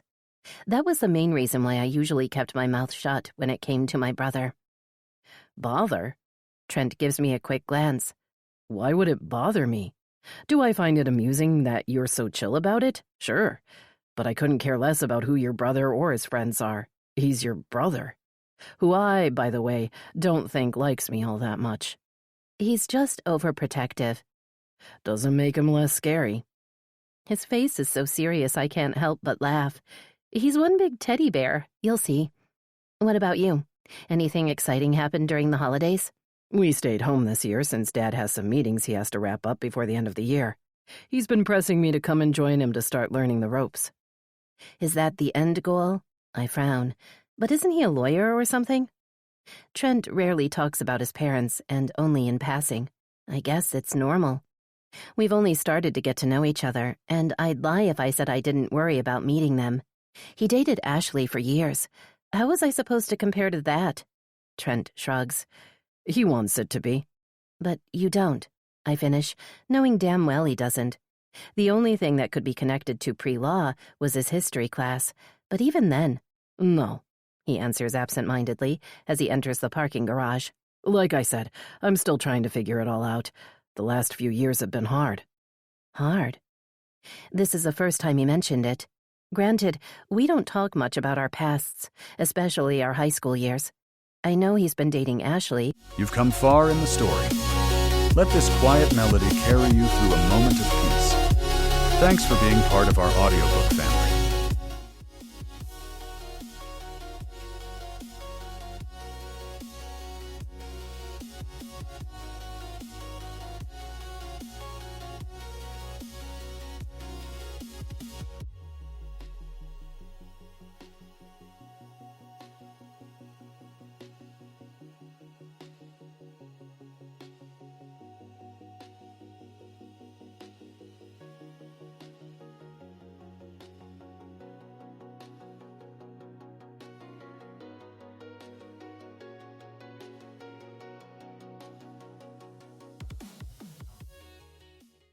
And it's not something I want to probe into. But more than that, I don't want to talk about it because of me. Talking about high school would mean telling him about Mason, and I just can't do that yet. I want to. God knows I should. But every time I tried, I'd end up chickening out. You'll have to tell him eventually, a little voice reminds me. Soon, but not just yet. Still, I can't help myself but ask. In what way? My heart speeds up a notch. I'm not even sure why. Trent is quiet for a long moment. So long, I think he might not answer at all. But he surprises me. There were... A frown between his brows deepens. He shakes his head as he slides into a parking spot. I had some medical issues for a while. Medical issues? I'm fine now. He rushes out and kills the engine before he turns to look at me. Really, I'm fine. I'm not sure who he's trying to reassure, himself or me. But I can't deny that hearing it piques my attention. What had happened to you, Trent? Before I can decide whether to probe him further or let the matter go, Trent continues. Ready to go? The corner of his mouth lifts in a half-smile, but it's enough to make his dimple pop. No, I won't tell you where we're going. You'll see soon enough.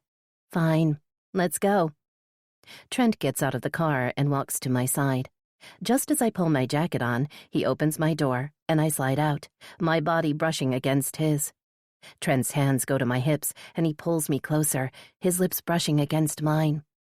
I lift on the tips of my toes and wrap my arms around his neck, my fingers sliding through his soft strands. Trent groans softly, his fingers gripping me tighter. Come on, Trent rasps, breaking the kiss. His eyes are darker than usual as he stares at me. Let's get out of here before I throw you back inside and have my way with you. My tummy quivers in excitement. Maybe that wouldn't be such a bad idea. Trent shakes his head. Don't tempt me, woman. He takes a step back and pulls our interlocked hands. I laugh all the way out of the garage and into the chilly December evening. There's nothing quite like New York City during the holiday season, illuminated in all its glory. The twinkling lights, the Christmas trees, the little businesses scattered on the street and in parks, people singing carols. It used to be my favorite time of the year. Until... Trent pulls me to his side, wrapping his arm around my middle. He leans down, his mouth brushing against my temple. This way. How much further? Not much. Trent checks the street before we hurry across. Seriously, next time I'm going to... The words die on my tongue as I realize where we're standing. My steps falter as the memories of 3 years ago come rushing back. It can't be. I suck in a breath, but it's like it's stuck in my throat. My eyes are glued to the place in front of me. I blink a few times, hoping the image will change. But nope, we're still here. Bryant Park. How? My heart is racing, making the blood rush through my veins. Snapshot after snapshot of the past coming back at me all at once, making me dizzy. My ears are buzzing, dulling the outside noise and leaving me alone with my memories. No, no, no. How is this possible? Grace? Trent's voice is just a faraway echo in my mind. I must have stopped walking because Trent turns to face me. Hey. He cups my face, his thumb sliding over my cheekbone. Are you okay? I'm not okay. I stutter. My eyes still glued to the park entrance. My lips form a little O, but I'm unable to finish the sentence. What are we doing here? Here of all the places? Trent turns my head to face him and presses his forehead against mine, shifting my focus to him. What's going on? You look like you've seen a ghost. I close my eyes and push the memories at once to rise to the surface, back where they belong. This is Trent, not Mason. My tongue darts out, sliding over my dry lips. I'm fine. I'm just surprised. That's all. If Trent finds it weird, he doesn't comment. Have you ever been to Bryant Park? My throat bobs as I swallow. Yeah, I rasp. My voice feels tight from all the emotions whirling inside me. The panic, the sadness, the hurt, the longing. They're all boiling inside my stomach, making the bile rise in my throat. A few times, but it was a long time ago. A shiver runs through me. I wrap my arms around myself.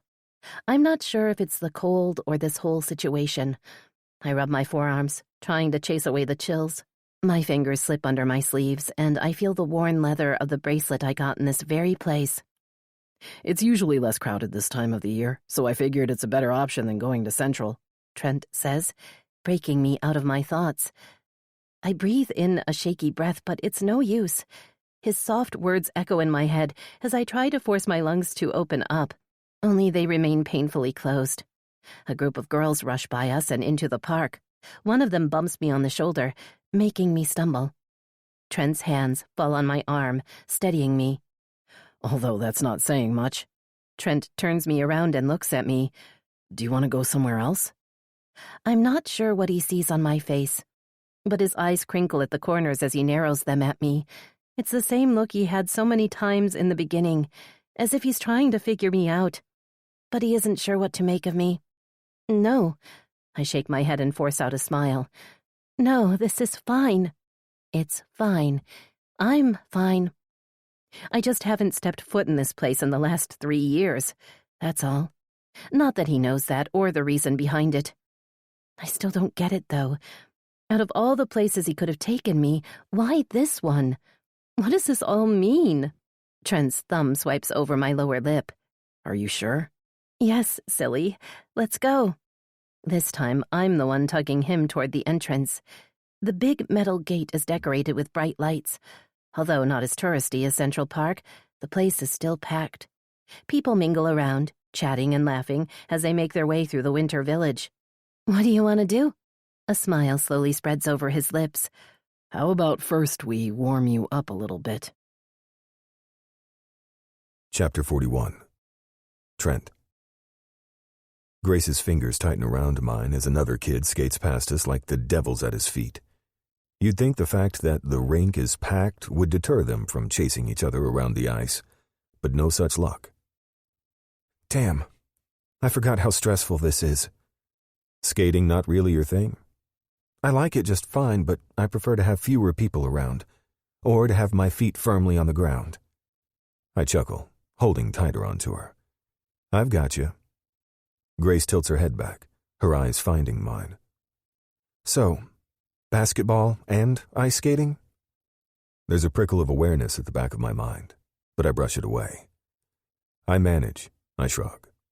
Don't expect any fancy moves, but I can keep my balance just fine. No need to worry. I lift my hand, brushing a strand of hair behind her ear. I won't let you fall. Light and shadow play on her face as little Christmas lights twinkle away over our heads. There's a smile on her face, but I can still see the shadows hiding in her irises. I'm not sure what happened earlier. It's like she just froze for a moment. It makes no sense. It's just a park. What's the big deal? But after the longest minute of my life, Grace snapped out of it. I tried bringing it up again, but it's like she was determined to push it back. Now that darkness is back in her eyes. It's making me feel uneasy. The pressure behind my temples intensifies. I've been trying to fight off this headache for the last couple of days, but it's just been slowly building. I know it's only a matter of time before it turns into a full-on migraine, but not yet. I'm not going to let anything ruin our date. Do you usually come here often? Occasionally. There was this one time when Mateo and I skipped school and came here. Skipping school? Grace turns to me but almost loses balance. I grip her hand tighter and she turns forward. I didn't take you for a rule breaker. Hey, it was just one time.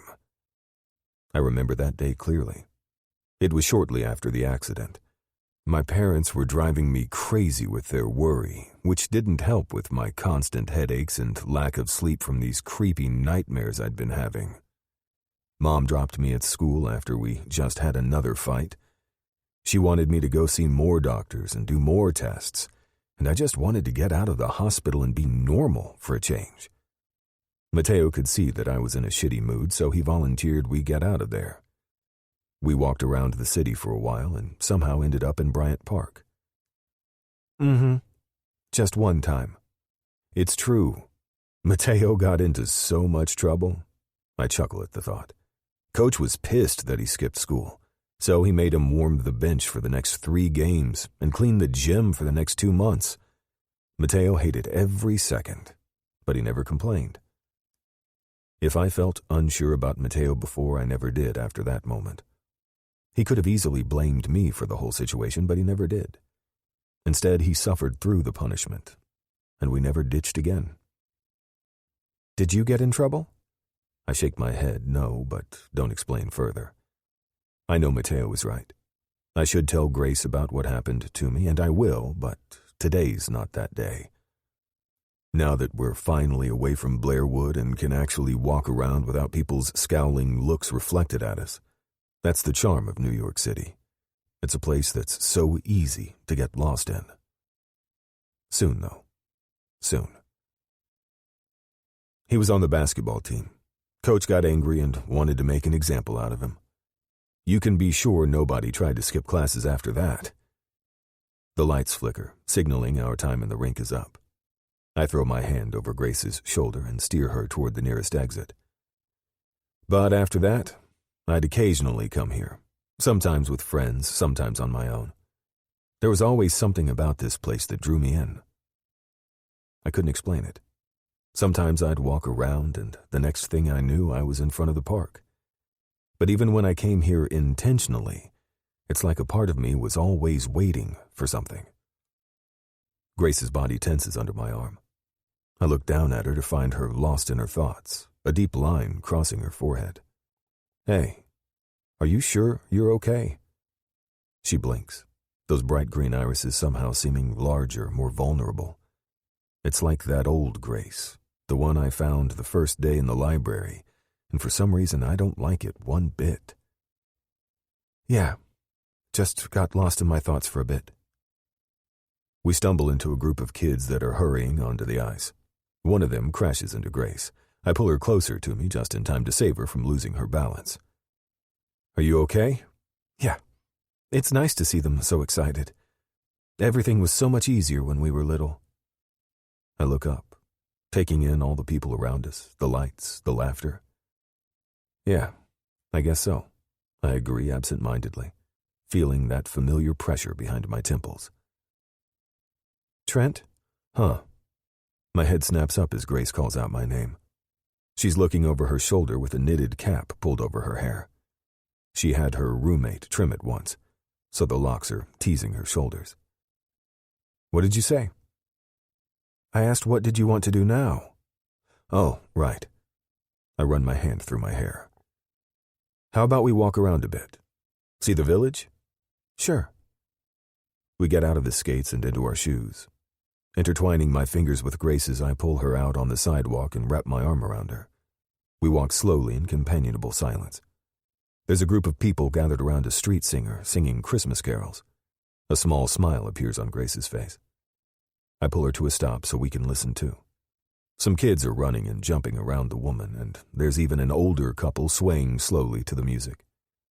The man leans down and whispers something in the woman's ear, which makes her laugh. They're so cute together. Grace leans her head on my shoulder. Is that something you want? I shift so I'm standing in front of her and take her other hand. To dance in a busy street? I could totally do it too. I'm a shit dancer. Ashley always used to complain that I stepped on her toes during school dances. Apparently, the agility on the court doesn't transfer to the dance floor. But I could manage some swaying if it had put a smile on her face. Grace turns to me and shakes her head. It's not about dancing. I want somebody who'll look at me like that. Who'll love me even when we're old and gray-haired. I want that. My heart squeezes in my chest the longer I look at her. I want to be that person for her. The realization is like a kick to my gut. I'm not sure why. It shouldn't be surprising at all. I've liked Grace from the very start. There was always something about her that called to me and I couldn't let her go. Not when I was dating Ashley. Not when I knew it was wrong and selfish. Not when I hurt Grace and knew she didn't want anything to do with me. I wanted her. And I still do. Because being with Grace makes me feel alive in a way nobody else can make me. When I'm with her, I feel whole. There's no requirements, no expectations. I'm just me, and she's fine with it. Fine with me being me. I lift her hand and bring it to my mouth, placing a kiss over her knuckles. Is that a no to dancing? I ask, my voice coming out low and raspy as I push back all the emotions she evokes in me. Because I can't promise not to step on your toes. A smile spreads over Grace's face. She lifts on her toes, her hands cupping my cheeks as she leans in and presses her mouth against mine. We can't all be good at everything. Well, I wouldn't put it like that. There's plenty I'm good at. I wiggle my eyebrows suggestively. Grace laughs and shoves me slightly. I'm pretty sure that's the case. She holds my gaze, her teeth grazing over her lower lip to prevent her from smiling as she takes a step back. Amusement glitters in her eyes before she shifts on the balls of her feet and starts walking. Shaking my head, I follow after her, dropping a bill in the little basket for the singer. It doesn't take me long to catch up to Grace. We walk between the people commenting on all the things they've put out this year. Want something to warm you up? I ask, spotting a hot beverage cart not that far away. Maybe some hot chocolate? Grace turns toward me, surprise flashing on her face for a split second. I could never say no to hot chocolate. Well, I could never say no to her, so I guess that makes two of us. Hot chocolate it is, then. Chapter 42. Grace. Trent's fingers tighten around mine as he pulls me toward the cart. My heart is going into overdrive.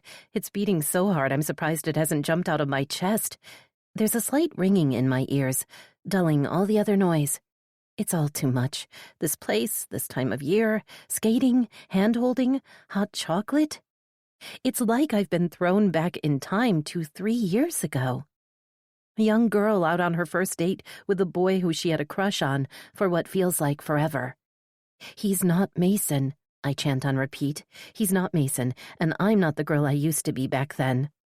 Maybe I'd actually believe it if the situation was different. What can I get you? The question snaps me out of my thoughts, but before I can open my mouth to order, Trent already does it. 2 large hot chocolates. 1 regular, 1 with extra marshmallows. My heart sinks to my gut, palms turning sweaty as the ringing in my ears intensifies. How did you... Trent turns to me, a confused look on his face. Did I get it wrong? No, he got it right. Too right. I try to swallow the lump in my throat, but it's like it's fixed there. How? My voice trembles, so I try again. How did you know? His brows furrow as he thinks about it. You must have ordered it at some point? But I haven't. Not with Trent, at least. These days I rarely drink hot chocolate. It holds too many memories of that night. Memories I gave my best to push back. Just like all the other things that are connected to Mason. Yeah, probably. Before he can comment further, the guy calls out our names and hands us the drinks. I wrap my shaky fingers around the cup, letting the hot liquid warm my hands. What is happening here? It feels like I've entered a parallel world in which nothing makes sense. Trent's not Mason. Since the few tables that are just next to the cart are occupied, we walk a little until we spot one couple leaving the bench. Trent looks down at me. Want to sit? Yeah, sure. We quicken our steps and slide onto the bench just in time. I take a small sip of my hot chocolate, careful not to burn my tongue. It tastes divine, the mix of rich cocoa and extra marshmallows lingering on my tongue. I sigh happily and hold the cup close to my face to keep me warm. Damn, I missed this. I seriously don't know how you can drink that. How can I drink that? Chuckling nervously, I jab him in the chest. Not even the thick winter jacket can prevent me from feeling his strong muscles. What about you, Mr. Boring? I'm not boring, Trent protests. Who drinks regular hot chocolate? I ask before I can think better of it. A sense of déjà vu hits me all at once. That night is coming back. A lot of people? A lot of people, Trent says.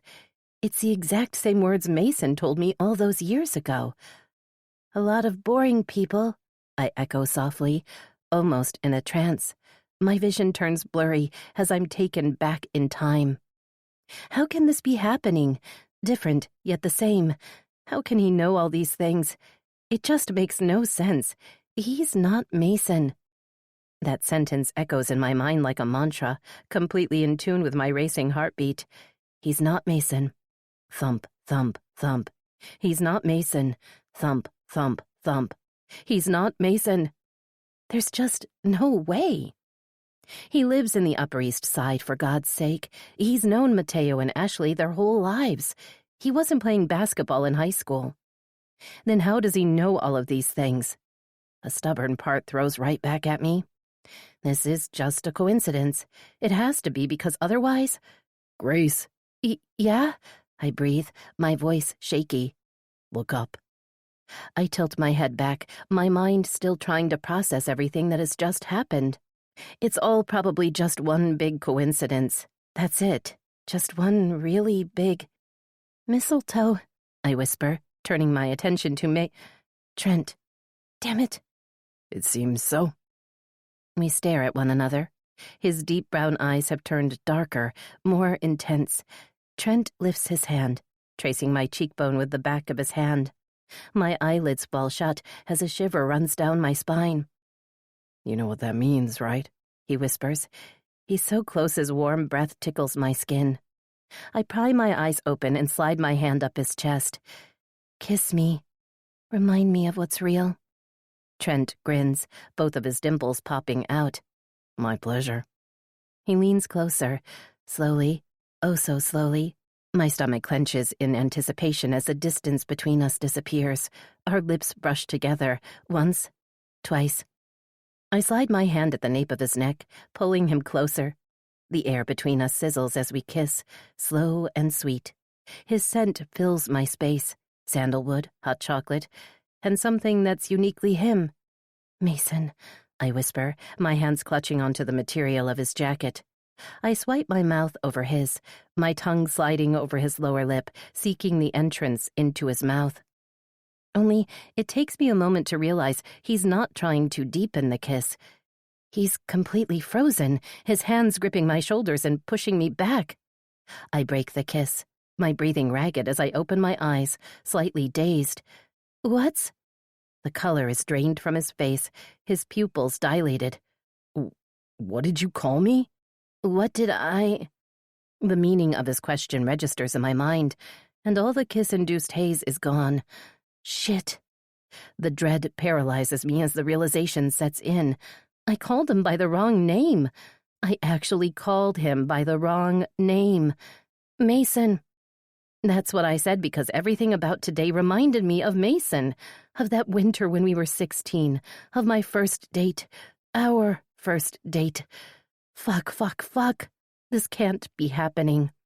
I run my trembling fingers through my hair. How the fuck do I explain this? Chapter 43. Mason. I. Grace tries again, but no words come out. The horror is clearly written on her face as she just stares at me with her big emerald eyes. Mason. The name echoes in my mind like a broken record. A stabbing pain rips through my skull, making me suck in a breath. I grit my teeth, trying to push through the pain, but it's useless. It's like everything that's been accumulating over the last few months has finally caught up with me. I lift my hands and press my palms against the side of my face, rubbing at my throbbing temples. God, I don't remember the last time my head hurt so much. I squeeze my eyes shut and suck in a shaky breath. An image of younger Grace flashes before my eyes. "We're standing under the mistletoe," she says, those big eyes of hers staring into mine. Her tongue darts out, sliding over her pink lips, and my whole body tightens in response. God, I want this girl so bad. Still, I try to play it cool. It seems so. A slow breeze pushes her hair in her face, so I reach to tuck the strand behind her ear. "Have you ever been kissed?" Grace shakes her head no. "I'll be gentle," I promise. Leaning down, I press my mouth against hers. "Trent?" Grace asks, her gentle voice so low I have to strain to hear it over the loud ringing in my ears and the memories coming back in rapid flashes. And it's not just memories of Grace either. An unknown woman's face, a few teenage boys I've played basketball with, a building, a community center. I shake my head. A wrong move because the only thing it accomplishes is making my head hurt more. The headache has been building slowly since earlier this afternoon, but hearing her call out that name was the final straw. My hands fall down on her shoulders. "Grace, what did you call me?" I ask once again. I already know it, but I need her to say it out loud. "Mason." "Tell me." I tighten my grip on her shoulders and give her a small shake. Grace's eyes grow wide. Her throat bobs as she swallows. "Trent, you're scaring me." "Trent, baby?" a woman asks, panic lacing her voice as a hand grabs mine. Trent? The name doesn't sound familiar. I try searching through my mind, but the only thing it does is make my headache worse. My heart speeds up and the beeping in the room intensifies. "Careful, you need to give him time," a man warns. "Trent, can you hear me? Nod once if the answer is yes." Gulping down, I do as asked. My head hurts like a bitch. Where am I? What happened? The memory disappears almost as soon as it appeared in my mind, leaving me breathless. "But it's not Trent, is it?" I ask, feeling the panic grow with the thumping of blood in my veins. "Is it? My name, it's not Trent." Mason. Mason. Mason. I don't know. Grace closes her eyes, her fingers wrapping around my wrists and pulling my hand back. Can you please stop it? You're hurting me. Her words are like a bucket of ice water poured over my head. I let my hands drop down in my lap, my breathing hard. Calm the fuck down, dude, before you have a heart attack. I force myself to inhale deeply through my nose, counting slowly backward from 10 in my head as I hold my breath before letting it out. I repeat the process a few times until I'm finally calm enough to talk. I've been having these headaches ever since I met you. Well, before that too, but they've only grown stronger in the last few months. Flashbacks. As if to confirm that, another stab of pain goes through the back of my head, accompanied by a blurry image of a man yelling. I pinch the bridge of my nose and close my eyes. Memories that make no sense at all. What the hell is happening to me? Take today, for example. I can't escape the feeling that it all happened at some point before. A sob rips from her lungs. Her hand flies to cover her mouth as if to stifle it, but I hear it. Unshed tears glisten in her eyes, her teeth sinking into her lower lip to prevent it from trembling. It had happened before, hadn't it? My fingers clench and unclench in my lap, fighting those damn tingles. It's like I put my finger in an outlet, and now my body is full of static. Grace nods her head once, her eyes darting to the side to avoid looking at me. Well, fat chance of that happening. She knows something. She has known something all this time, and she kept quiet about it. Because I'm not Trent, am I ask, my voice steely. This time Grace shakes her head no. One tear falls down her cheek, followed by another one. It's like the dam broke, and there's no stopping them any longer. My fingers itch to touch her, pull her into my arms, and reassure her that everything will be okay. She knew. All this time, she knew. From that first moment she stumbled into me in front of Cup It Up, she knew. She called me by that name. I'm him, I whisper, my voice hoarse. Mason. Hey, I smile down at the girl that's been coming to the gym for weeks now. But that's not the first time I've noticed her. I saw her one day dancing in the studio, a little frown between her brows as she went through the motions with the concentration of somebody trying to deactivate a bomb. She looked cute. Plus, those tights made her legs look amazing. And now she's here. Hi. Her voice is high-pitched, her cheeks turning a pretty shade of pink. My grin widens. I'm Mason, she finishes, and ducks her head, that mass of red hair falling around her like a shield. So she does know my name. Good. I blink, coming back to the present.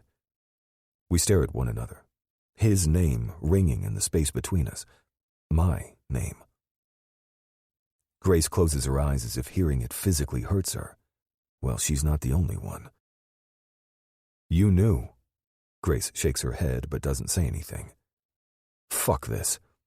I jump to my feet, the cup of hot chocolate I left on the bench falling and spilling over in the process, and point my finger at her. Since day one, you knew. Why didn't you tell me? I don't know which part hurts the most. The fact that she's known all this time or that she's kept it a secret. I didn't know. Is she for real? You didn't know? What the fuck do you mean you didn't know? You called me by that name that first day. You called me Mason. Just saying it out loud has a ripple of pain going through my mind. My lungs tighten, making it hard to breathe. Grace wipes the tears from her cheeks and tilts her chin up. Because I thought I saw... Her voice breaks before she can finish. She sucks in a breath, bracing herself before continuing. Him. I thought you were him, but then... She shakes her head helplessly, more tears falling down. You should have told me, I insist firmly. What should I have told you? Grace chuckles humorlessly, wrapping her arms around herself. Oh, hey, you remind me of this guy I knew in high school? We went on a date, once. You should have told me. I had the right to know. I did. Grace balls her fingers in a fist and pounds them against the bench. I called you Mason that first day, and I got nothing. Can you imagine what it's been like for me? Standing back and watching you be with your girlfriend while you knew nothing about me? There wasn't a trace of recognition. Not one. You never brought it up again. I asked you about your friend, but you didn't say a word. Grace flinches like I slapped her. Because I haven't seen or heard from Mason in years. For all I knew, he was dead. Mateo said he knew you from when you were kids, that you have been best friends all your lives. You dated her all throughout high school. What was I supposed to think? You knew I was from New York. So are 9 million other people. She lifts her arms helplessly in the air and lets them fall back by her side. We're staring at one another, both of us breathing hard as people pass by us. They must think that we're crazy fighting like this. But I don't have it in me to care. But how many of those 9 million other people look alike? We all have a double out there somewhere. Isn't that what people say? But what are the chances? In my mind, they were bigger than you actually being Mason and forgetting all that had happened, or even worse, pretending you don't remember. I didn't remember, I yell loudly. Grace doesn't even blink.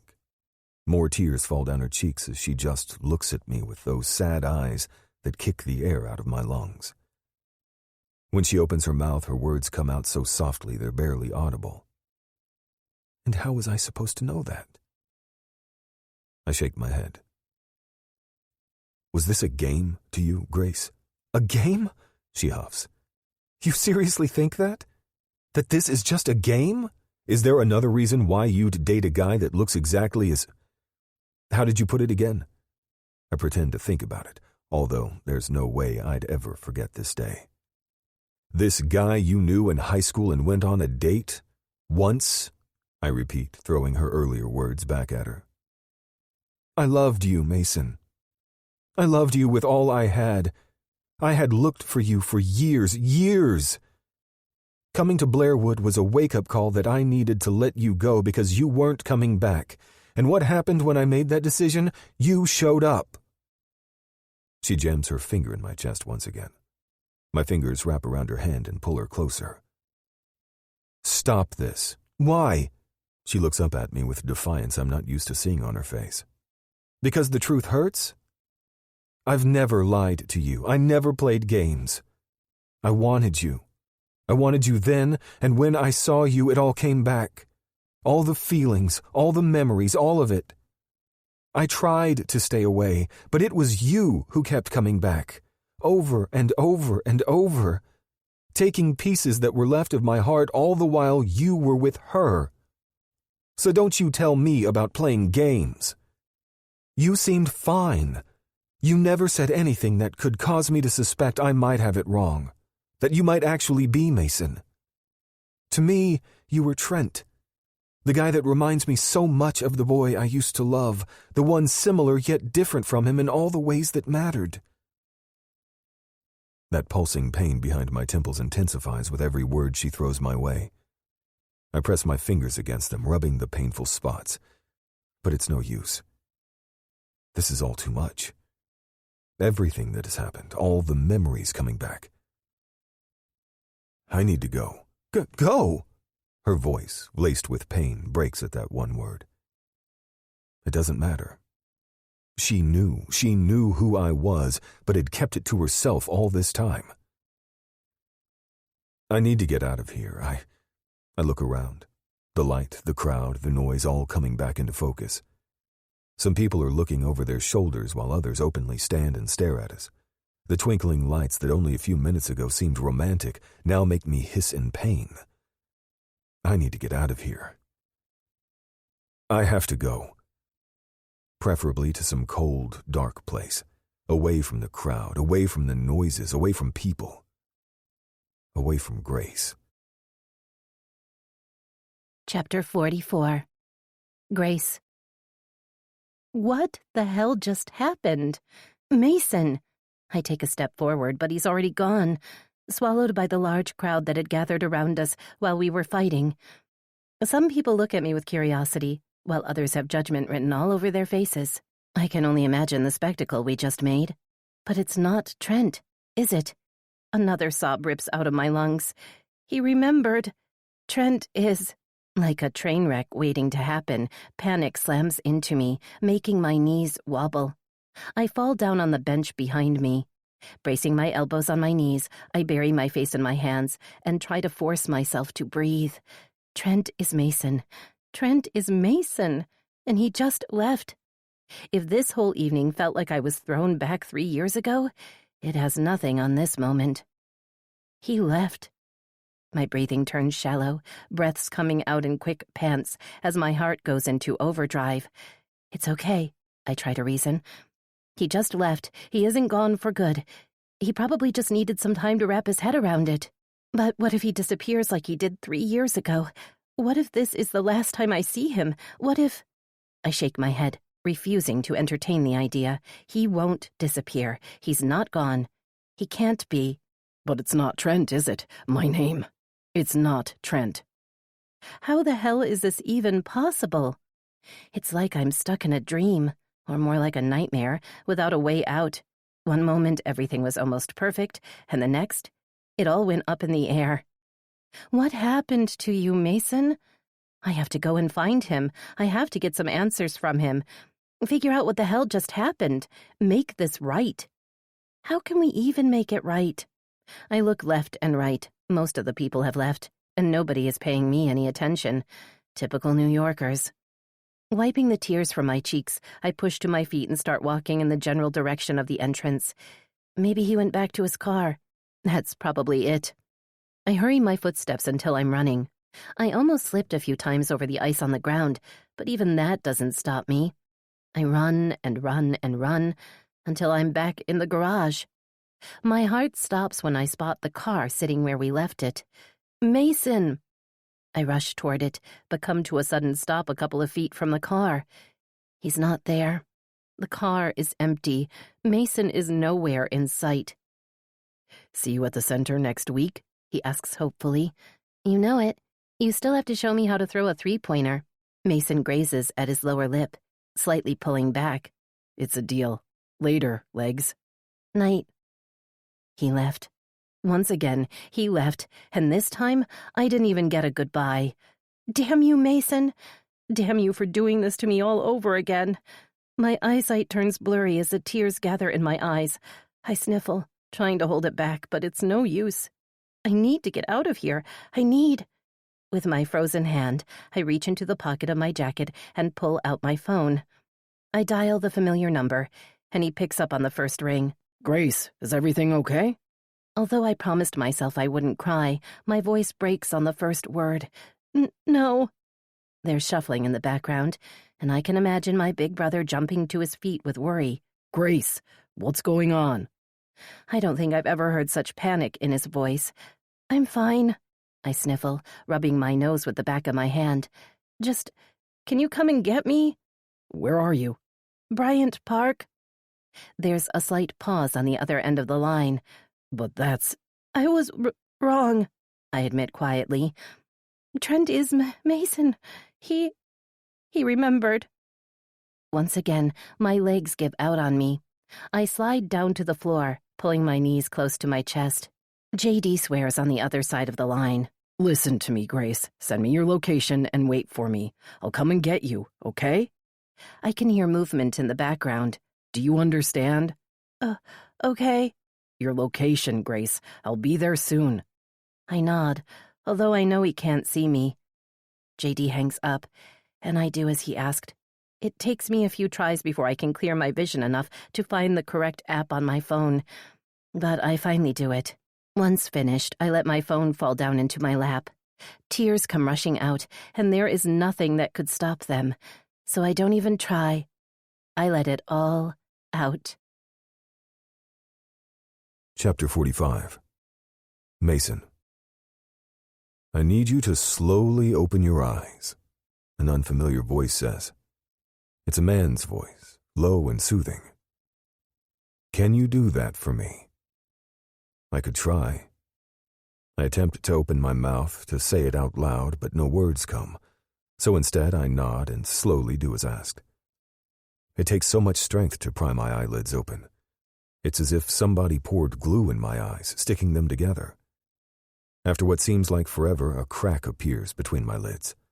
A crack so small I can't even see anything. Or maybe it's the bright light that assaults my senses. I wince in pain and shut them almost instantly. My whole body is so sweaty with exertion.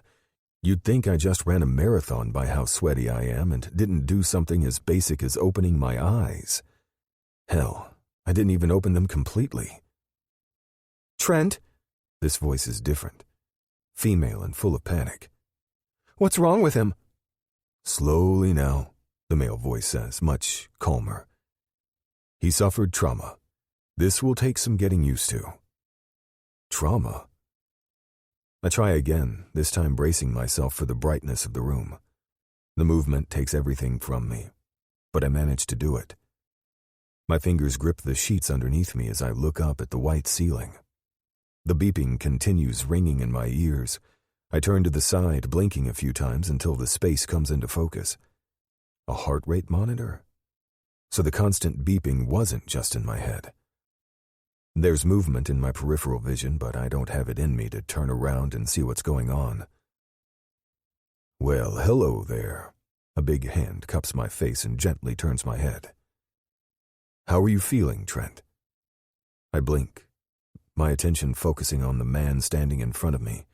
He's an older guy, gray hair, beard covers his jaw, and a pair of glasses are propped on the bridge of his nose.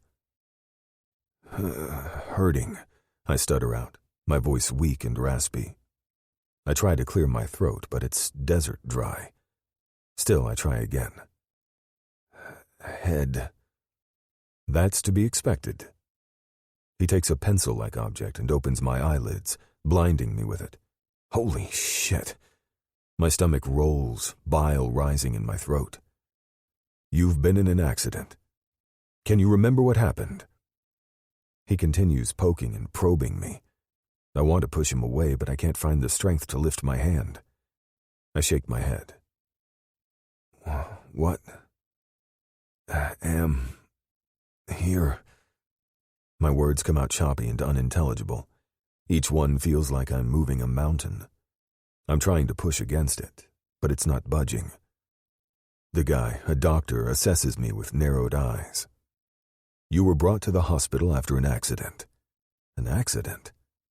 I try to remember, but the only thing that I find in my mind is blackness.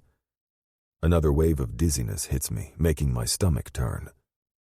What the hell happened to me? Will you tell me what's wrong with him? A woman appears in front of me, tears pooling in her eyes. Regina, you need to. A man comes behind her, pulling her back. I narrow my eyes at both of them. Who are you? Who are these people? The couple staggers back a step. They look at the doctor and then back at me, eyes wide. We're your parents, the woman finally says, her lip trembling. Bang, bang, bang. My eyes snap open, arm flying up to cover my rapidly beating heart. We're here, the cabbie says, glaring at me through the plastic that's separating the front seat from the back. He was just knocking. I rub my trembling hand over my face. That's it. Knocking. My breathing is ragged, sweat coating my skin. I'm pretty sure I look like a lunatic. Sighing, I slide my hand in my pocket and pull out a few bills. I'm not even sure if it's enough to cover my bill, but it must be because the dude lets me out and drives off with a loud screeching of the tires left in his wake before I even close the door behind me. Fucking cabs. But it was a necessary evil. Not only was I in no shape to drive, but after leaving Grace, I wandered the streets for what seemed like hours, and when I snapped out of it, I could barely register where I was, much less find it in me to get back to my car. Besides, the last thing I needed was to get in an accident. You've been in an accident. I press my hands against my head. The throbbing increases once again, making me sway on my feet. Damn it. I run my fingers through my hair, tightening the grip on the strands. I need this pain to stop. It's like all the migraines I had in the past times 10, if not more. The searing pain is spreading through my head and down my neck. The worst of the pressure is just behind my temples, making my vision spotty at times as the flashbacks come back. They've been continuous ever since I remembered. Mason. Grace's soft voice is still in my mind. I can hear her clearly, past and present, mixing together. She knew. It baffles me. All this time she knew me, but she didn't say a word. Inhaling a shaky breath, I turn around and look up at the house in front of me. The woman, my mother, gives me a tentative smile as she pushes open the front door to the house I've never seen before. Welcome home. Home. There's hopefulness in her voice that's been there since I woke up, and I try my best to keep my reaction in check. I've seen how disappointed she is when I don't remember something from my past. My parents try to pretend it's okay, but I don't miss the look of disappointment crossing their faces. I slowly enter the house, taking in the high ceiling, marble floors, the grand staircase leading to the upper floor. A side table that looks like it belongs to a museum stands by the door, a vase with flowers sitting on top of it. Different art hanging off the walls. It's strange that I know everything around me. I can name every object I see, know what it's for, but ask me what I did a month ago, and I'll have no idea. My parents don't say anything as I walk down the hallway, letting me take it all in. There are photos put on the wall leading to the back of the house, photos of a little dark-haired boy.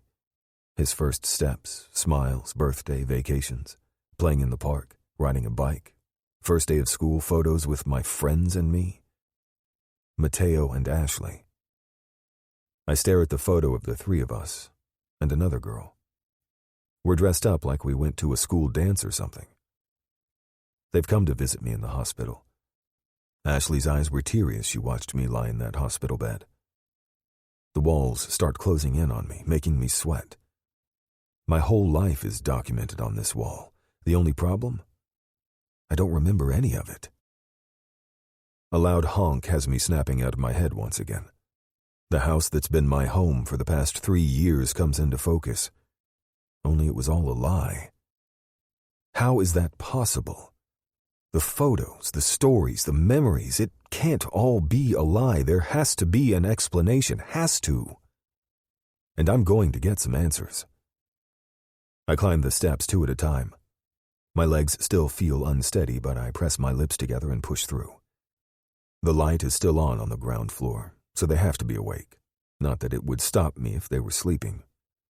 I pull out the key and unlock the door, letting it bang against the wall as I barge in and walk down the hallway toward the back of the house. There's commotion coming from the living room, shouting followed by hurried footsteps. My mom's the first to come out. No, not my mom. Trent! She throws herself at me, wrapping her arms around my neck before I can stop her. Where have you been? We were worried sick when you didn't come home. I don't bother telling her that I haven't been home for just a few hours. Instead, I take a step back, pushing her hands away. A frown appears between her brows. Trent? Is something wrong? There's genuine concern on her face. What a bunch of bullshit. Who the hell are you? I hiss, looking between the two people who have lied to me for the past 2 years. No, she takes a step back, her hand covering her chest. What the? Trent? What's the meaning of this? Beckett Remington turns his disapproving eyes on me. His expression is dark, but I've gotten used to seeing it directed my way in the past year. After he realized I was not just going to blindly follow in his footsteps. Maybe if I had done that from the start, none of this would have happened. This is no way to talk to your parents. A blurry image of the blonde woman flashes before my eyes. Mason, my beautiful boy. Her hazel eyes are foggy as they stare into mine. Her hand is cupping my face, the tip of her finger is sliding over my cheekbone. Her skin is fair and paper-thin. It tickles when she touches me. But then her hand falls on the mattress, still and lifeless. Mommy? Before I can grasp what's going on, I hear a man yelling, glass shattering, sting in my cheek. A hand falls on my shoulder, pulling me back to the present. Trent? I shake my head, trying to clear my thoughts. But you're not my parents, are you now? I ask, taking another step back. Surprise flashes on their faces, followed by panic and finally guilt. The two of them exchange a look. What? Regina starts, but ends up shaking her head. Are you? I yell, not in the mood for bullshit. I've had enough of that to last me a lifetime. Beckett's eyes narrow as he takes me in, probably for the first time noticing my disarrayed state. Trent, son, I think... Don't call me that. I'm not Trent. I'm not your son, I say slowly, watching, waiting for their reaction. But you already knew that, didn't you? Mom, damn, that will take some getting used to. Regina gasps, clutching the pearls around her neck. Eyes huge, mouth gaping open. Who are you? I look between the two of them. Because I sure as hell am not Trent. Beckett stops himself just in time. He runs his hand over his face. Can we sit down and talk like adults? Like we sat down and talked 3 years ago? I mock. No, I'm not sitting down. I want answers. Who are you? We're your parents, Beckett says calmly. Your real parents. I stop as his words register in my mind. I narrow my eyes at him. What? It can't be. He's lying, that has to be it. They're lying because I remembered. I remembered my parents. I remembered Grace. I remembered my life from before. At least bits and pieces of it. Regina and Beckett Remington haven't been a part of it until 3 years ago, until the accident. Trent, please sit down. Regina puts her hand on my shoulder. You don't look well. I don't feel that well either. But then again, who would after finding out that people you've trusted have lied to you for the past few years? My breathing is ragged and my skin feels tight. Clothes stick to my sweaty skin, and the sweater I'm wearing suddenly feels too tight. Still, I don't want her worry or kindness, not from a liar. Don't call me that. I grit through clenched teeth and shrug out of her reach. If I hear that name one more time, I think I might scream. Beckett sighs and goes to the bar, grabbing a bottle of Jack. It's a long story, he says as he pours himself a generous amount into the crystal glass and takes a long sip. A 20-year-old story. We'll tell you. But please, let's sit down. Please, Trent. Regina catches herself, biting into her lower lip before finishing. Please. Fine. I walk into the living room and sit down in the armchair that's the furthest away from them, my body sagging in relief. The fire is on in the fireplace, but my whole body is shaking. Cold, adrenaline, or something else, I'm not sure I know. The Remingtons take a seat on the couch opposite me, exchanging a silent glance before Beckett picks up Regina's hand and places a kiss over her knuckles. It all... Regina stutters, so she stops, taking a shaky breath. It all started 20 years ago. You already said that. What happened? If they don't give me something, I'm getting out of here. I'm seriously sick of people lying. We couldn't have children. She takes a small pause. Well, technically, I couldn't have children. Regina. It's true, Beckett. She places her hand on his knee reassuringly and looks up at him. I was the one who couldn't have kids. The one who couldn't give you something that we both so desperately wanted. So you did what? Stole a baby?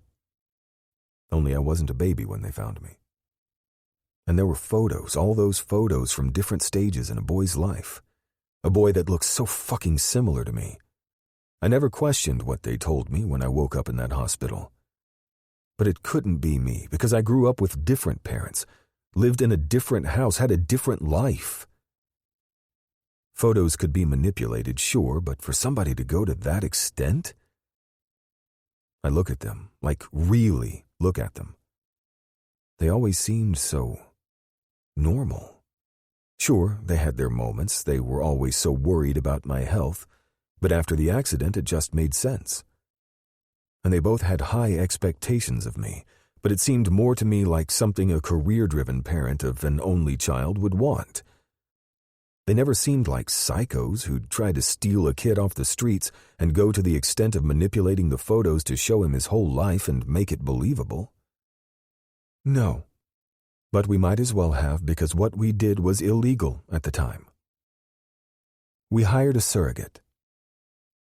I'm so stuck in my own head with all the what-ifs that I almost miss it.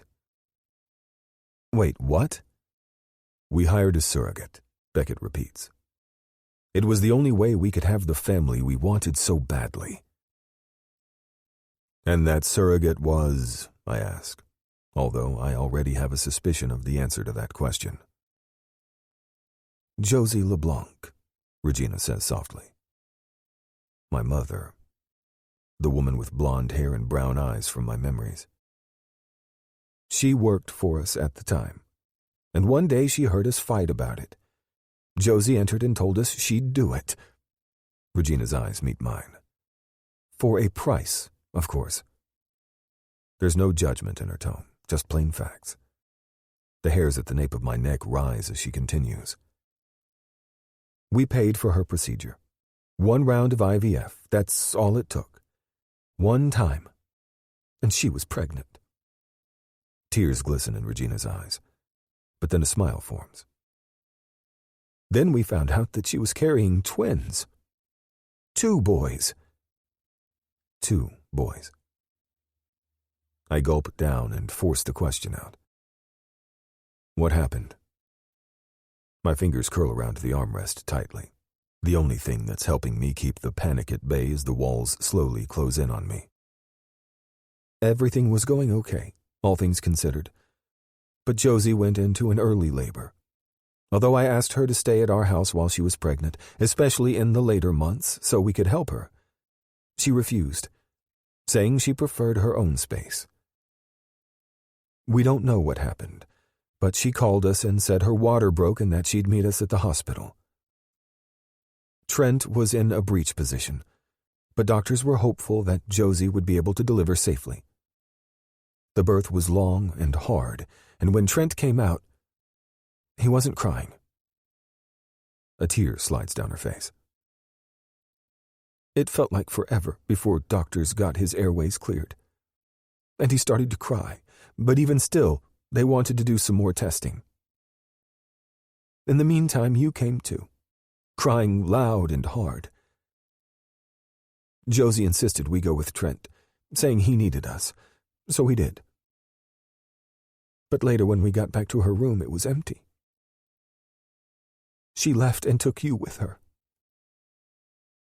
My brows furrow. And you just let her? We didn't have many options, Beckett chimes in. He moves forward, leaning his elbows on his knees. Surrogacy was illegal at the time. There was no official contract, and even if there were, it wouldn't hold in court. And we had Trent. Regina's voice breaks at the last word. I shake my head, not knowing what to say. All this seems surreal, like something that would happen in a book or a movie, not something that happens in real life, to actual people. Illegal surrogacy. Twins that were separated at birth and grew apart until... I take 2 steps at a time as I get out of the subway. I'm tired, my whole body aching since I had to get up early to go into work before I quickly stopped at my house to shower and change to make it to my date with Grace. I have a date with Grace Shelton. I don't know what she sees in a punk like me. She's all the good and nice in the world. Just one smile from her and it feels like my whole world is brighter, better. I don't deserve her.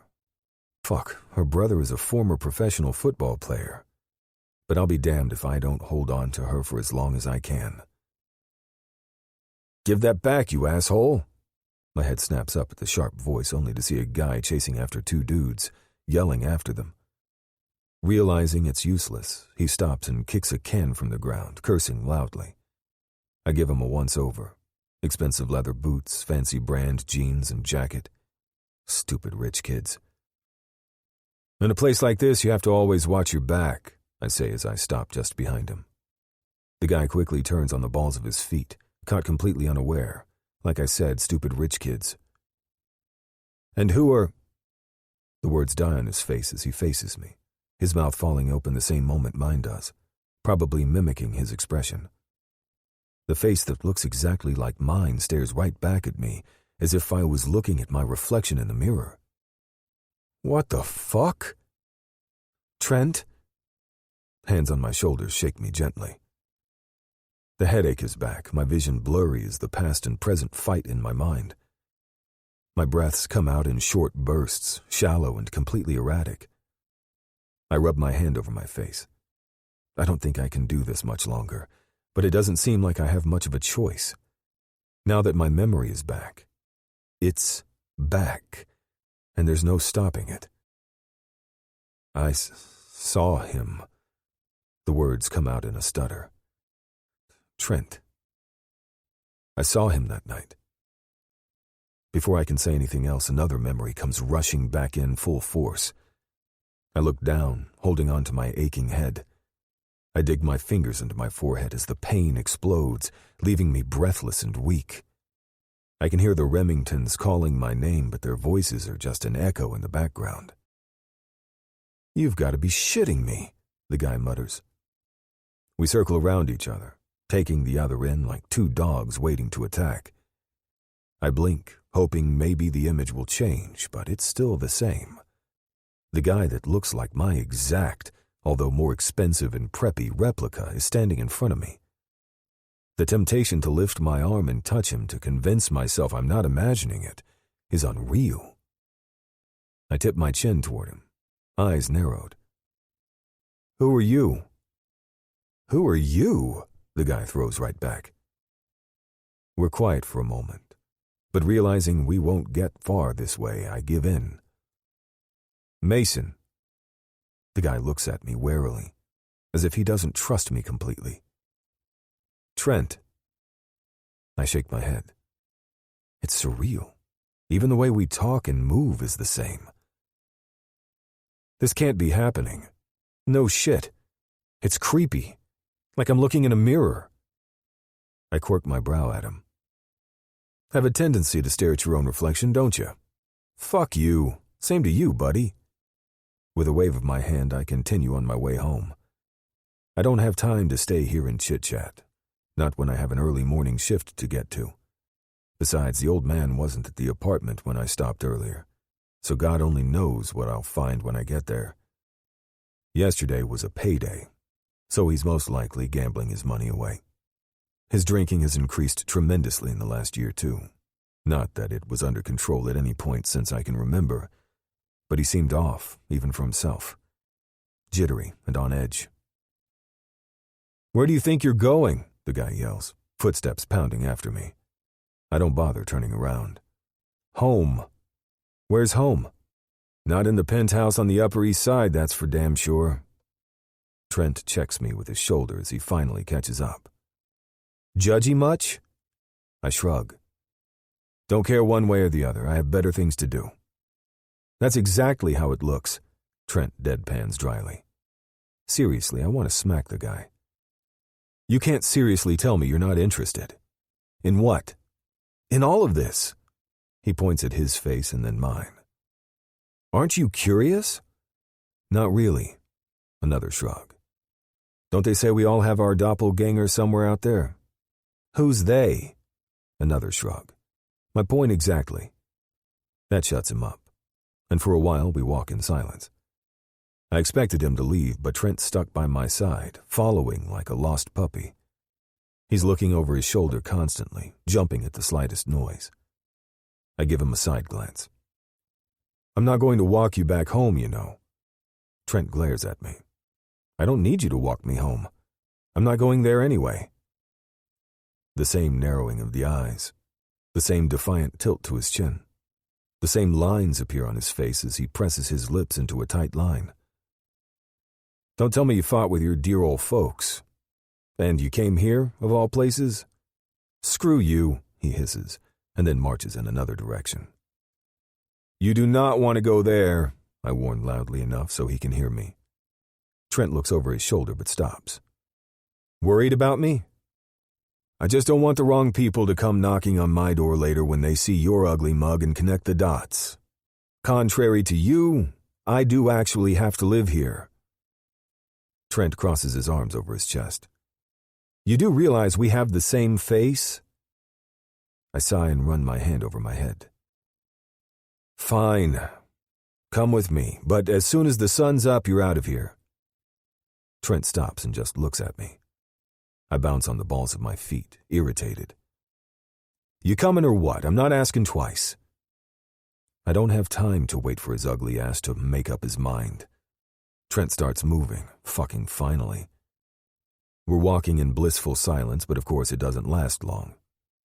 So, what's your story? Just a kid trying to get out of this hellhole and live. Trent gives me an assessing glance. How old are you anyway? 16? I narrow my eyes at him. You? Same. Born on October 17th. He lifts his brow and waits for my answer. Same. How is this possible?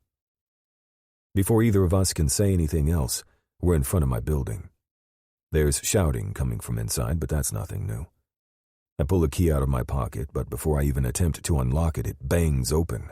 3 men, at least I think they're men since they tower over my 6-foot frame, come to a stop in front of me, black hoodies pulled over their heads. What do you... Before I can finish, the one closest to me extends a hand, a gun firmly clutched in between his fingers. I've seen guns, seen the violence, but never faced one directly. A paralyzing fear goes through my body, rooting me to the spot. I open my mouth to tell him we'll get out of his way, but before I can utter a word, his finger presses the trigger. Bang, bang, bang. A sharp pain goes through my shoulder as an invisible force pushes me back. I try to reach for something, anything, but there's only thin air as I fall down, my body hitting against the hard ground, and then blissful darkness. What? I take a deep breath and force the words out. What happened to the real Trent? What happened to your son? A tear slips down Regina's cheek as she sobs loudly. Beckett places his arm around her and pulls her into his side. Didn't you say you remembered? I did. I rub my forehead. I do. But some things, they're still blurry. He didn't make it. We had a fight. So he left. Beckett pulls sobbing Regina closer, soothing his hand down her back as she burrows her head into his chest and cries harder. We wanted to give him some time to cool off. But when he didn't return in normal time, we managed to locate him with the GPS on his phone. We just got there when the shots were fired. His face twists in pain as he remembers the events of that night. 3 shots were fired. One ended in your shoulder, making you fall back from the blast. The other 2 ended up in his chest. Trent was dead on the spot. He's dead. He died because of me. Because I asked him to come home with me. I pushed to my feet abruptly, a wave of dizziness making me sway on my feet. So you what? Figured you could take me instead of him? It wasn't like that. Regina shakes her head, her trembling fingers covering her mouth. That's exactly what it looks like to me. I clench my hands into fists by my side. You told me I was Trent. You told me everything about my life, about Trent's life, when it was all just a bunch of bullshit. You are our son, Regina protests. No, I'm not. Trent was your son. I was the son of Josie and Craig LeBlanc. I inhale sharply, but No matter how much I try, I can't seem to get enough oxygen into my lungs. I look around myself, the room narrowing in on me. I can't stay here any longer.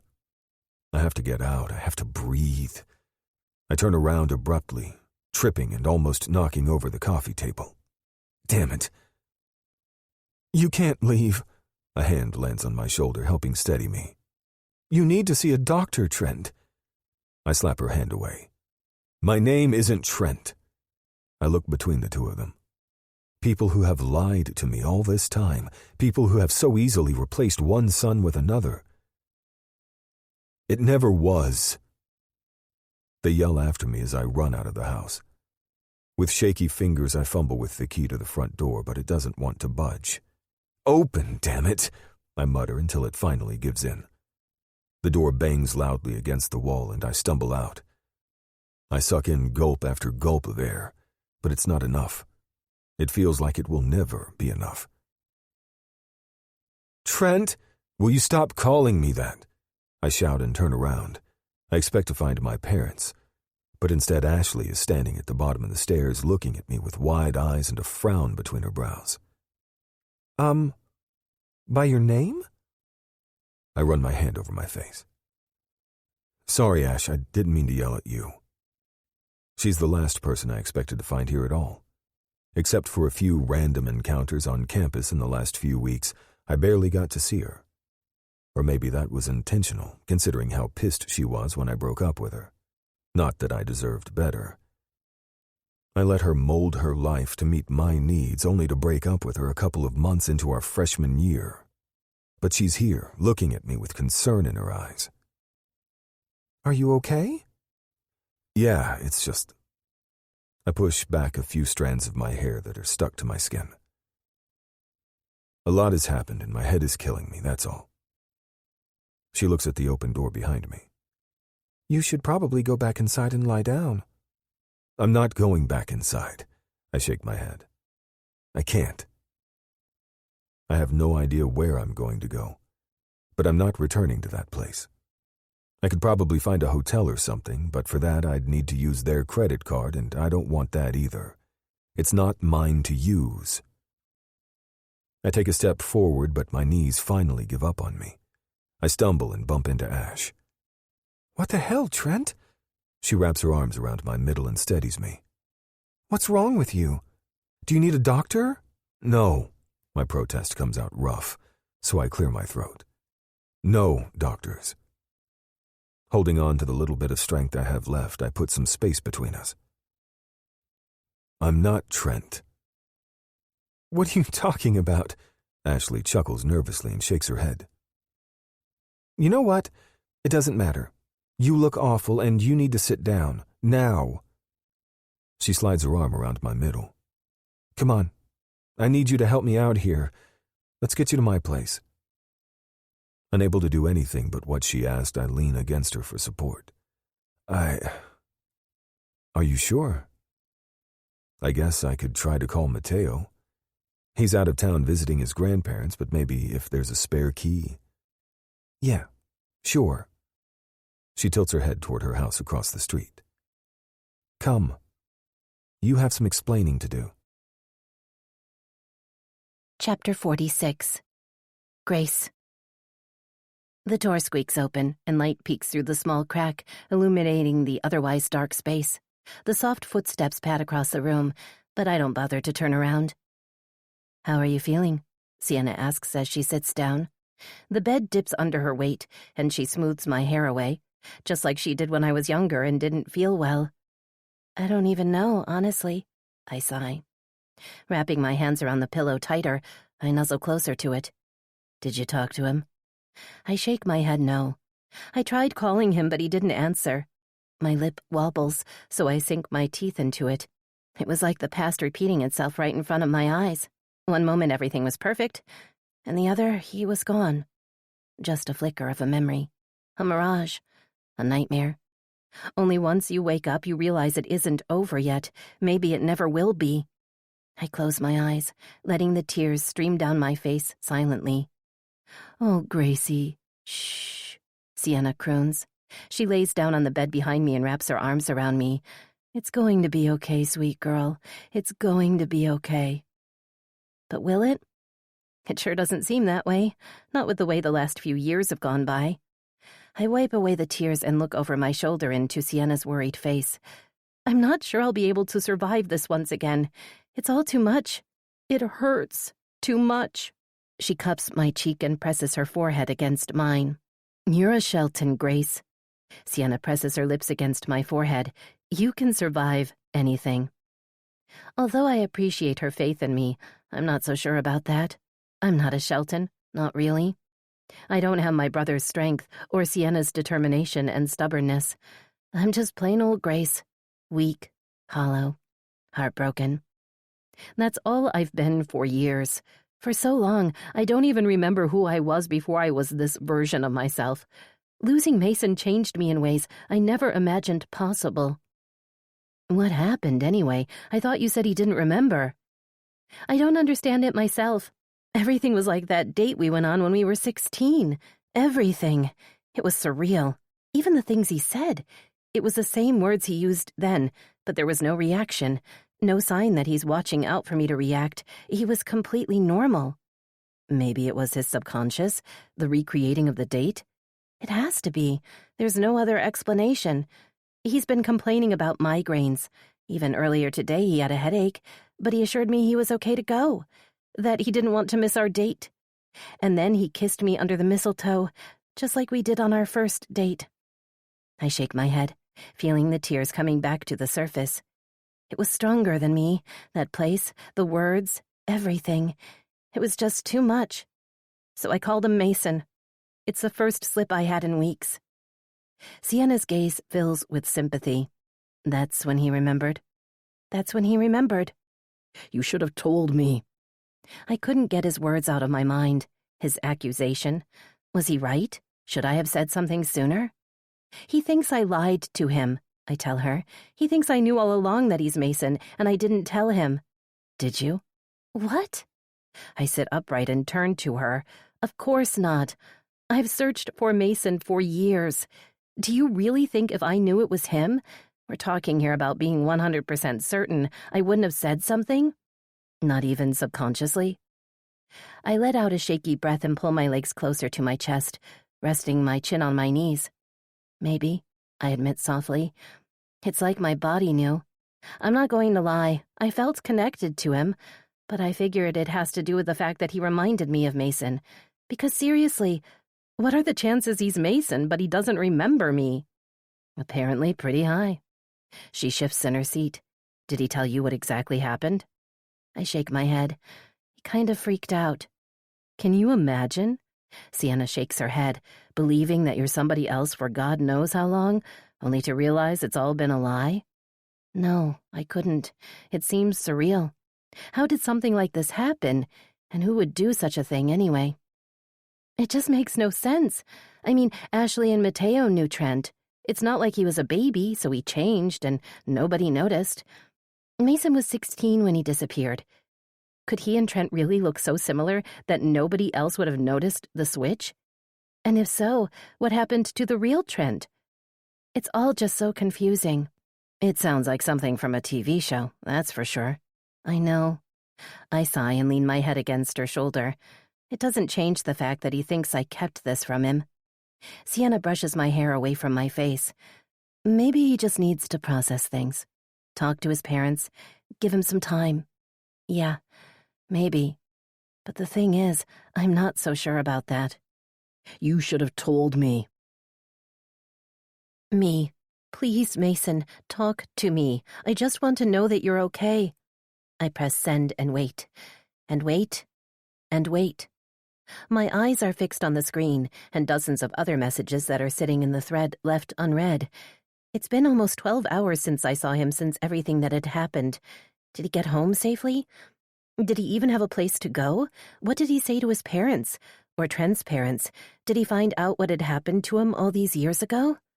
So many questions, but not one answer.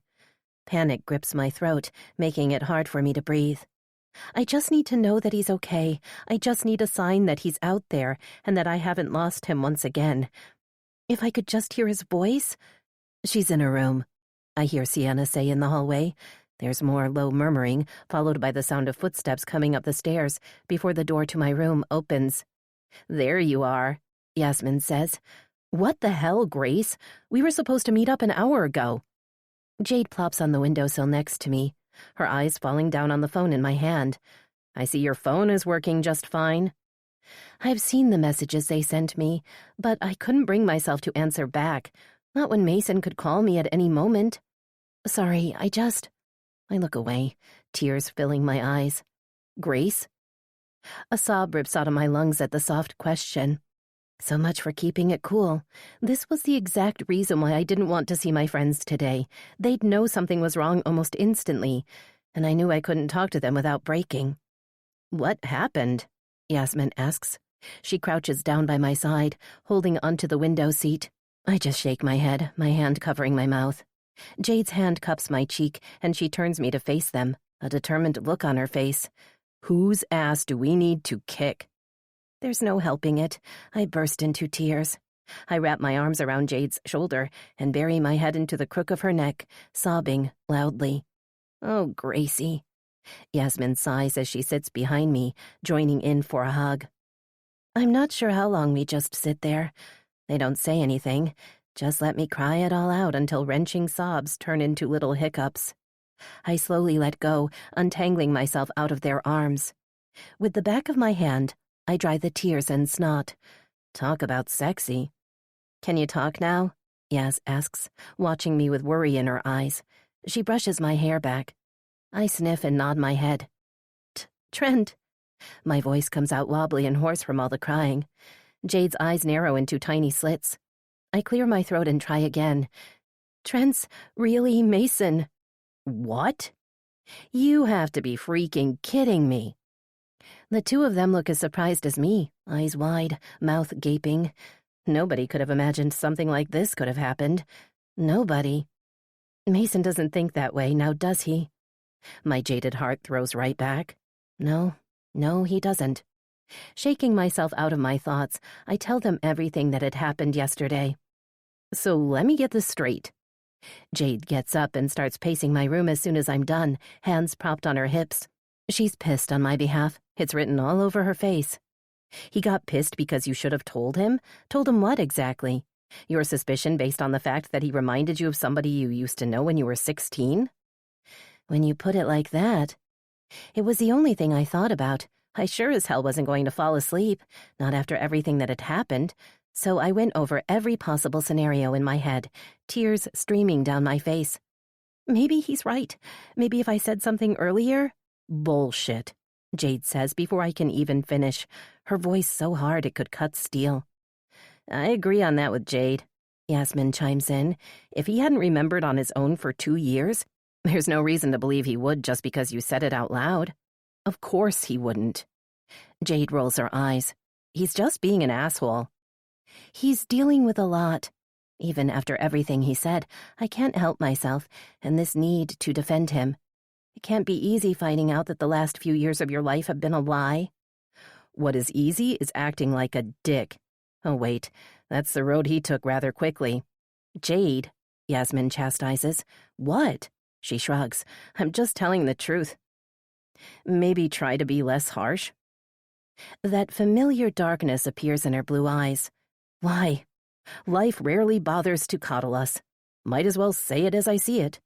Now, Jade comes to me, grabs my hand, and tugs me up.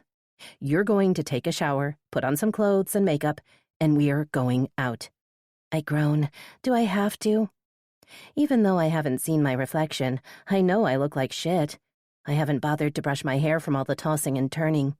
My eyes are probably red-rimmed and swollen from all the crying. Yes. Her answer is non-negotiable. Reluctantly, I get to my feet. I'll get back to you someday for this. You can always try. She winks at me, then she shoves me toward the door. Shower. You stink. Being here sure brings old memories back, right, Grace? Yasmin wraps her arm around me and pulls me in for a hug. After I took a shower, they forced me to go down to the kitchen where my family has been waiting for me. I didn't miss the worried glances Jack and Sienna exchanged every so often, no matter how much I tried. They didn't say anything, but they didn't have to. I knew exactly what they'd been thinking. Still, the girls didn't let me leave until I ate a slice of toast and drank some coffee. It sure does. I look at the building looming in front of us. On the outside, it looks like any other building in New York. But on the inside, you'll find a safe haven for anybody who needs one. Jade tilts her head to the side as she examines it. So, this is the place where you two met? Yasmin nods. I was tutoring, and Grace attended dance classes. For a while, she was one of my students. Jade's brows rise in surprise.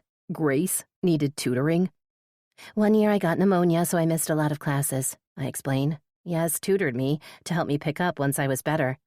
So, what can you do inside? Anything? I laugh as we go to the front door. Tutoring centers, art classes, dance classes, sports, you name it. And I turn around to pull open the door, but before I can do it, it opens from the inside. My heart stops when my eyes land on the familiar brown eyes. Mason. He too stops on the other side. We stare at each other for a heartbeat, neither of us saying anything. He's here, alive and well. He's here. Why did you stop? Oh, and he's not alone. Ashley. Chapter 47. Mason. Grace. Please, Mason, talk to me. I just want to know that you're okay. My fingers tighten around my phone as the anger spreads through me. I stop counting the number of messages she sent, the number of times she tried to call me, but I just couldn't bring myself to talk to her. Not yet, anyway. Locking my phone, I slide it back into my pocket. Do you really think this is a smart move? Ashley gives me a side glance as we walk around the car. You're still dealing with the migraine and, well, everything. I give her a warning glare, but don't slow my stride. Last night I told Ashley what had happened. It seemed only fair after she took mercy on me and invited me to stay at her house until I figured things out. Plus, I couldn't deal with her calling me Trent all the time. I had to give her some kind of explanation on why I insisted on it. So the truth was it. I mean, it can't get any crazier than that. To say she was surprised would be an understatement. I hoped things would be more transparent in the morning after I got some time to think about it, but I still couldn't wrap my head around it. How is it possible? For 3 years I've lived in somebody else's shoes and nobody noticed? Not Trent's, I remind myself, Trent's girlfriend. Not his best friend, not his teachers, nobody. I pull open the passenger side door. And I'll be dealing with it until I find out what exactly happened that night. I'm not saying you shouldn't do it, just that you should wait until you feel better. I'll feel better once I know the truth. The complete truth. Without waiting for an answer, I slide into the passenger seat and shut the door behind me. My eyes fall closed, and I barely manage to hold in a sigh of relief as my body relaxes into the leather seat. Wanting to admit it or not, Ashley is right. What happened yesterday whipped me mentally, emotionally, and physically. My head is still pulsing with repressed pain as different memories flash before my eyes every now and then, leaving me breathless. Ashley huffs as she joins me and turns on the car. I force my eyes to open a small crack. The bright light of the morning makes my headache worse. What? This is the reason I never doubted you were Trent. Not even for a moment. My determination? Ash rolls her eyes. More like your asshole ways. She shakes her head, her fingers gripping around the steering wheel as she drives through the busy streets. I couldn't stop thinking about it last night, she admits softly, her gaze growing distant. How did I miss something so crucial? Something that's been in front of my nose this whole time. Trent was my boyfriend, but we'd been friends long before that. And sure, there were days when something felt off, but I always wrote it off as the memory thing. If you can't remember your past, how would you know how to act? But there were some moments when you're just like him. You loved him, and you were happy to have him back, I say simply. I did. But that didn't mean I was blind to the ways he acted. Her throat bobs. We actually had a fight before he... Really? I pry my eyes open to look at her. You never mentioned it. What would be the point? Ash shrugs.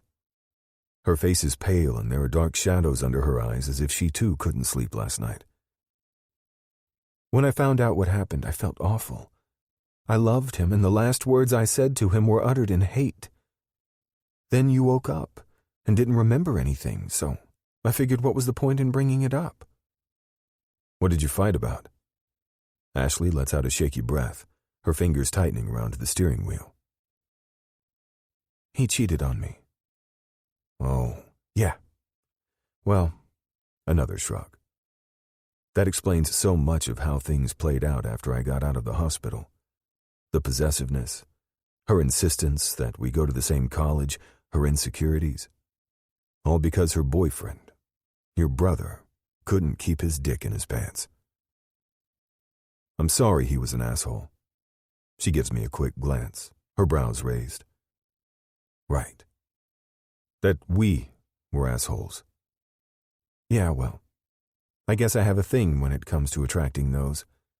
She shakes her head. Can you imagine it? How many people can tell you they dated both of the twins without even realizing it? Grace's tear-stained face flashes before my eyes. You knew I was from New York. So are 9 million other people. She lifts her arms helplessly in the air and lets them fall back by her side. We're staring at one another, both of us breathing hard as people pass by us. They must think that we're crazy fighting like this. But I don't have it in me to care. But how many of those 9 million other people look alike? We all have a double out there somewhere. Isn't that what people say? But what are the chances? In my mind, they were bigger than you actually being Mason and forgetting all that had happened. Or even worse, pretending you don't remember. I didn't remember. The throbbing between my temples increases. I lean my elbow against the door, rubbing the pain away. The constant flashbacks are a nuisance. I wished I'd get all the memories back, but some parts of my past are still a blur.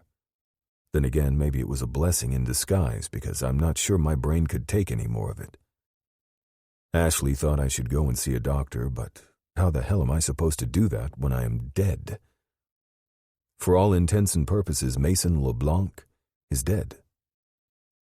Grace's name flashes on my phone like I summoned her with my thoughts, and of course Ashley notices it. Okay, I stand corrected. I know somebody who has dated 2 twins, or at least thought she did. Ashley tips her chin toward my phone. You're not going to answer that? We're not talking about that. I silence the phone and turn it screen side down for good measure. Better yet, we're not talking, period. I could use a break right about now, especially if the place where we're going brings back more memories. I mean, that's the whole point of this little trip, but still. Although I won't admit it out loud, Ashley is right. This might be too soon, but I was too impatient to wait any longer to get some much-needed answers. You do know you need me, right? I could always take a cab. Maybe I should have done that. It was my original idea, but Ashley didn't want to hear of it. Ashley turns to glare at me. Fine, be a dick. Sounds good to me. I close my eyes, welcoming the darkness. Unfortunately, it doesn't last long because Ash blasts the music, and when the next red light comes, she presses on that brake a little harder than usual. I jolt forward in surprise, but the seatbelt zaps me back in place. I glare at her, but she keeps her attention on the road, her silent way of telling me to go and screw myself. Fine. I close my eyes once again, trying to push my headache away. Not that the loud music is helping, but I'm not about to let her know that. Ashley can be pissed all she wants, but she isn't the one who just found out that her whole life is a lie, and her parents kept it a secret for years. She can't understand it. Nobody can. It's like my past has been erased, my present and future altered. All I was and all the things I could have been were gone in seconds.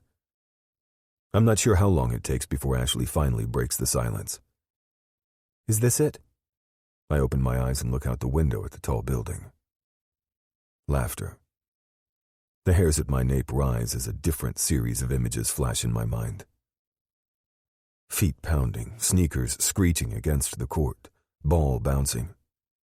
I blink, trying to focus on now. The building is in slightly better shape than it was before. There's a new coat of paint on the outside, and somebody changed the door at some point. The sign is new, too, but it still blends pretty easily with the other buildings here. You want to go see it? Ashley asks me wearily. Yeah, sure. We unbuckle our seatbelts and get out. The building is relatively quiet when we enter, probably since it's early in the morning. There's a woman standing at the front desk. She looks up when she hears the door open. Hello, how can I help you? Yeah, hi. I look around. More flashes, more memories coming back.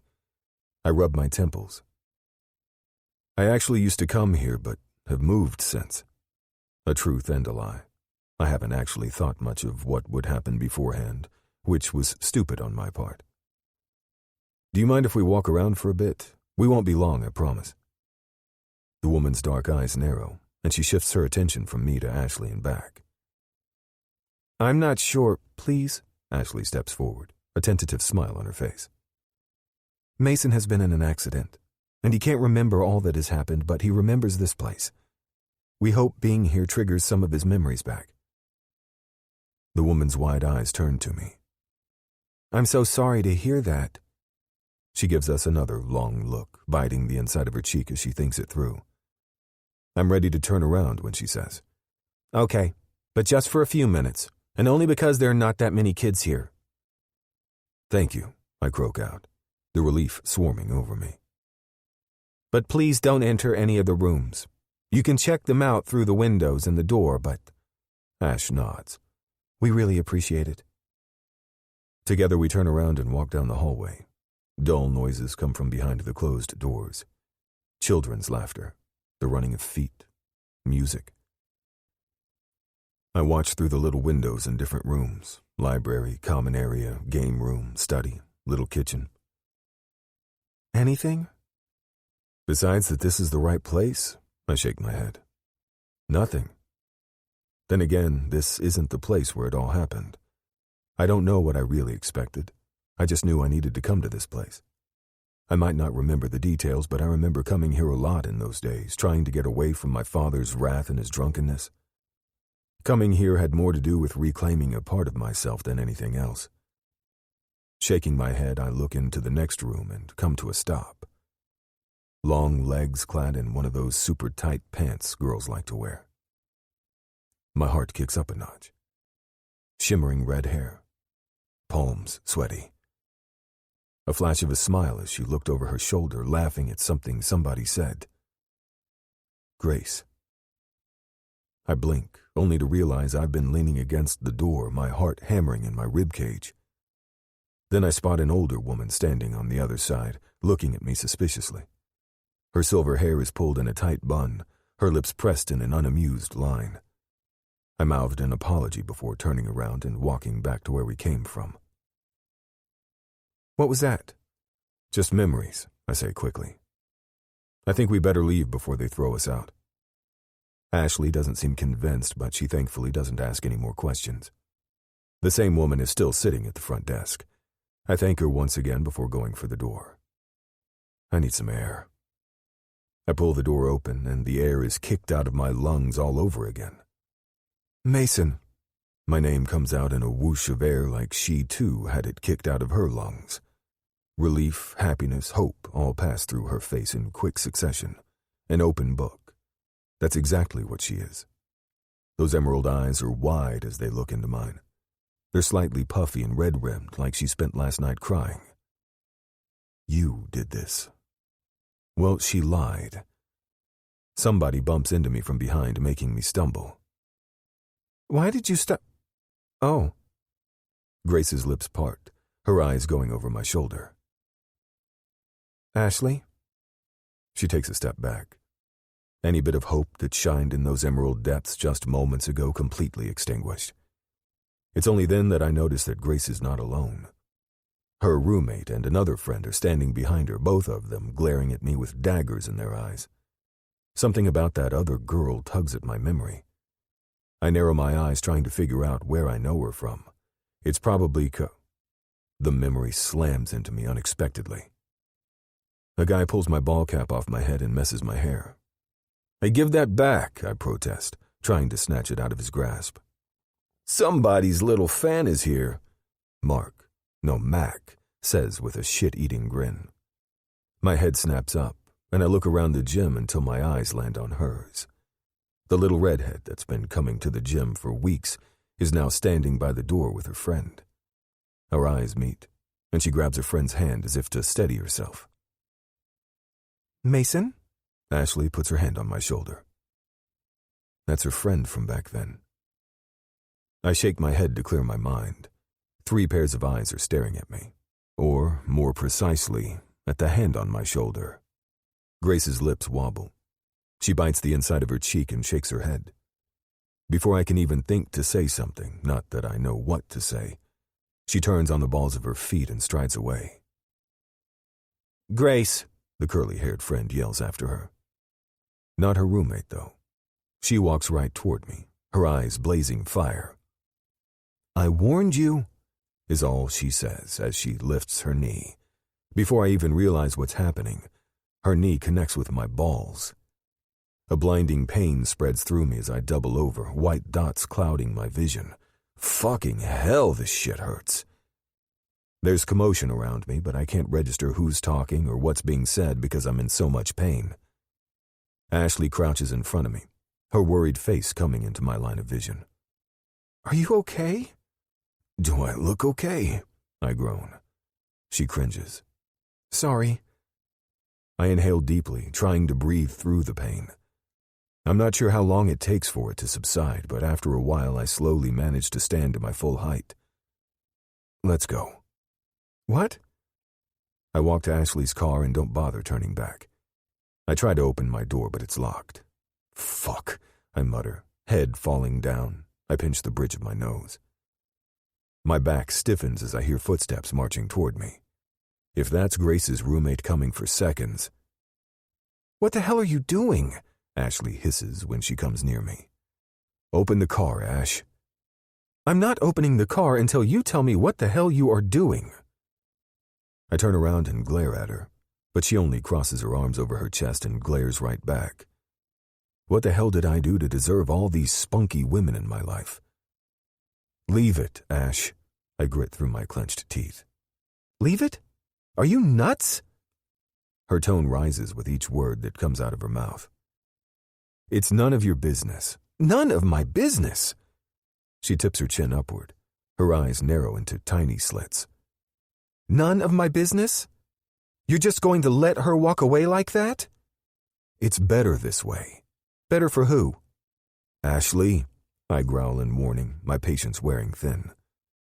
"No. Let me get this straight. You're going to let the girl who you've been in love with for most of your life walk away like it's nothing?" I shift my weight from one foot to the other. Pain shoots through my groin area and down my leg. "That's pushing it." She ignores me and continues. "Bullshit. Your brain remembered her despite the trauma it suffered. I might not have wanted to accept it, but I wasn't blind. I could see the way you looked at her since day one. Want to admit it or not, some part of you deep down inside recognized Grace. And you're just going to let her walk away thinking that we're back together?" My brows shoot up. "I thought you didn't like Grace." "I don't. But you didn't have to be an asshole just now." "Can we not, Ash? I'm tired. I'm in fucking pain, and this is the last thing I want to deal with right now. Grace was the last person I expected to find today. Then again, was it really such a surprise? Ashley is right. I couldn't even deny it if I wanted to. From the day I saw Grace again, it's like gravity has been pulling us together over and over again. If she were in the room, I wouldn't be able to look away. And even when she wasn't there, my mind would find a way to conjure her in some way. "I think we really should talk about it. It's not her fault, you know." She knew, I remind her. She knew Mason. But you've been Trent for the last 3 years. You can't blame her for being confused. Hell, I'm here and I know you're not him. But I can't help but see him. Do you know how many times in the last 24 hours I wanted to call out to him, only to stop myself just before I opened my mouth and remembered? Her fingers tighten around her upper arms, tears glistening in her eyes. I know this is hard on you, but you're not the only one, Mason. She should have tried harder. Maybe if she told me more about me, I'd have remembered before. I rub my hand over my face. It's all just so fucked up. The whole situation is something that's a better fit for a movie than real life. Stealing babies, brothers meeting after years, one twin dead, the other one taking his life. But maybe, if she gave me a sign, if she tried harder, I'd have known months ago. And then what? Why? With the back of her hand, Ashley wipes away the tears before they can slip much farther. Because she hasn't suffered enough heartache as it is? The plain sorrow in Grace's emerald eyes flashes in my mind. Those first few times we met, and how clearly sad she looked. I shake my head, which doesn't help with the pulsing pain between my temples, so I close my eyes. I can't think about Grace now. Ashley is quiet for a moment. Okay, if that's what you want, but you're not going to use me as a way to get back at her. My eyes snap open just to see her walking around the car. There's a soft beep and lights flash. I pull open my door and slide inside just as Ash does. Are you sure you don't want to go to the doctor? Your brain just went through extreme trauma. I'm fine. I lean in my seat and close my eyes, welcoming the blissful darkness. That's why you look like you're about to pass out. It's just a little headache.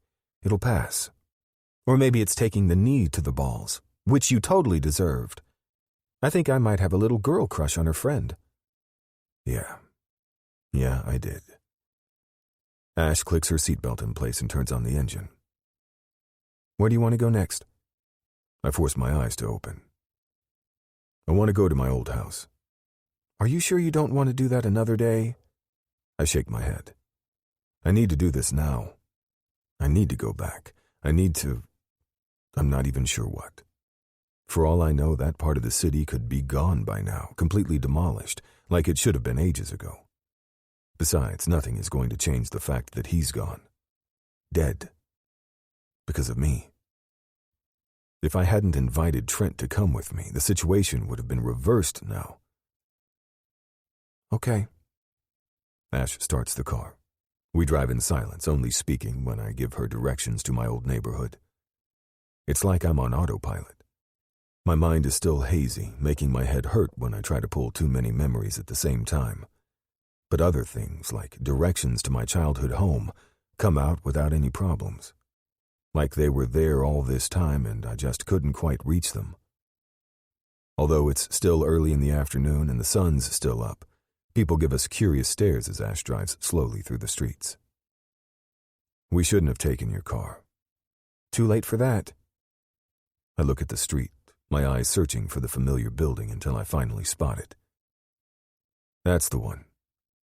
The pressure builds behind my temples to the point it's unbearable. I grab the door handle tightly as the sweat coats my forehead. The memories of that night flash in front of my eyes in quick succession. Seeing Trent for the first time, both of us stopping and just staring at one another, bickering, Trent wanting to leave, but I stopped him. I had asked him to come home with me instead. It was supposed to be safer, only it wasn't. The men with the masks coming out of the building just as we were entering. The shots. 3 loud shots echoing through the night. The blast in my shoulder that threw me back. Falling, searing pain going through my head. And then blackness. Mason!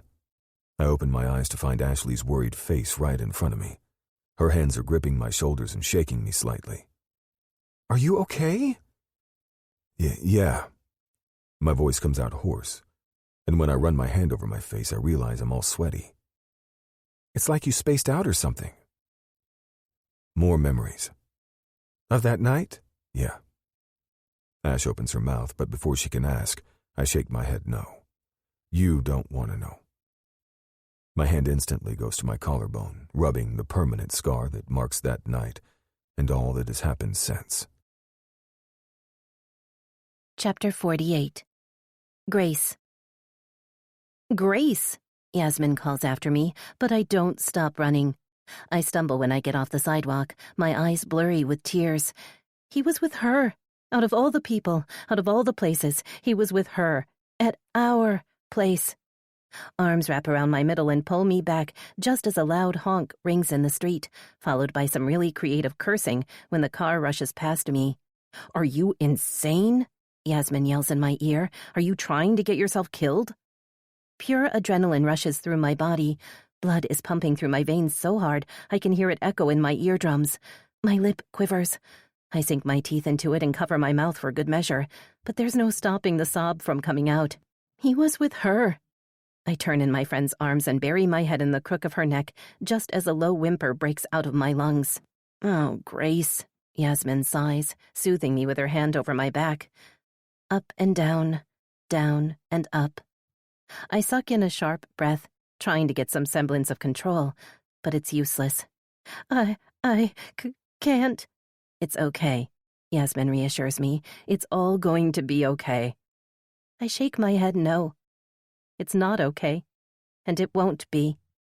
The sound of feet pounding against the pavement reaches us, but neither of us moves. Hands wrap around me from behind. What an asshole. I swear I could go back and strangle him. Jade grits through her teeth. She's furious on my behalf, but I don't want her to go back. I suck in a breath. Home. I just want to go home. The new year has come and gone. The girls wanted to party, but I wasn't feeling it. Seeing Mason with Ashley, it broke the last piece of me. I could understand him being angry at me for not saying anything. I could understand him freaking out and needing time to process everything. But to see him with her, at the one place that has been ours all these years, that wasn't something I could or wanted to understand. Besides, how was that fair? If she was Trent's girlfriend, shouldn't she have seen the difference? His best friend, too? Why was he only angry at me? That day, after I got home, I rushed to my room. And then I cried. I cried until there were no tears left inside.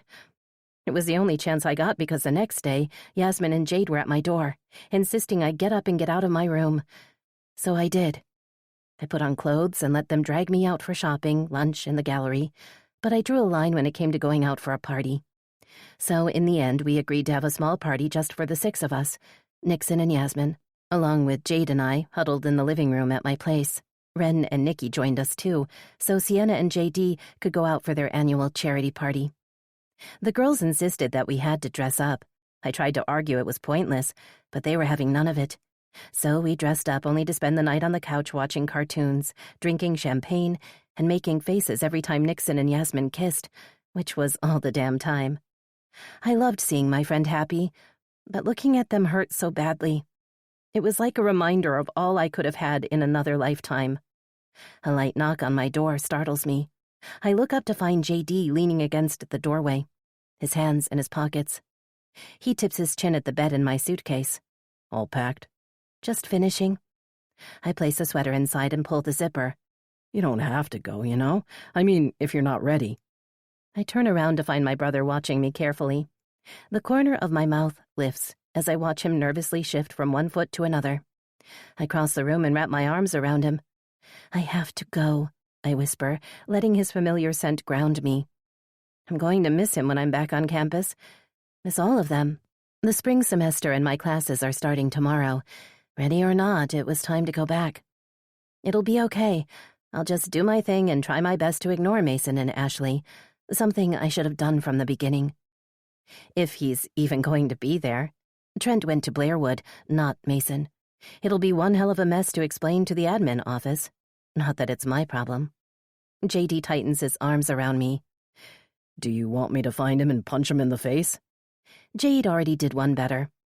It was still hard for me to wrap my mind around the fact that Jade actually went and kicked him in the balls. And if it's to be judged by Yasmin's words, Jade didn't hold back. Jack lets go of me, a wide smile on his lips. Smart girl. Maybe you'd feel better if you did it yourself. How weak am I? I shake my head, a humorless chuckle parting my lips. Even after all that happened, I still hate to see him hurt. JD sighs. You're not weak. Tears burn my eyelids. It feels that way, I admit, and look away. JD's finger slides under my chin and forces me to look at him.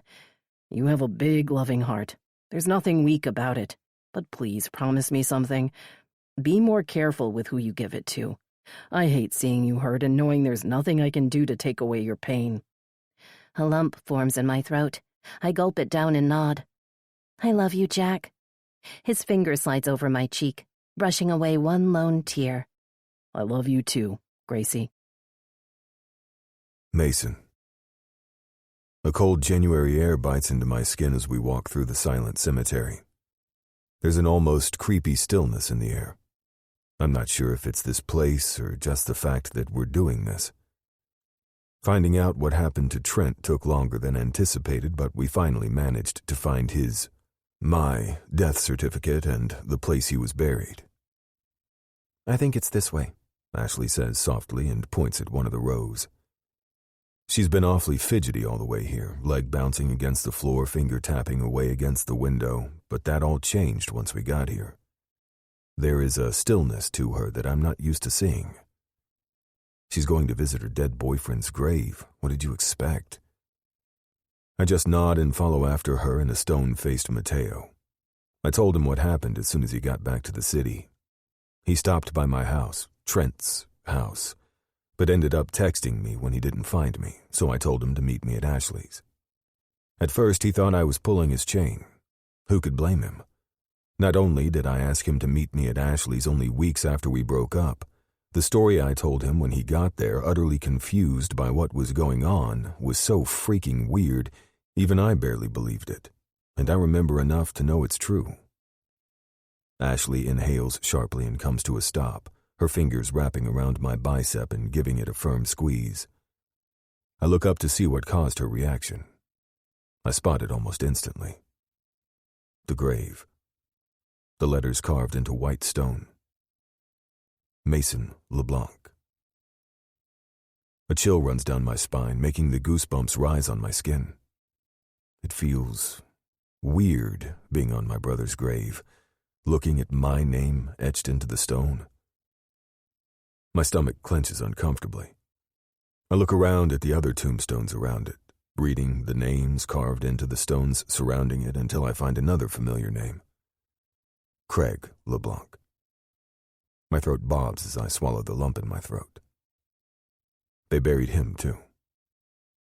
There is nobody else who could have done it but the Remingtons. We didn't have any other family left, as far as I know. After Mom died, it was just the two of us, our own dysfunctional little family. At least they had the decency not to bury them together, Mateo mutters from my side, noticing the same thing. Yeah. I look down at Ash. You okay? Tears glisten in her eyes as she just stares at the stone. Ash? This time her head snaps to me. She brushes under her eyes, sniffling softly. Yeah, sorry. Letting go of my hand, Ashley walks to the grave and crouches down by the headstone. She removes the dead flowers and replaces them with the fresh ones she insisted on buying. I would have never thought of it myself. Dad and I didn't visit Mom's grave. He was a nasty prick toward her, toward both of us really, but in some twisted way of his, he actually loved her. On the anniversary of her death, he'd usually drink until he passed out. Either that or go out and gamble the money we didn't have, something that most likely ended up costing him his life. Our lives. I tried finding out if there was any info on how he died, but there was nothing. Not surprising, considering the life he lived. My eyes dart back to Trent's grave. How could they have done it?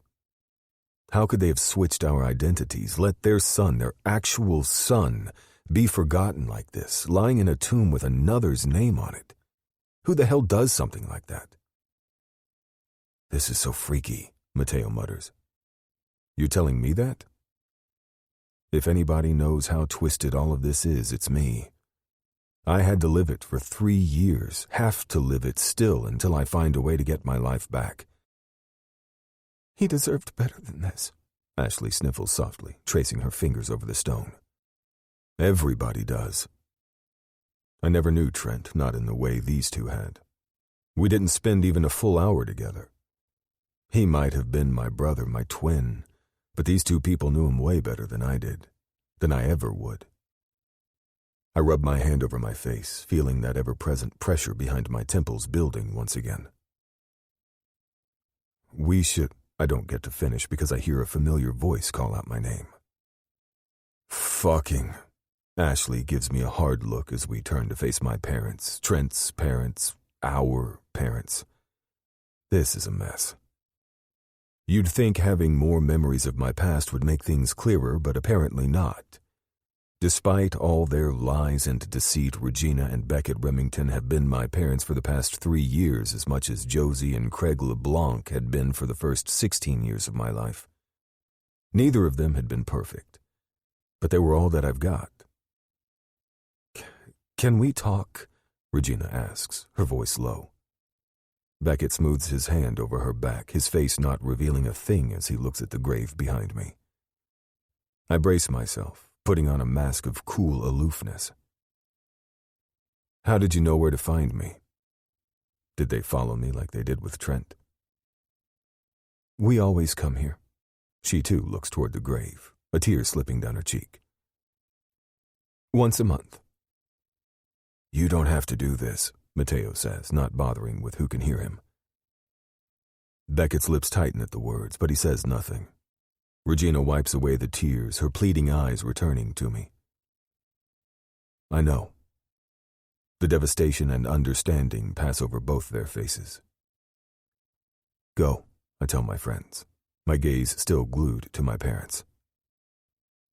Mace, come on, Ashley, Mateo says gently, a tone I've never heard him use with her before, as he gives her a slight push. Let's give Mason some privacy. I give him a thankful nod. We'll wait for you in the parking lot. His gaze darts to my parents before it returns to me. If you need anything, he lets the rest of the sentence hang in the air. Thanks, man. Mateo slaps me on the shoulder, and then he and Ashley walk away. I turn my attention back to the headstone, a better option than to look at them. My name taunts me from the stone, raising a surge of anger inside of me. How? I ask loud enough so they can hear me. How could you have done it? How could you have let him be forgotten like this? He isn't forgotten, Regina protests, walking around me. She places a bouquet next to the one Ashley got him. We do come here often. Does she seriously think that makes it okay? What about other people? What about his friends? Don't they deserve to know what happened to him? Doesn't the world? We did what we thought was best, Beckett says, stopping by my side. Best? I turn around to him. Best for whom? The only people who benefited from this were the two of them. They got to clean up the mess their actions created and get a replacement for their son. A son, if it's to believe their story, they didn't bother looking for in the first place. Best for everybody. Everybody. I turn to the side to face him. A low chuckle escapes me, but there's no humor in it. It wasn't best for me. And it sure as hell wasn't best for Trent. You lied to me for 3 years. 3 fucking years. You made me live another person's life. I yell, not bothering to be mindful of who can hear me. I point at Trent's grave. You buried your son under the wrong name so you can keep living your life as if nothing happened. You put me in his shoes and just expected me to fit it. It's not even strange it took me this long to remember. How could I have when nothing rang a bell in my mind? Regina grabs my hand and tugs me toward her. Her hands are clammy, nails digging into my skin as she tightens her hold on me. We're sorry about that. I look into her wide, desperate eyes. Are you really? Because you sure have a strange way of showing it. We'll make it right. She nods her head as if that'll solve everything. We'll help you get your life back. And who's going to give me back 3 years of my life that I have lost? Mason, her lip trembles. I expect at least a part of me to feel bad. But there's nothing. No sympathy for what they've done. No sympathy for their hurt feelings. They might feel bad for losing Trent, mourn his loss, but it still doesn't rectify what they've done. Shaking my head, I take a step back. Being sorry doesn't change what you did. Tears gather in her eyes. How can we make this right? My eyes dart toward the grave, and it takes all of me to push my anger back. Give him some peace, I say softly. And give me back my life. With that, I turn on the balls of my feet and start to walk away. Do you think you'll be able to forgive us? Regina calls after me, stopping me in my tracks. I don't turn around. There's no point. Tears and begging won't change my mind, not on this. If not me, if nobody else, Trent, her son, deserved better. And then I tell them the truth. I don't know. Chapter 49. Grace. How are you holding up? Yasmin asks as she takes a seat opposite me, a coffee and a sandwich in hand. I just finished my class, so I figured I might as well get my caffeine refill and try to get a little work done while I'm at it. Shouldn't you be working? Yas takes a huge bite of her sandwich and mumbles, lunch break. So classy. I look at the counter where her colleague is prepping the order for a guy standing in line. When I got here, the place was packed, but I guess at some point, while I was stuck in my own head, it died down. Hey, don't protest. I'm doing this for you. She taps my foot with hers under the table. So, how are you for reals? I shrug, not really sure what to say. Good? I've been sleeping like shit since my date with Mason, so at this point, I'm practically living on caffeine. And while I knew I probably wouldn't get much work done and cup it up, I couldn't bring myself to go back to the library. One more spot to add to the list of places that just hold too many memories. Maybe I should have gone back to the dorm, but then I'd risk seeing Jade and Ray, both of which give me the same look Yasmin does. I guess there's no escaping the Inquisition, no matter where I go. Yasmin narrows her eyes at me. You don't look good. That's exactly what every girl wants to hear. I roll my eyes, which earns me a hard glare from my friend. It's not funny. She gives me a little shove. When was the last time you slept? Days? More like weeks. Even if I close my eyes, I rarely sleep through the night. Nightmares haunt my dreams. Mason leaving, disappearing on me completely, and no matter how hard I run after him, it's useless. I rub my hands over my face. It's been hard, I admit finally. Yasmin puts her hand over mine. Have you seen him? There's only one him she can be talking about. Not like my friends ever say his name out loud. I'm not sure if it would be easier or more challenging if they did. I shake my head no, my hands tightening around the cup. I take a small sip, letting the caffeine enter my bloodstream. Grace? Yasmin's soft voice is my undoing. I don't want to see him. Yasmin just looks at me, a confused frown between her brows. You don't? You all were right. Admitting it out loud hurts more than I expected, but it's true. I should have never gone there. Not just because he had a girlfriend, but also because there were just too many similarities. I should have made sure to stay as far from him when I saw it. All of this. It's my own damn fault. Yasmin puts her hand over mine. It's not your fault that he's acting like a jackass. You didn't do anything wrong. Exactly. Tears burn my eyes, but I blink them away. To say this is my fault? My voice trails off, that familiar pain wrapping around my heart and squeezing tightly. Why does it still hurt so badly, thinking about him, about everything that has happened? He made his choice. He wanted to blame somebody, and that somebody turned out to be me. I tuck a strand of hair behind my ear. The doorbell chimes, and I instinctively look up. I almost wish I hadn't, because none other than Ashley is standing in the doorway. Her eyes are on me, and she looks almost as surprised as I am. I suck in a breath. Seeing her is like adding salt to a barely healed wound. For the first 2 weeks of classes, I've managed not to stumble into any of them. But I guess it was pure luck, and I was, like always, running out of it. What's... Yasmin looks over her shoulder and finds the reason for my distress. Oh, shit. She turns to me. Do you want to go? No, it's fine. I look down at the table. God, please let her get her coffee and get out of here. I'll have to get used to seeing her around campus. Seeing them. You don't have to get used to anything. If you want to leave, nobody will blame you for it. Maybe not, but I will. I should be stronger than this. It's been 2 weeks since classes started, almost a month since the incident. I have to move on, like Mason has. With her. Stupid, stupid girl. I'll be fine. I force out a smile. How are your classes? Yasmin just stares at me, and I can see the skepticism clearly written on her face. But instead of pointing it out, she tells me about her classes and an internship she just started at the local elementary school. I focus all my attention on Yasmin. That's why I don't hear her until she stops at my table. Grace? My whole body turns stiff at the sound of Ashley's voice. Can we talk? My fingers clench into fists, but I keep my gaze on Yasmin. I don't... Please? She places her hand on my table. It's important. Yasmin shakes her head. You don't have to do it, she tells me wordlessly. But that's where she's wrong. I can't keep running from this. I might as well face it now. Okay. Grace, Yasmin warns. I give her a reassuring smile. At least I hope it's reassuring. I'll be fine. Yasmin holds my stare for a moment before she nods. I'll be here if you need anything. With that, she grabs her lunch and gets up. Her back is to me, so I'm not sure, but I'm pretty confident she glared at Ashley before going to the counter. You have good friends. You know that, right? Ashley pulls out the chair and takes the seat Yasmin just vacated.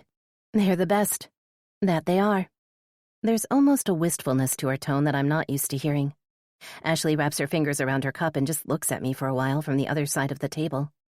It's unnerving, the way she just stares at me like that. So, I shift in the chair. Was there a point to this conversation? Yeah, right, she nods. What happened last time? I shake my head. You don't need to explain. The last thing I want is to listen to her tell me about Mason. But I do. Ashley bites the inside of her cheek, stopping herself. Mason told me what happened. God knows if he would have done it if I hadn't stumbled upon him just as he was getting out of his parents' house. A frown appears between her brows. The Remingtons' house? She shakes her head. God, this is confusing. Tell me about it, I mutter. At least this is one thing we could agree on. Ashley tucks a strand of her hair behind her ear. Anyhow, I saw him that night. He looked like a mess, and no matter how angry at him I was, I just couldn't leave him alone. Not when he was like that. I hated the implication behind her statement. Nobody forced Mason to do this alone. He left and never looked back. He didn't even take a minute to try to understand where I was coming from. I don't know what that has to do with me, I say, doing my best to keep my face even. I guess There's nothing going on between Mason and me. He needed a friend, and that's what he got. We're not together. Again, I don't see how that's any of my concern. I push to my feet, ready to get out of there, but Ashley's next words stop me. I don't know how you did it. Her voice rises, her fingers tightening around her coffee cup. I never suspected. Well, there might have been a situation or two when something about him seemed off. But Mason suffered a brain injury from the fall and couldn't remember anything from before. I figured I'd give him some slack. But you knew. From the very first day. I suspected. I shift my weight from one foot to the other. But he seemed so sure. And between you and Mateo, I figured this is some really twisted way destiny is playing with me. Maybe the resemblance is just that uncanny. Maybe... I shake my head. It doesn't even matter. Not any longer. He was. Sure, I knew Trent all my life, but even I didn't see it. I guess we all saw what we wanted to see. Yeah, I guess. I run my fingers through my hair, taking a step forward, but Ashley stops me once again. He's hurting, you know. Well, I'm hurting too, I throw right back. The last thing I need is to have somebody rub his pain in my face after everything that has happened. Does what happened to him mean his pain matters more than mine? That I should just forgive him? Ashley nods in understanding. I can see that, but what he's been through? He lived a life of his dead twin for years. Just don't give up on him, Grace. Not yet. Give him time. Give him time, I chuckle, pushing back my hair. I've given him 3 years of my life, Ashley. 3 years. I loved him. I looked for him. I mourned him. I shake my head. I think it's time I put myself first for once. With that, I grab my bag and leave. Chapter 50. Mason. Give me another beer, kid. I wiped the glass and put it back in its place before turning my attention to the tall man sitting hunched over at the bar and staring at the empty glass like it holds the answers to all of his questions. Sorry, Greg, can't do. Slowly he looks up, a frown etched deep between his brows. Shamean can do, he slurs, his face growing redder by the second. In these past few weeks, ever since I started working here, I've become quite familiar with Greg and a few other regulars at the cottage, some dive bar just on the outskirts of Blairwood. Greg's an older guy, probably in his mid to late 50s. He's maybe a few inches shorter than me, but built. The dude works construction and always comes after his job. But that, just one drink, turns into staying here for hours. His face is weathered, hair grayer than brown at this point. Watching him is like going back in time. He reminds me of my father, my real father. I never thought I'd be working at a bar, not after I'd lived with an alcoholic for a better part of my life, and knew what it could do to people, to families. But here we are. Life is a funny way of showing you where you can stick your morals. Then again, it's not like I had many options, not while I was still waiting for the Remingtons to sort this shit out and hiding in my dorm in the meantime. Tim, my boss, doesn't care one bit what my name is. I show up and work, he pays me, as easy as that. And I need a little bit of easy right about now.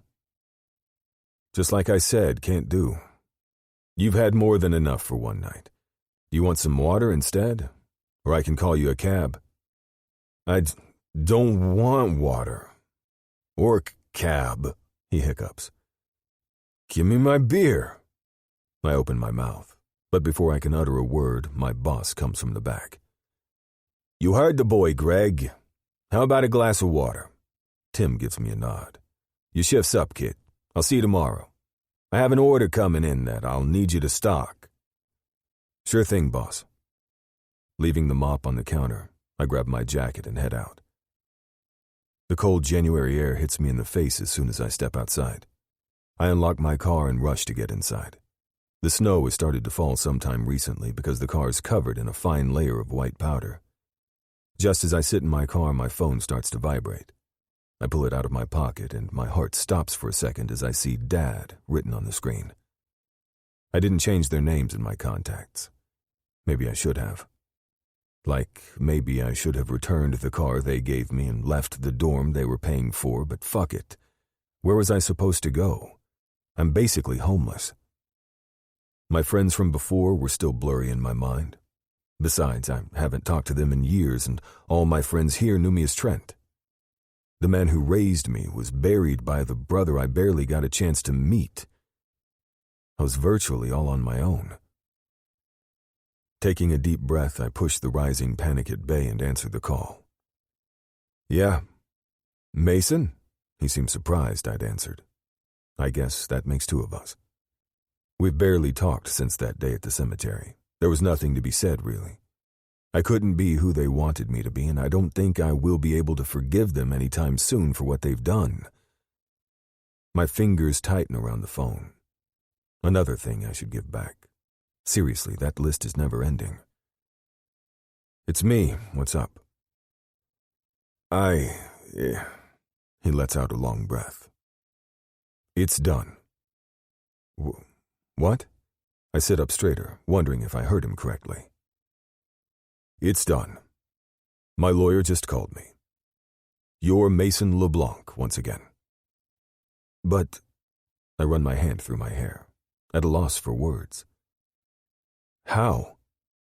I knew they'd said they'd make it right, but I expected it to take time, years maybe. I mean, how many people suddenly come alive after they've been presumed dead for 3 years? Right people, enough pull, and you can get everything done.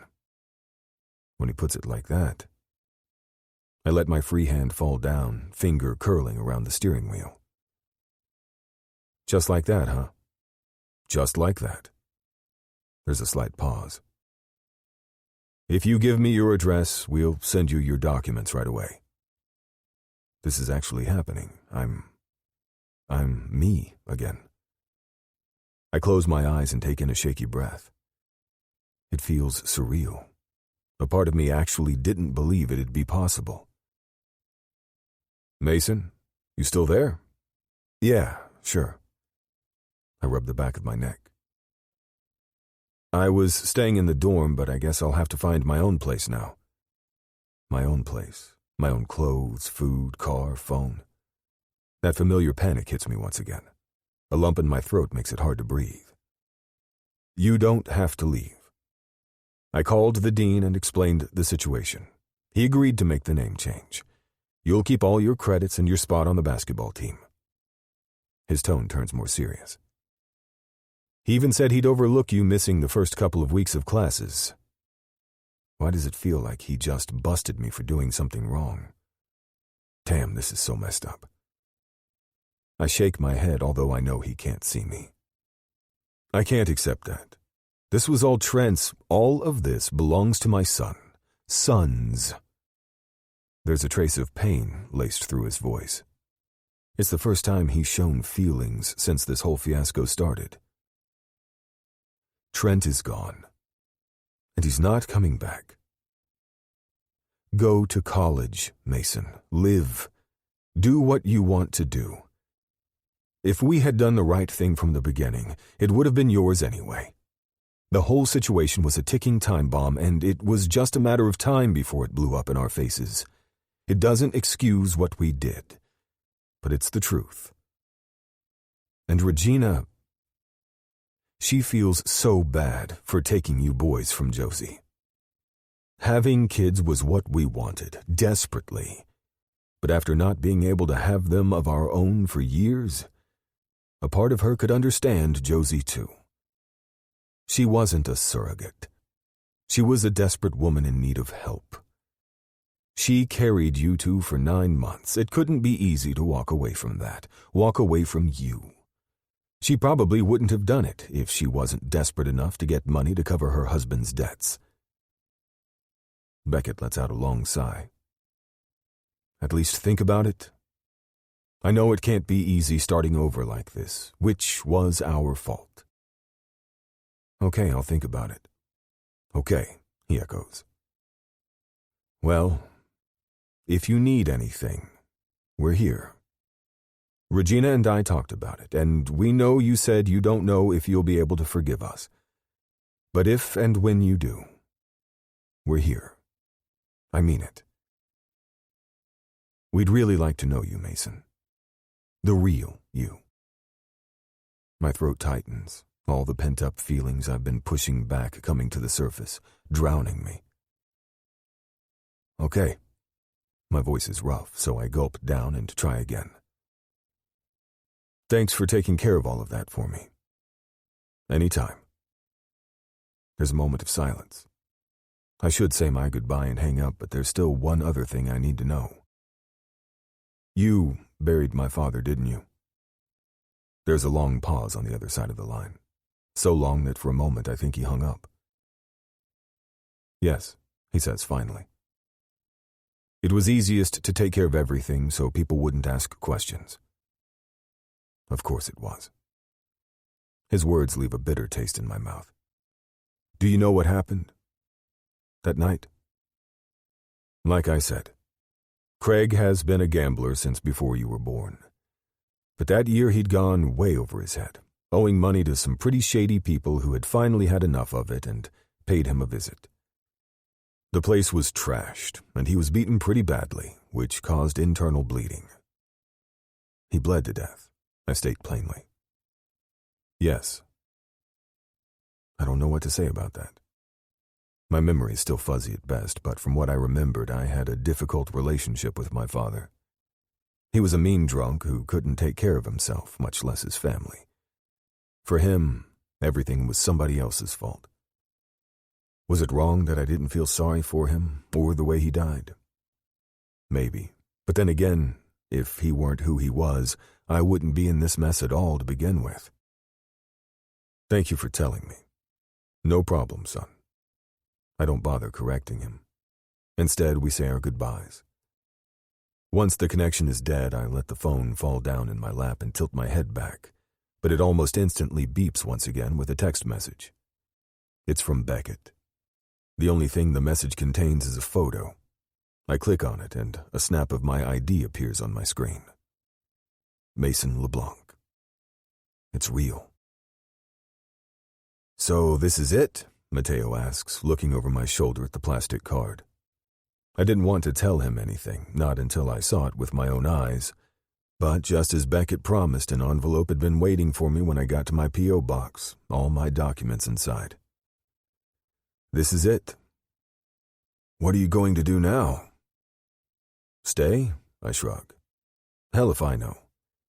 If you asked me yesterday, I'd have told you I'd move on, find a job, and try to get my life in order, but Beckett told me to stay.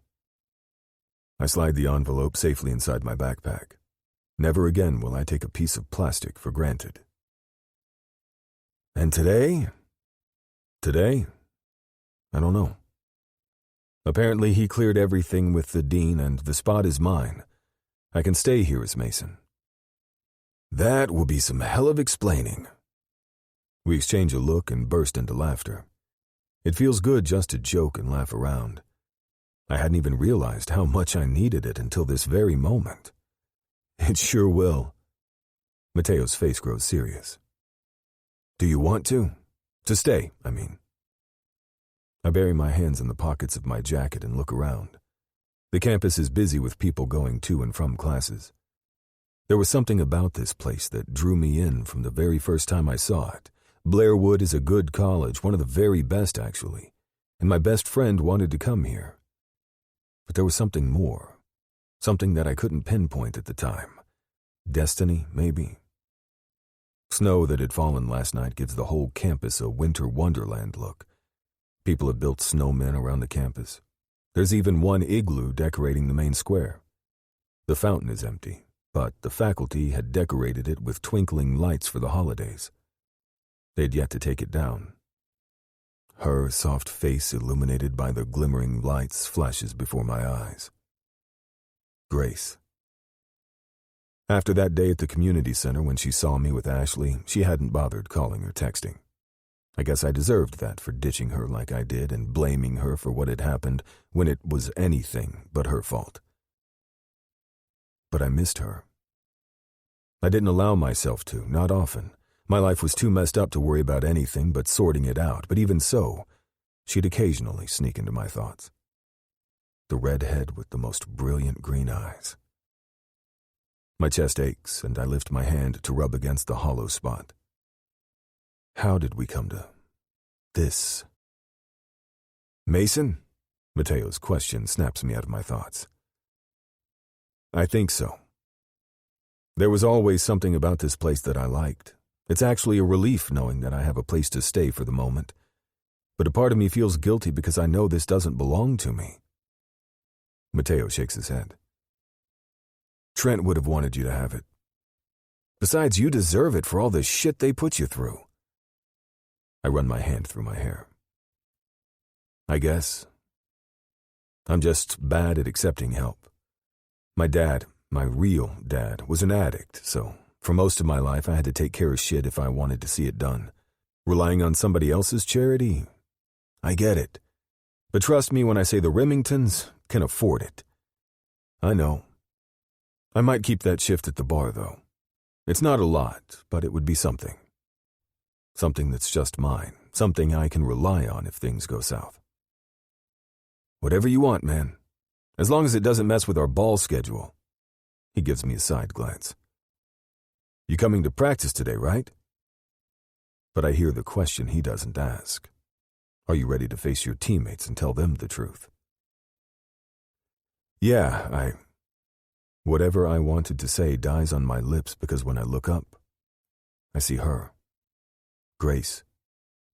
Those emerald eyes grow wide when they land on mine, her lips parting in surprise. She's mid-step, and when she tries to put her foot down, she stands on an icy patch. Shit. I reach her just in time, my hands grabbing hers to steady her. Are you okay? She takes a step back out of my reach, my hands falling down to my sides. Yeah. Her throat bobs as she swallows, looking anywhere but at me. Hi, Mateo. With a small smile directed at my best friend, she ducks her head and rushes past us. Hi, Mateo. Her words are like a bucket of cold water. My best friend got a hello and even a smile. Me, she walked right past me without another glance back. What the hell did you expect, asshole? You blamed her for the shit show that's your life, and then you left. I stare dumbfoundedly at her as she hurries away. Mateo elbows me on the side. What the hell was that? Nothing. From the corner of my eyes, I can see him turn to look at me. You still haven't talked to her.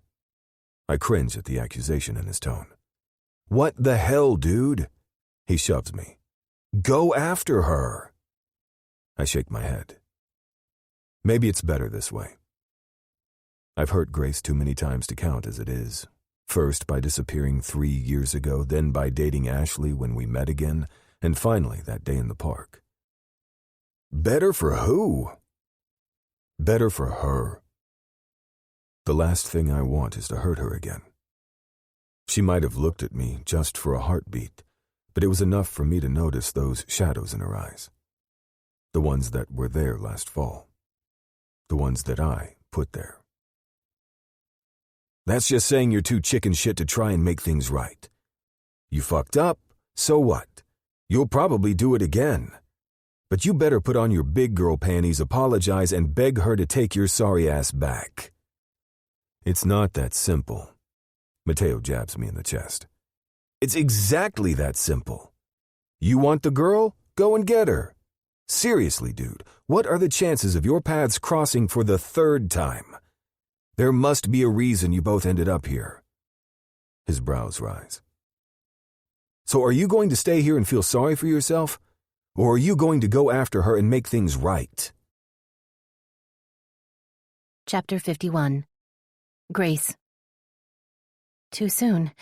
This is all happening too soon. My heart is racing as I rush as fast as my legs can carry me over the icy ground. Tingles are still running through my limbs from where he had touched me. Will it ever stop? Will my body finally get the memo that it's over? Mason and I were like star-crossed lovers, meeting over and over again, but it's never the right place, never the right time. I wrap my arms around myself and rub my upper arms. I was doing fine, just fine. Until now, until I laid my eyes on him. It's that damn face, those dimples, they're my undoing. Why did I think this was going to be okay, that I could actually do this? Who was I kidding? Me, that's who. Grace. Just keep on walking, just keep on walking, just keep on A hand wraps around my wrist, and before I can blink, my body turns around, and I'm standing face to face with him. Mason is breathing hard, like he ran so he could catch up to me. His cheeks are red from the cold, and there's almost a wild look in his eyes. Can we talk? Can we talk? Is this guy for real? Now? Now he wants to talk? I think we said all that needed to be said. I try to take a step back, but Mason doesn't let go of my hand. Please, Grace. His voice is soft, pleading. I sink my teeth into my lower lip. Just a few minutes. That's all. I shake my head. I can't keep doing this, Mason. I just can't. I can't keep playing this game because no matter what I do, I won't come out as a winner. He cups my cheek. I turn my head away, but it's not far enough. There is not enough space to put distance between us, not enough space to run. No more games, I promise. Just hear me out. Mason runs the back of his fingers down the side of my face. My throat bobs as I swallow as he caresses my skin. The need to lean into his touch is so overwhelming it leaves me breathless. You're stronger than this. Sniffling softly, I school my features the best I can, and then I turn to face him. Like you listened to me? I'm sorry, okay? My head was all messed up that day. It's a shitty excuse, but it's the truth. I didn't know what was left and what was right, what's true and what's false. So it was easiest to think I'm the one lying? I place my hands on his chest and shove him away. I'm so sick of this. I'm so sick of being a proverbial punching bag for everybody, for always coming second. He runs his fingers through his hair, making a mess of it. I didn't know what to think. You called me Mason, yet you've been with me as Trent. I tried to stay away. How many times will I have to repeat it until he finally believes me? And look how well that turned out. Screw you, Mason. Tears fill my eyes, but I duck my head and turn around. I'm done with letting him see me cry. Letting him break my heart over and over again. I'm done with Mason LeBlanc, period. You can run away all you want, but I won't give up, he yells after me. Our paths keep crossing for a reason. You can't tell me you don't think the same. My footsteps slow down until I come to a stop. I wrap my arms around myself, holding tight. If it was only that simple. I wanted to believe there was more to us meeting here, more to our story than 3 years of heartache.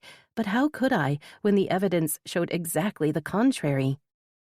The only thing I know is that every time our paths cross, I end up with my heart severed into even smaller pieces than it was before. There's nothing left to give. Grace? No. I shake my head. I'm done, Mason. This time, I'm picking me. And with that, I walk away from the boy I've loved my whole life. You did the right thing, Jade whispers, brushing my hair away from my face. Why does it hurt so much, then? Because it hurts letting go of the people you love. Jade leans her head against the top of mine. No matter how much you know it's the right thing to do for yourself. I know she's right. I know this is right. No matter how much I love Mason, this has to stop. I can't keep giving him chances to break my heart. It was so easy for him to forgive everybody but me. Why do I have to be the villain of our story? I don't. I can't. I'm not. I don't know how I'm going to do it, Jade, I admit, voicing the words out loud for the first time. Tears pool in my eyes, and it takes everything in me to hold them back. My fingers clench in my lap, nails digging into my skin. I don't know how to stay here, knowing that he's going to be around. Walking on the same campus, meeting him at random places. Maybe Ray is right. Maybe it's best just to pack and start over somewhere new. Just the other day, Ray had a fight with her boyfriend, Zane, so she packed her things and left. At first, I thought she had just left for one of her competitions, but then a guy came over a day later to get the rest of her things. At least Zane's reasons for wanting to break up were somewhat noble. Although seriously, why guys think they can dictate how we feel and who we love, what's right and what's wrong, I'll never understand. Screw that. Jade pulls back abruptly, startling me. You're not going anywhere, and neither is Ray. She already left, I point out, sitting up on the couch. That guy came the day after to pick up her things. So what? There's nothing saying we can't get her to come back. Jade jumps to her feet. Seriously, you two are so lucky I love you, because all this boy drama is giving me a headache. Jade, I say slowly, watching her pace the room. What are you doing? Planning. She rolls her eyes as if I should have known that by now. I'm planning. Chapter 52. Mason. My eyes scan the campus, looking for her face in every person I see, but it's not her. It's never her. Where are you, Grace? I've tried searching for her. I've been to the dance studio, I've passed by her dorm, cafeteria, coffee shop. I've been to our spot in the library, but she was nowhere to be found. You can do this, Mateo slaps me on the shoulder enthusiastically, breaking me out of my thoughts. I look over my shoulder at him. Are you planning to dislocate my shoulder? Sorry, I'm just nervous. You're telling me that? For the most part, my classes so far have gone well. But that's only because I haven't known a lot of people and they haven't known me. This, however, is different. These guys know me. We hung out together, we talked and joked, we played ball. Explaining things to them will be different. Harder. You can do this. They'll probably give you shit, but they'll chill out after a while. My throat bobs as I swallow. Maybe they won't even be in the locker room. Maybe, but before I can finish, I hear the voices. I stop in my tracks, but it's already too late. Quinn looks up just as I step into the doorway, his smile falling. Oh, look who's alive. The chatter in the locker room dies, and all eyes turn to me.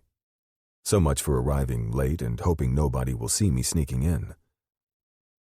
Quinn finishes tying his shoe and lets his foot fall on the ground before standing up, arms crossed over his chest, one brow raised. You were kidnapped or some shit? I rubbed the back of my neck, feeling self-conscious about the whole situation. Some shit. I try to joke, but nobody laughs. Mateo nudges me with his elbow and I let out a sigh.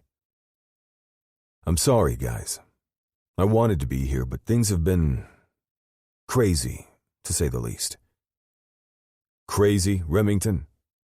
That's the best you've got after you left us hanging for the past few weeks?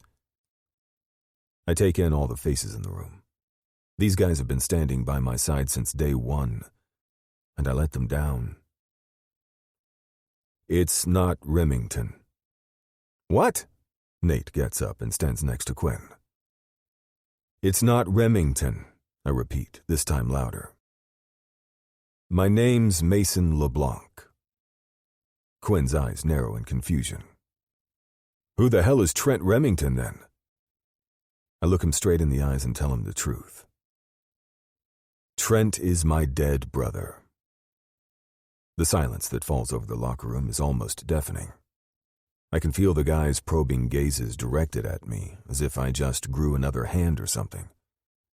Mateo is the first to break the silence. Mason wasn't joking when he said things have been crazy. I turn to my best friend and give him a grateful smile. It's a long story, but I'm back, and I'm here to stay. I make sure to look at the eyes of every single one of my teammates until I finally reach Quinn. And I'd love to keep my spot on the team, if you'll have me. I shift my weight from one foot to the other. This is it, the moment of truth. I said my piece, now it's up to them to make the call. But before I can say anything, Coach pops his head into the locker room. What the hell is this, a tea party? Those narrowed eyes finally set on me. LeBlanc, why aren't you dressed? Just because you slacked for the past few weeks doesn't mean you get a free pass today. I want to see you all in the gym in 60 seconds. Who's not there is running suicides. With that, he leaves as abruptly as he came. Not needing any more encouragement, the guys get to their feet and head toward the door. Quinn stops next to me. You better not screw this up again, rookie. Now, better hustle. You got some making up to do. Grace's tear-stained face pops into my mind. The ache in my chest that I've been pushing coming back in full force. In more ways than one. You're cranky. Stacy pokes me in the chest. I'm not cranky, I protest. Maybe coming here wasn't such a good idea after all, but I wanted to get off campus and this was the only place that came to my mind. Her little hands cup my cheeks and press against them. There are lines between your brows. She slides her fingers over them in an attempt to smooth them over, a serious look on her face. Usually when there are lines between Mom's brows, it's because somebody made her angry. Who made you angry? Life, I want to say. But knowing her, it'll only lead to more questions I don't have answers to. Nobody made me angry. It's just been a hard day, that's all. Try more like a hard month, but who's counting? Going to Brighthaven was my final option, but only Vanessa was here. I hoped this place would at least give me some solace, but no such luck. It's like she disappeared from campus, and no matter where I tried to look for her, I couldn't find her.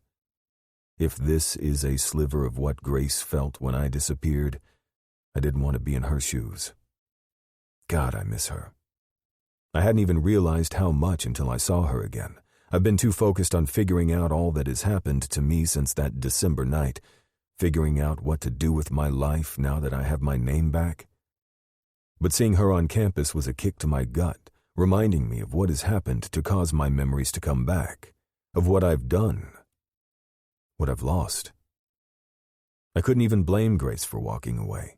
I don't deserve her, not after everything that has happened. I should probably let her go, let her heal and find happiness with somebody who deserves her way more than I do. A sour taste spreads over my tongue as the bile rises in my throat. Then why does just thinking about it feel like somebody has poured acid into my stomach? It's exactly that simple. You want the girl, go and get her. Seriously, dude, what are the chances of your paths crossing for the third time? There must be a reason you both ended up here. So, are you going to stay here and feel sorry for yourself? Or are you going to go after her and make things right? A finger jabs me into my side. Mason? I shake my head and look down at her. Yeah. Are you okay? No, I'm not okay. I don't think I'll be okay until I talk to her. One last time. One last chance. If I don't find her or if she doesn't want to listen, I'll let her go, but I have to try. Sorry, I spaced out there for a bit. I check my watch and sigh. I've got to go. Finish that homework before you go out to play. Stacy pouts. I don't wanna. Well, you have to, and I'll know if you don't do it. And you know what that means, right? She pokes her tongue out at me. You don't play fair. Life's not fair, kid. I ruffle her hair before getting to my feet. Finish your homework. Yes, coach. Laughing, I get to my feet and throw my backpack over my shoulder. I'll see you later. She just waves me off, her tongue poking out of the side of her mouth as she gets back to her math homework. I shake my head and go out into the hallway. Before I can turn around to get to the foyer, an open door at the end of the hall catches my attention, beckoning me. Chapter 53. Grace. How was Boston? Yasmin asks as we get out of the car. I shut my door and threw my duffel bag over my shoulder. Good. Ray was amazing. Callie looks at me. Did she land that jump? She landed the quad, and it was stunning. She's been working really hard on it for the past few months, and I was so happy that her dreams were coming true. And not just when it came to figure skating. Did you know Zane came to Boston? Yasmin rolled her eyes. Who doesn't? I look between the two of them. Did I miss something? Somebody posted the video of the two of them, and it went viral. What? My mouth hangs open as I look between the two of them. You're joking. I've been avoiding the internet, my phone in general, really, since everything played out with Mason. I didn't want to constantly reach for it, only to realize we were through. Nope, not joking. Yasmin grins. The guys are going to give him so much shit when he gets home from Boston. While Jade and I came back to campus after Ray's last performance, Zane decided to stay with her at her father's house. They should join us in a day or two once Ray wraps up all things back home. A few days away from campus, away from Mason, was exactly what I needed.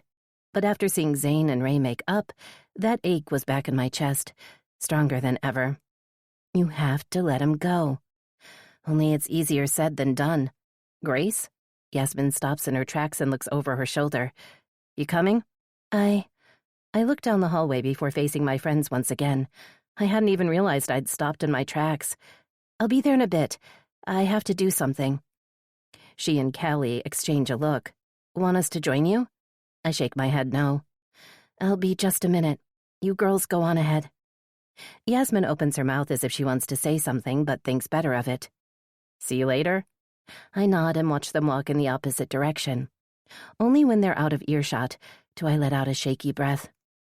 My stomach clenches tightly, but I put one foot in front of the other until I'm at the very end of the hallway. I take one deep breath in front of the door, my fingers curling around the doorknob. Closing my eyes, I let out the air that I've been holding on to and push it open.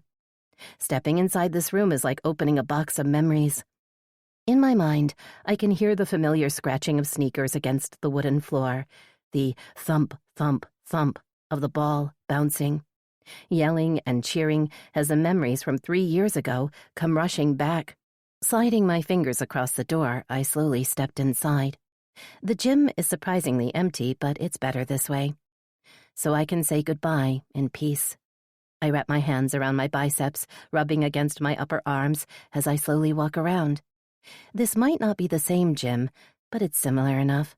The floorboard creaks slightly as I make my way toward the bleachers, to the same place I always took when I came to the games. Close enough so I can see everything, but far enough so he doesn't notice me. I sit down and look out at the empty court. How many games have I attended without him even knowing? Wanting but also dreading Mason seeing me sitting there, watching. How many times have I daydreamed about what it would be like if he saw me? What would it be like if he kissed me? What I could never have imagined was the heartache that would follow afterward. The walls start zeroing in on me, making it hard to breathe. I need to get out of here. Shaking my head, I push to my feet. Keeping my eyes on the ground, I hurry down the stairs, wiping at my cheeks. I'm not sure when I started crying, but I could feel the salty taste of my tears on my lips. This is it. Good. I lift my head and stop dead in my tracks, the words dying on my lips as a person steps through the doorway. No. I shake my head. No, destiny can't be so cruel. But it can. Of course it can. Grace. Mason's voice is barely a whisper as he stares at me from across the room. You're here. At least I'm not the only one who's surprised. I was just leaving. I try to walk around him, but he steps in my way. His hand holding onto the door to prevent me from getting out of here. I look at his shoulder, unable to face him. Can you move? Not yet. Mason shakes his head. Not... What do you mean, not yet? He can't be serious, can he? But obviously he can. He is. Just like I said. Not yet. He takes a step forward, forcing me to move back. My bag slips from my shoulder, falling on the floor with a loud thump. I've been looking for you. I think we agreed to let go, I say softly, taking another step back. No. Mason shakes his head. You agreed to let go. I told you. I promised you.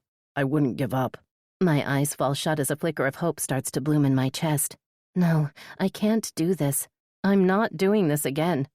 Please don't, I whisper, shaking my head. Don't do this. I can't. I came here today to say goodbye. I take another step back, but it's not enough. It's never going to be enough. Even if I went to another country, another continent, it would never be enough. Mason's hands land on my shoulders, his fingers rubbing my arms. And yet here we are again. Mason, I whisper, begging, pleading. I'm not even sure for what exactly. I was leaving, he continues, as if I said nothing. I was about to get out of this place and try once again to look for you. I was just about to walk down that hallway and get into my car and go find you. But you know what happened then? I saw this door was open, so I came here to look. Tell me this is a coincidence. Tell me all these feelings that have been building between us are gone. Tell me you don't love me the way I love you. I shake my head, tears streaming down my face. I can't. I told you already. I've been broken into too many pieces. There is no more left to give. Mason's hands slide down my arms, twining with my fingers. He moves closer, his warm body brushing against mine. There is more left, he whispers softly, leaning down. His warm breath tickles the soft skin at the back of my neck, making goosebumps appear on my skin. Not fair. He's not playing fair. You have the biggest heart I've ever known in a person, and even if shattered pieces were the only thing you could give, I'd take it. I'll take anything you'll give me because you're worth it, Grace. You're worth fighting for. You're worth waiting for. You're worth remembering. His voice is strong, not a sliver of uncertainty tracing his words. I let out a shaky breath, at a loss for words. My heart beats so fast, it's like there are 100 butterflies in my chest, rushing to get out. You can't. You shouldn't. Not again. Mason slowly turns me around. His finger slips under my chin, and he lifts my head to face him. With the tip of his finger, he slides a strand of my hair behind my ear. You're worth loving. I mean it, Grace. You are worth it all. I never told you this, not 3 years ago, and not since. But I love you. I loved you when I was just a 16-year-old boy who didn't know what love was. And I fell in love with you all over again since I met you. My heart knew you, Grace. It recognized you even when my mind couldn't, and I'm sorry I hurt you in the process of trying to make sense of things because you deserve better. So much better. I love you. My eyes fall shut as those 3 words ring in my ears on repeat. My lip trembles, and a tear slides down my cheek. After all this time. Grace. I place the tip of my finger over his lips. Blinking, my gaze fixates on his mouth. Lush and so soft, they shouldn't belong on a man. I only ever wanted you. I tried wanting other guys, hoped for it, but I just couldn't. You have always been my undoing, but I don't know if I can do this again. I don't know if I can risk my heart. He clasps my hand in his. I'll make it right. This time we're going to do it right. I promise you this, Grace. He leans down, his forehead pressing against mine. If you give me one last chance, I'll be careful with your heart. I graze my teeth over my lower lip. Promise me. Am I actually going to do this? Am I actually going to give him what little's left of my heart? I promise. He brushes his lips against my right cheek, stopping one tear from falling. I'll be careful. Left cheek. Every piece you're willing to give, I'll take it. The tip of my nose. Any time you might need, my forehead. it's yours. The corner of my mouth. I'm yours. I've always been yours, Legs. Another tear falls as I finally let my admission out. My truth. The words that I've been holding back for the last 3 years. I love you, Mason. I know. His eyes widen in surprise as my words register. What did you say? I love you. Slowly, oh so slowly, that familiar smile forms on his lips, matching dimples popping in his cheeks. Mason grips my face harder, his fingers slipping between the strands. Say it again. I love you, Mason LeBlanc. His fingers tangle in my hair, tilting my head back. I love you too, he whispers, and then his lips are on mine. The kiss is slow, yet deep. My heart leaps at the first brush of his mouth over mine, so soft, so tender. Mason. My Mason. I slide my hand up his chest, over his neck, pulling him closer. Our mouths open, the kiss deepening as his tongue slides into my mouth. Time stops, present and past, everything that happened and everything that has yet to cease to exist. It's just him and me. And it feels right. Whole. Mason breaks the kiss, his forehead pressing into mine. Every single piece, he promises. I lift my hand, gently tracing my fingers over his cheekbone. Every single piece. No matter how small or how jaded, it belongs to him. It always has. Epilogue. Mason. Next week we'll start working on the routine. I watch Grace pat the girls on the shoulder and send them off with a smile. I'll see you then. They chat excitedly as they head out of the room. Some give me curious glances as they pass me by, but others just smile, used to finding me waiting for Grace. Finally she looks up, those green eyes fixed on me. The corner of my mouth lifts slowly, and I push off the wall. What are you doing here? There's a mix of surprise and excitement lacing her tone. It's not the first time I picked her up from the community center in the last few weeks, but every time she reacts the same way, as if she still can't wrap her mind around the fact that this is happening, that it's real. I wanted to see you, I say with a shrug. Crossing the distance, I wrap my arms around her middle and pull her closer. Grace rises on the tips of her toes and meets me for a soft kiss. I missed you, I confess, brushing a runaway strand behind her ear. I missed you too.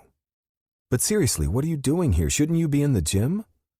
We finished earlier, so I figured I might surprise my girlfriend and take her out. She looks down and then at me. I'm hardly dressed for going out. She's wearing one of those tight-fitting leotards that hug her every curve. You're perfect. Unable to resist, I press my mouth against her forehead. What do you say, Legs? Are you going on a date with me? Movies? Grace asks as we get out of the car in front of the theater. I walk around the hood and wrap my arm around her. Ever since we got back together, I've had this need to have her close. Who am I lying to? I've always wanted her close, from the very first moment I met her. But now I have every right to do so because Grace Shelton is mine. Yup. Grace tilts her head back. How so? Just because, I shrug. There are so many things we should have done before but never got a chance. We have been robbed of so many things, so many moments, so many memories we could have had, should have had. Somebody could probably counter that we don't know if we would have made it by the end. So many couples don't. Just look at Ashley and me. But I want to believe we would have survived all the obstacles and still made it. At least we'd have gotten the chance to find out. I look down at her, intertwining our fingers. I want that, Grace. I want it for us. I don't mind going slow and taking our time. We have so many things we need to make up for, so many moments we should have had. Starting now. Grace's throat bobs, and she nods. Okay. We enter and I buy us tickets. I let Grace pick what she wants to watch because I don't care one way or the other. I just want us to be together. We grab drinks and snacks before going into the theater. The room is blessedly quiet since it's early evening in the middle of the week. We climb all the way up to the top row and slide into the corner. How are your classes going? Anything troubling you this semester? Grace asks, shrugging out of her jacket. Nope, I'm all good. She jabs her finger playfully at my side. Only because you didn't take French this semester. I know when I'm in over my head. I slide my hand under her legs and pull them over my lap. Although I wouldn't mind some private tutoring. Oh, you wouldn't? Her eyes fall on my lips. Her tongue slides out, wetting her lower lip. Nope. I brush my fingers over her chin, trace the underside of her mouth and down her neck, the slow movement making a shiver run through her. I thought you brought me here to watch a movie, Mr. LeBlanc. Did you? You did bring me to the theater, after all. I lean down, tracing the tip of my nose over her neck. I wasn't planning on actually watching the movies, I whisper in her ear. Grace squirms in my arms. Oh no? She breathes, her voice low and husky as I run my hand up her thigh. Just then the light flickers and slowly starts to die down. What did you plan then? I brush my mouth over her neck, placing little kisses as I work my way up to her ear. To have my wicked way with you, of course, I whisper. Then I press my mouth against hers, the movie already forgotten. But the memories of that day, they'll stay remembered forever. This concludes Kiss to Remember by Anna B. Doe, narrated by Tatiana Sokolov and Aidan Snow.